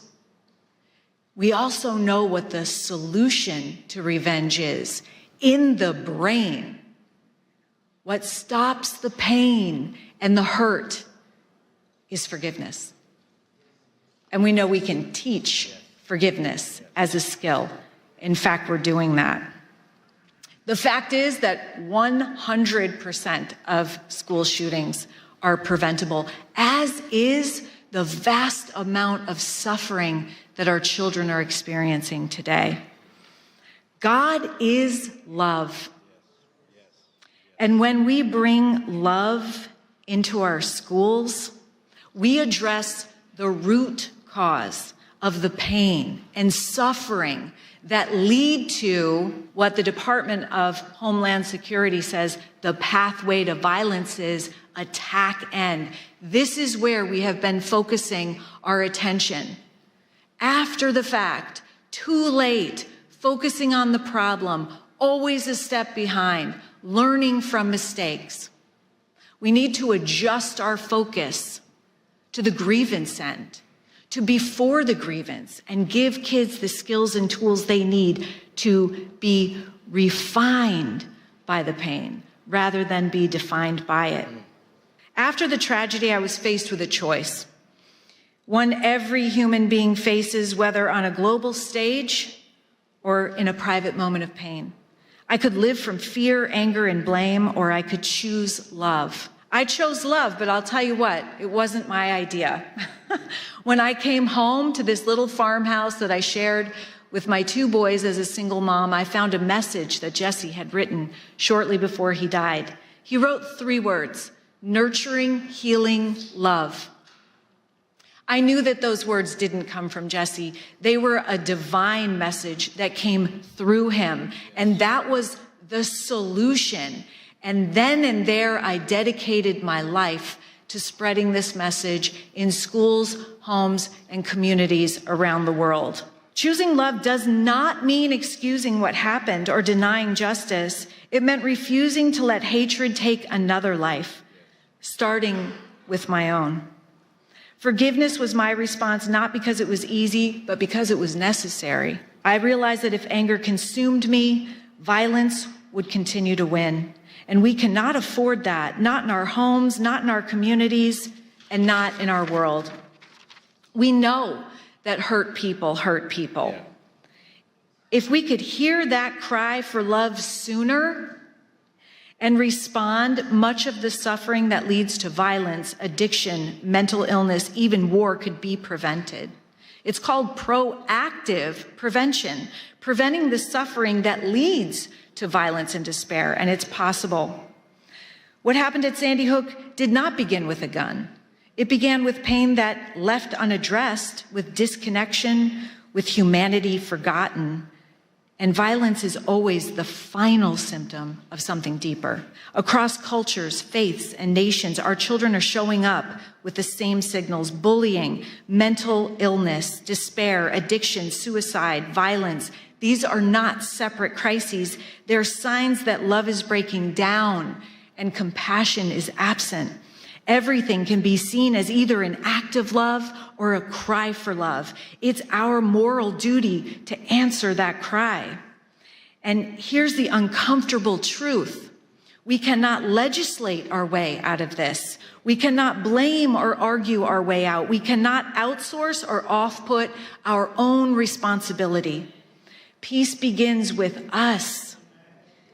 We can't wait for someone else to fix it because there is no one else. And it turns out love is a skill that can be taught and practiced, and this makes it available for everyone. I created the Choose Love movement to teach how to choose love as a thoughtful response in every situation, circumstance, or interaction, especially the hard ones. At its core is a simple understanding. Every day we choose love or fear, and the outcomes of these decisions look dramatically different. We were created in love, but our brains are wired to defend us and thus attuned to fear. Having these essential life skills enables us to have the courage to face pain, grow, and be strengthened by it, and not pass it on. And as Vicki from Joy of Mom mentioned, our work doesn't stop there. We're honored to bring Choose Love from classrooms into homes and families with Joy of Mom, because the home is where peace is practiced and the next generation is shaped. We can't always choose what happens to us, what someone else says or does, but we can always choose our response. When we choose love, even in the face of hatred, we reclaim our true, authentic power as humans, our self-control and our humanity, because the opposite of love is not hate, it's fear. When we understand this, we can look upon hate as suffering and with compassion. This is the work of spiritual diplomacy. It's choosing to see people not as enemies, but as human beings. It's responding to fear with courage, the same courage Jesse showed that lives inside every single one of us. It's replacing judgment with compassion and hearing the cries for loving action all around us. It's understanding that every thoughtful response rooted in love creates safety, locally and globally. Our children are learning how to respond to conflict by watching how we do it. They need leaders, spiritual diplomats, who understand that peace is not passive. It is active, it is courageous, and it is a choice. Spiritual diplomats must exist because the world is aching for moral clarity. When humanity disconnects, our children suffer. And every act of love, no matter how small, restores hope and reduces fear. The courage to spread nurturing, healing love is why we're here today. This is why spiritual diplomacy matters, to teach our children to be spiritual diplomats. And this is why the work you're doing and we're doing together is so urgently needed today. Thank you for choosing love. Jesse's favorite tale. Thank you so much. Oh my God, that was so beautiful. Yeah, me too. You're so great. Thanks for giving us courage. And now we are honored to receive a special address from His Excellency Caleb Mutfeng, the Executive Governor of Plateau State, Nigeria. Through his video address, he speaks to us today on promoting peace and liberty amidst global challenges, sharing a governance vision anchored in justice, mercy, and the sanctity of human life. Distinguished faith leaders, policymakers, members of the United States Congress, diplomats, and esteemed guests from all around the world, I bring you warm greetings on behalf of the good people and government of Plateau State, Nigeria. I'm deeply honored by the gracious invitation extended to me to participate in this important International Interfaith Conference with the theme, United in Liberty, the Rise of Spiritual Diplomats. It is with all sense of responsibility that I regret my inability to be physically present at this time due to exigencies and demands of the office. However, I am ably represented by my advisor on development partnerships and strategic linkages, as well as diaspora engagements, Mr. Manji Wilson, who would deliver a presentation on my behalf. I want to specially commend Pastor Dr. Mark Burns and the conference conveners for creating such a global platform that recognizes the vital role of faith, conscience, and moral leadership in diplomacy and peace building.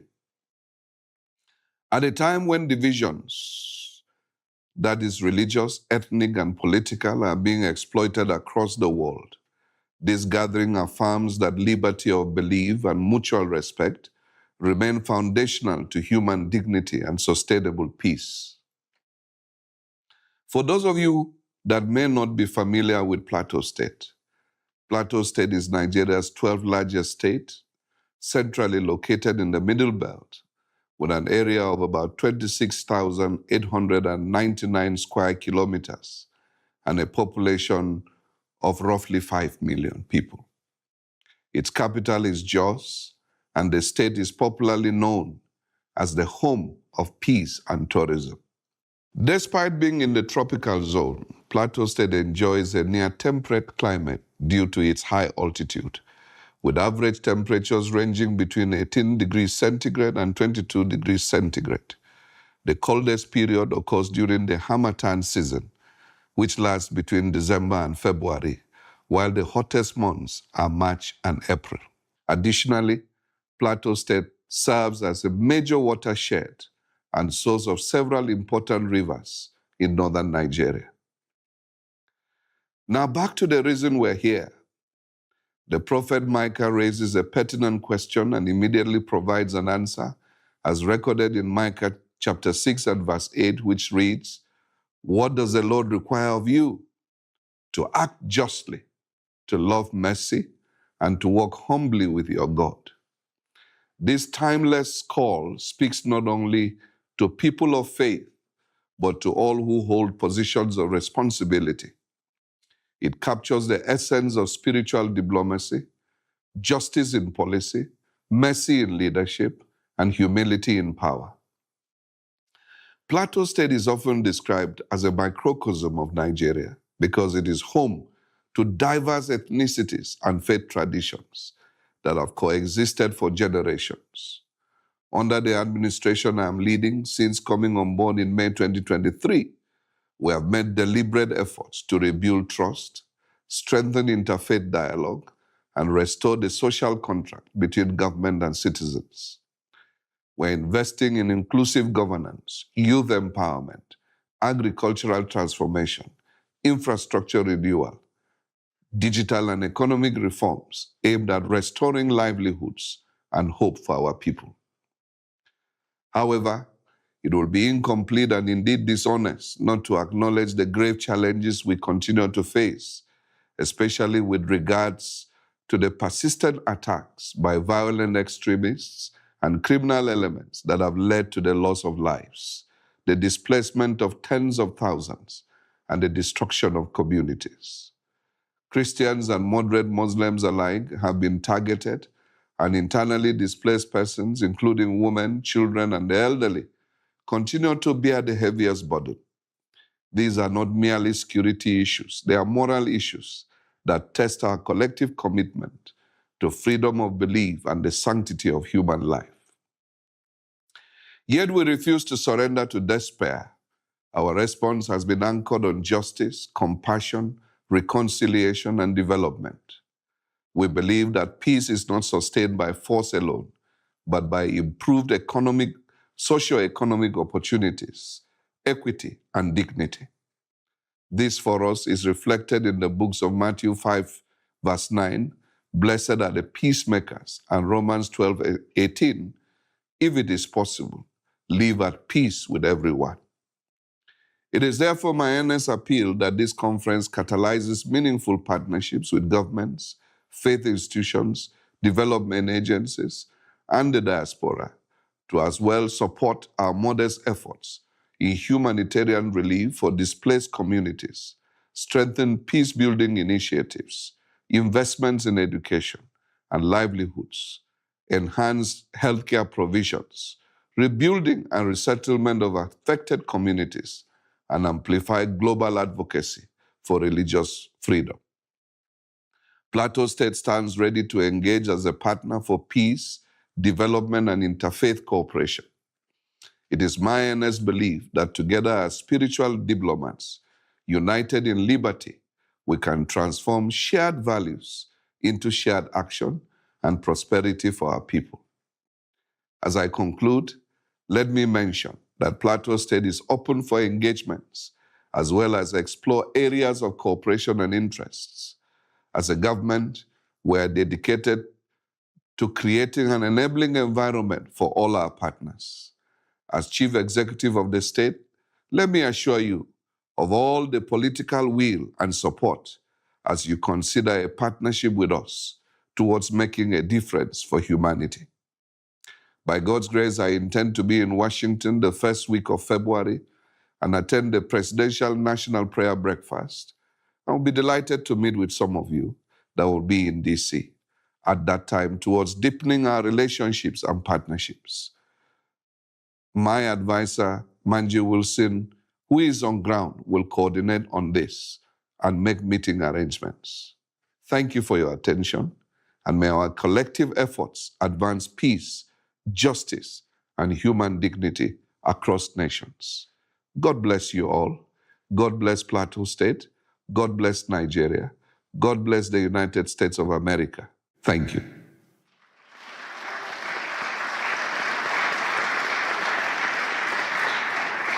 And now we would like to invite His Excellency Manji Wilson to the stage, Chief Technical Advisor on Development Partnership, Strategic Linkages, and Diaspora Engagement to the Plateau State Governor, Nigeria.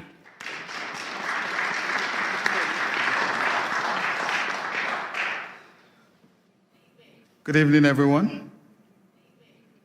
I know it's been a long day, and we are all loaded with all the information we've received from various speakers, so I wouldn't take much of your time, considering also that His Excellency has also delivered a speech. Distinguished members of the U.S. Congress and House Committee on Foreign Affairs, faith leaders, spiritual diplomats, Pastor Mark, thank you very much for having us today. For us in Plateau State, I know that so many of you have heard about Nigeria and the designation of the country as a country of particular concern. And I would say that one of the major reasons that Nigeria has been on the map is because of Plateau State. For some of you that may not be very familiar, between the year 2001 to date, I think conservatively estimated figures has indicated that over 12,000 people have lost their lives due to the activities of violent extremists, as have been highlighted by His Excellency. One of the most difficult moments for us when we came to office in 2023 was in December, and I remember quite well on the 23rd of December, when we were preparing for Christmas, people were making all the necessary arrangements. On the 24th, we got calls, and a particular village was attacked in 2 local governments, and over 200 people lost their lives within that one attack. This is not just an isolated incident. We've had so many incidences that have been recorded. And for so many of you, you must have also heard of Reverend Ezekiel Dachomo, who raised his voice on the genocide that has been persistent over the years. You know, as I speak, I read just a short while ago of about 6 people that Reverend Ezekiel had to bury today that were killed just yesterday. 5-6 days ago, a family of about 4 were attacked. The father was killed, the mother was killed, the son was killed, and the only surviving person of that family is a 4-month-old baby. She was actually butchered, you know, with a machete, but for some reason, God kept her alive. Earlier today, a friend posted, you know, he visited her in the hospital. She was just discharged today from the hospital. There are so many stories, and I do not really want to weigh us down with a lot of these very difficult situations that we found ourselves in. I recall one of my friends, Stedman Harrison of the Global Outreach Ministry here in the United States, and a significant lesson he taught us during one of our sessions. And he draws from the book of Nehemiah, you know, and for so many of us, we remember when Hananiah came visiting and Nehemiah inquired of what had happened, you know, to the remnant that were left. And he shared the story of how the walls were all broken, the gates were burnt, and that completely weighed Nehemiah. Of course, when he went to serve the king observed, and you dare not come to the king with such a countenance. And the king inquired to know, what is wrong? You are not sick. I believe this is simply from a heart that is sick. Of course, he inquired of the king and asked of him, you know, informed him of the situation and said, if it pleases you, please send me back to go and rebuild my land. The king granted his request, but he also further requested that the king should give him letters that he will take to the governors across the rivers. And he also inquired for support to get the timber, you know, that he would rebuild, and he got every support that he needed. I'm just bringing this story to put together everything, you know, that I would have been presenting today. To say for so many of us that are seated here, some of us had to travel. I arrived last night from Nigeria, came across the river, came across the Mediterranean, just to come here and meet with all of you doing very important work, you know, to alleviate this very difficult situation that humanity has found herself in. We are looking forward to seeing how we can join hands together like Nehemiah, because for such a time as this, God has called us to rise up and to serve as leaders that will transform nations and communities even beyond the shores of our immediate environments. The capital of Plateau State is known as Jos. It has a fantastic synonym, and we call it Jesus, our Savior, because Jos is in the central part of Nigeria, blessed with abundant natural resources, and it's known as one of the cities that hosts everyone, you know, irrespective of ethnicity or religion. Very accommodating set of people that have kept Nigeria, you know, up till this moment. Plateau State is a city upon a hill, and her light will continue to shine. Plateau State is looking forward to seeing how to welcome you. Pastor Mark, I gathered you at contemplating coming to Nigeria. You know, His Excellency will be quite pleased and delighted to host you. And we look forward to seeing how we can continue to utilize this office, this privilege that God has given us to serve our people, to improve the livelihood of those who are persecuted, those who are displaced, because we have so many of them, over 50 communities renamed, people sacked from their ancestral homes. They can no longer conduct their economic activities. But we're doing what we can do as a government to provide all the succor and support. And we are looking forward to seeing how we can continue to leverage on this very important platform to do the good that our people so deserve. Thank you very much. Thank you. Please give my respect and love for your yes.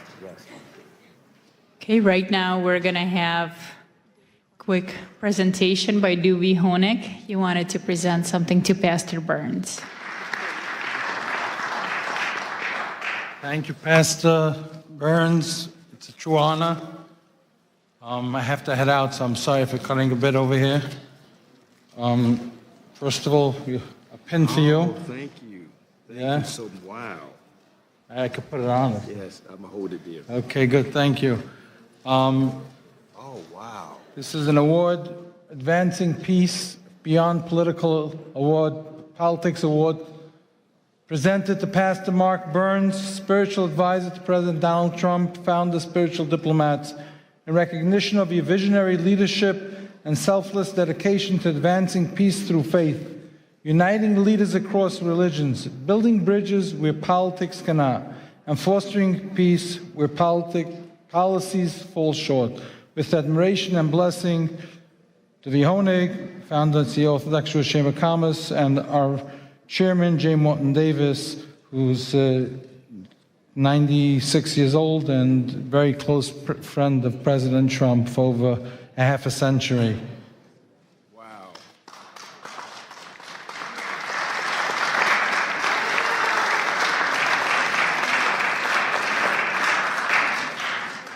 What an honor, what an honor. Thank you. What an honor.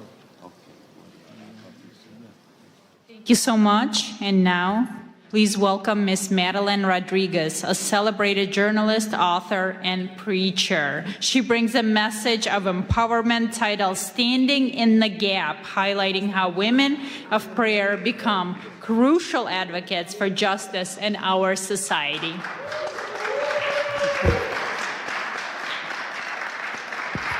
Thank you so much.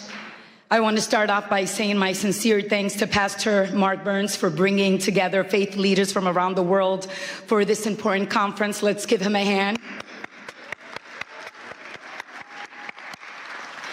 Through his leadership, he has created a space where faith and civic responsibility meet in service of justice and human dignity. Thank you for the opportunity to speak in this historic place where laws are debated, policies are shaped, and the future of millions is influenced. Honorable leaders, distinguished guests, and faith representatives, today I will talk about standing in the gap, how women of prayer become advocates for justice, and how prayer moves from the secret place into courageous action. I am the founder of Women with Purpose, a global movement of women who gather daily across nations and time zones through Zoom to pray. These women come from every background, culture, and life experience, yet they are united by one conviction, that prayer must move us to action and faith must compel us to pursue justice. For our God is a God of both mercy and righteousness. Prayer is so important that it moves heaven, transforms lives, and brings freedom, hope, and healing to the body, soul, spirit, and mind. Prayer is not just words. It is power. It is life flowing from heaven to earth. When we pray, what happens? What was lifeless begins to breathe again. What was broken starts to be restored. What was chained is set free. What was dark is filled with light. And what seemed impossible becomes possible. The word of God says in Psalm 34:4, I prayed to the Lord, and he answered me. He freed me from all of my fears. I also serve as chairwoman of the Faith Advisory Board for the United Nations Association of El Salvador. In this role, alongside the president of the organization, we are committed to cultivating and sustaining a prayer-rooted presence at the UN, at the United Nations. One that invites the global Christian community to engage through intercession and God's word. This work is grounded in the belief that when faith communities approach global engagement prayerfully and with integrity, they help foster peace, uphold human dignity, and strengthen cooperation among nations. Prayer doesn't just change our circumstances, it changes us as well. It makes us more compassionate, loving, and full of grace towards all people. To stand in the gap means to step into the space where others are vulnerable, unheard, or forgotten. It is the choice to intercede, to advocate, and to act when silence would be easier. One of the clearest biblical examples is Queen Esther. Esther was a woman of faith, positioned within power, yet initially hidden. When a decree threatened the extermination of her people, she faced a choice: remain silent and preserve her own safety, or risk her life to speak. However, Esther chose prayer, fasting, and courageous advocacy. She stood in the gap, approached authority with wisdom and humility, and ultimately saved her people from destruction. Esther's story reminds us that access without courage changes nothing, and prayer without action is incomplete. Her faith did not remove her fear. It gave her the strength to act. Throughout history, women of prayer have done the same. Women have prayed in kitchens and in sanctuaries, in upper rooms, in quiet corners, in homes of worship, and hidden places, often unseen and unnamed. Yet their prayers have shaped history, protected God's people, and challenged injustice. Prayer has long been the place where God forms courage in the hearts of women and men. It is through prayer that God forms fearless women. God plants courage in the hearts of women, preparing them to move with faith and strength. Why women? Why am I talking about women today? Because women have often lived closest to the cost of injustice. They have carried families through war, protected children through famine, endured discrimination, violence, and exclusion, yet refuse to surrender hope or believe in Jesus Christ. In our daily prayer gatherings with Women with Purpose, I witness this transformation continually. Women enter carrying the weight of the world on their backs, but they leave with clarity, courage, and a renewed commitment to stand for what is right in their homes, communities, and nations. When women pray, they do not merely ask for comfort, they ask for change. It's about honoring the image of God in every single person. It is about defending the widow, the orphan, and the stranger. It is about ensuring that no one is overlooked or forgotten in the eyes of the Almighty God. Just as Esther stood to protect her people, so God calls us to stand for those who cannot stand for themselves. Standing in the gap is not passive spirituality. It is saying someone must speak, someone must care, someone must act, and often that someone has been a woman.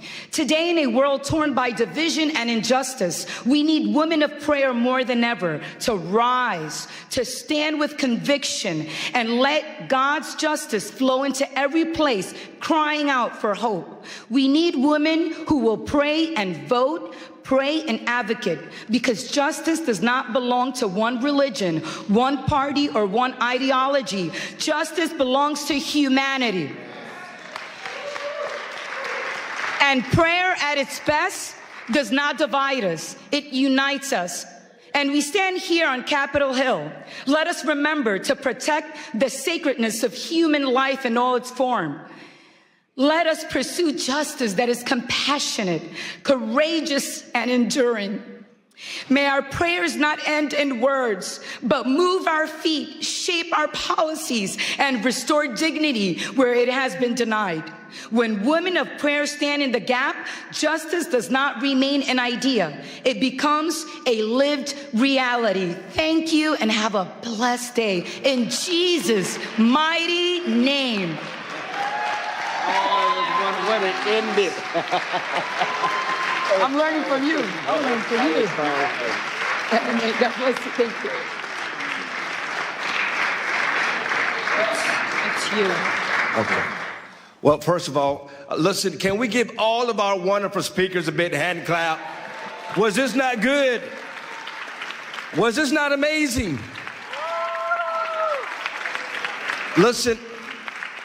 Yes, yes, yes. Yes, amen. Yes. I'm going to be real briefly, real quickly. First of all, I want to, I see we passed the lapel pins out. Everybody, please stay standing because we're about to go. You sit back down, you may not want to get back up again.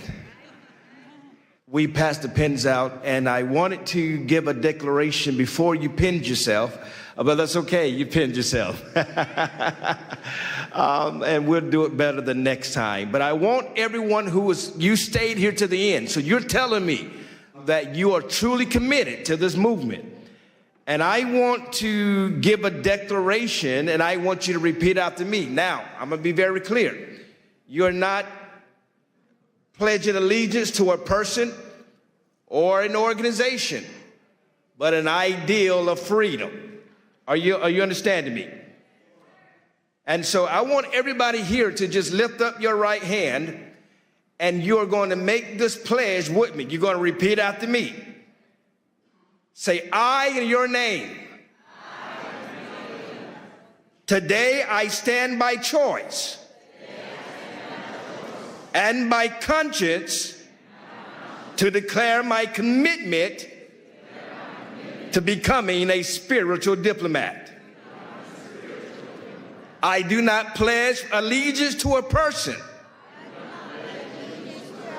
a title, a political party, or an institute. I pledge myself to a higher ideal of peace, the sacred responsibility of peace. I commit to carrying peace before all conflicts, wisdom before reaction, and truth before pride. I choose honor, the dignity of every human life, regardless of faith, culture, color, nationality, or background. I will be a bridge where others build walls. A voice of calm where anger seeks control. A servant of reconciliation where division has taken root. I accept the responsibility to listen before I speak, to seek understanding before judgment, and to act with courage guided by compassion. I commit to protecting the vulnerable, advocating for justice, standing firm against hatred in all forms. I recognize that peace is not passive. It requires discipline, humility, and strength. I will pursue peace in my own words, my actions, and my influence, in public and in private. In public and in private. In public and in private. In moments of ease and in moments of challenge. Today I declare that I'm accountable to my conscience, my Creator, and future generations. I choose the path of peace. I declare and accept the calling of a spiritual diplomat.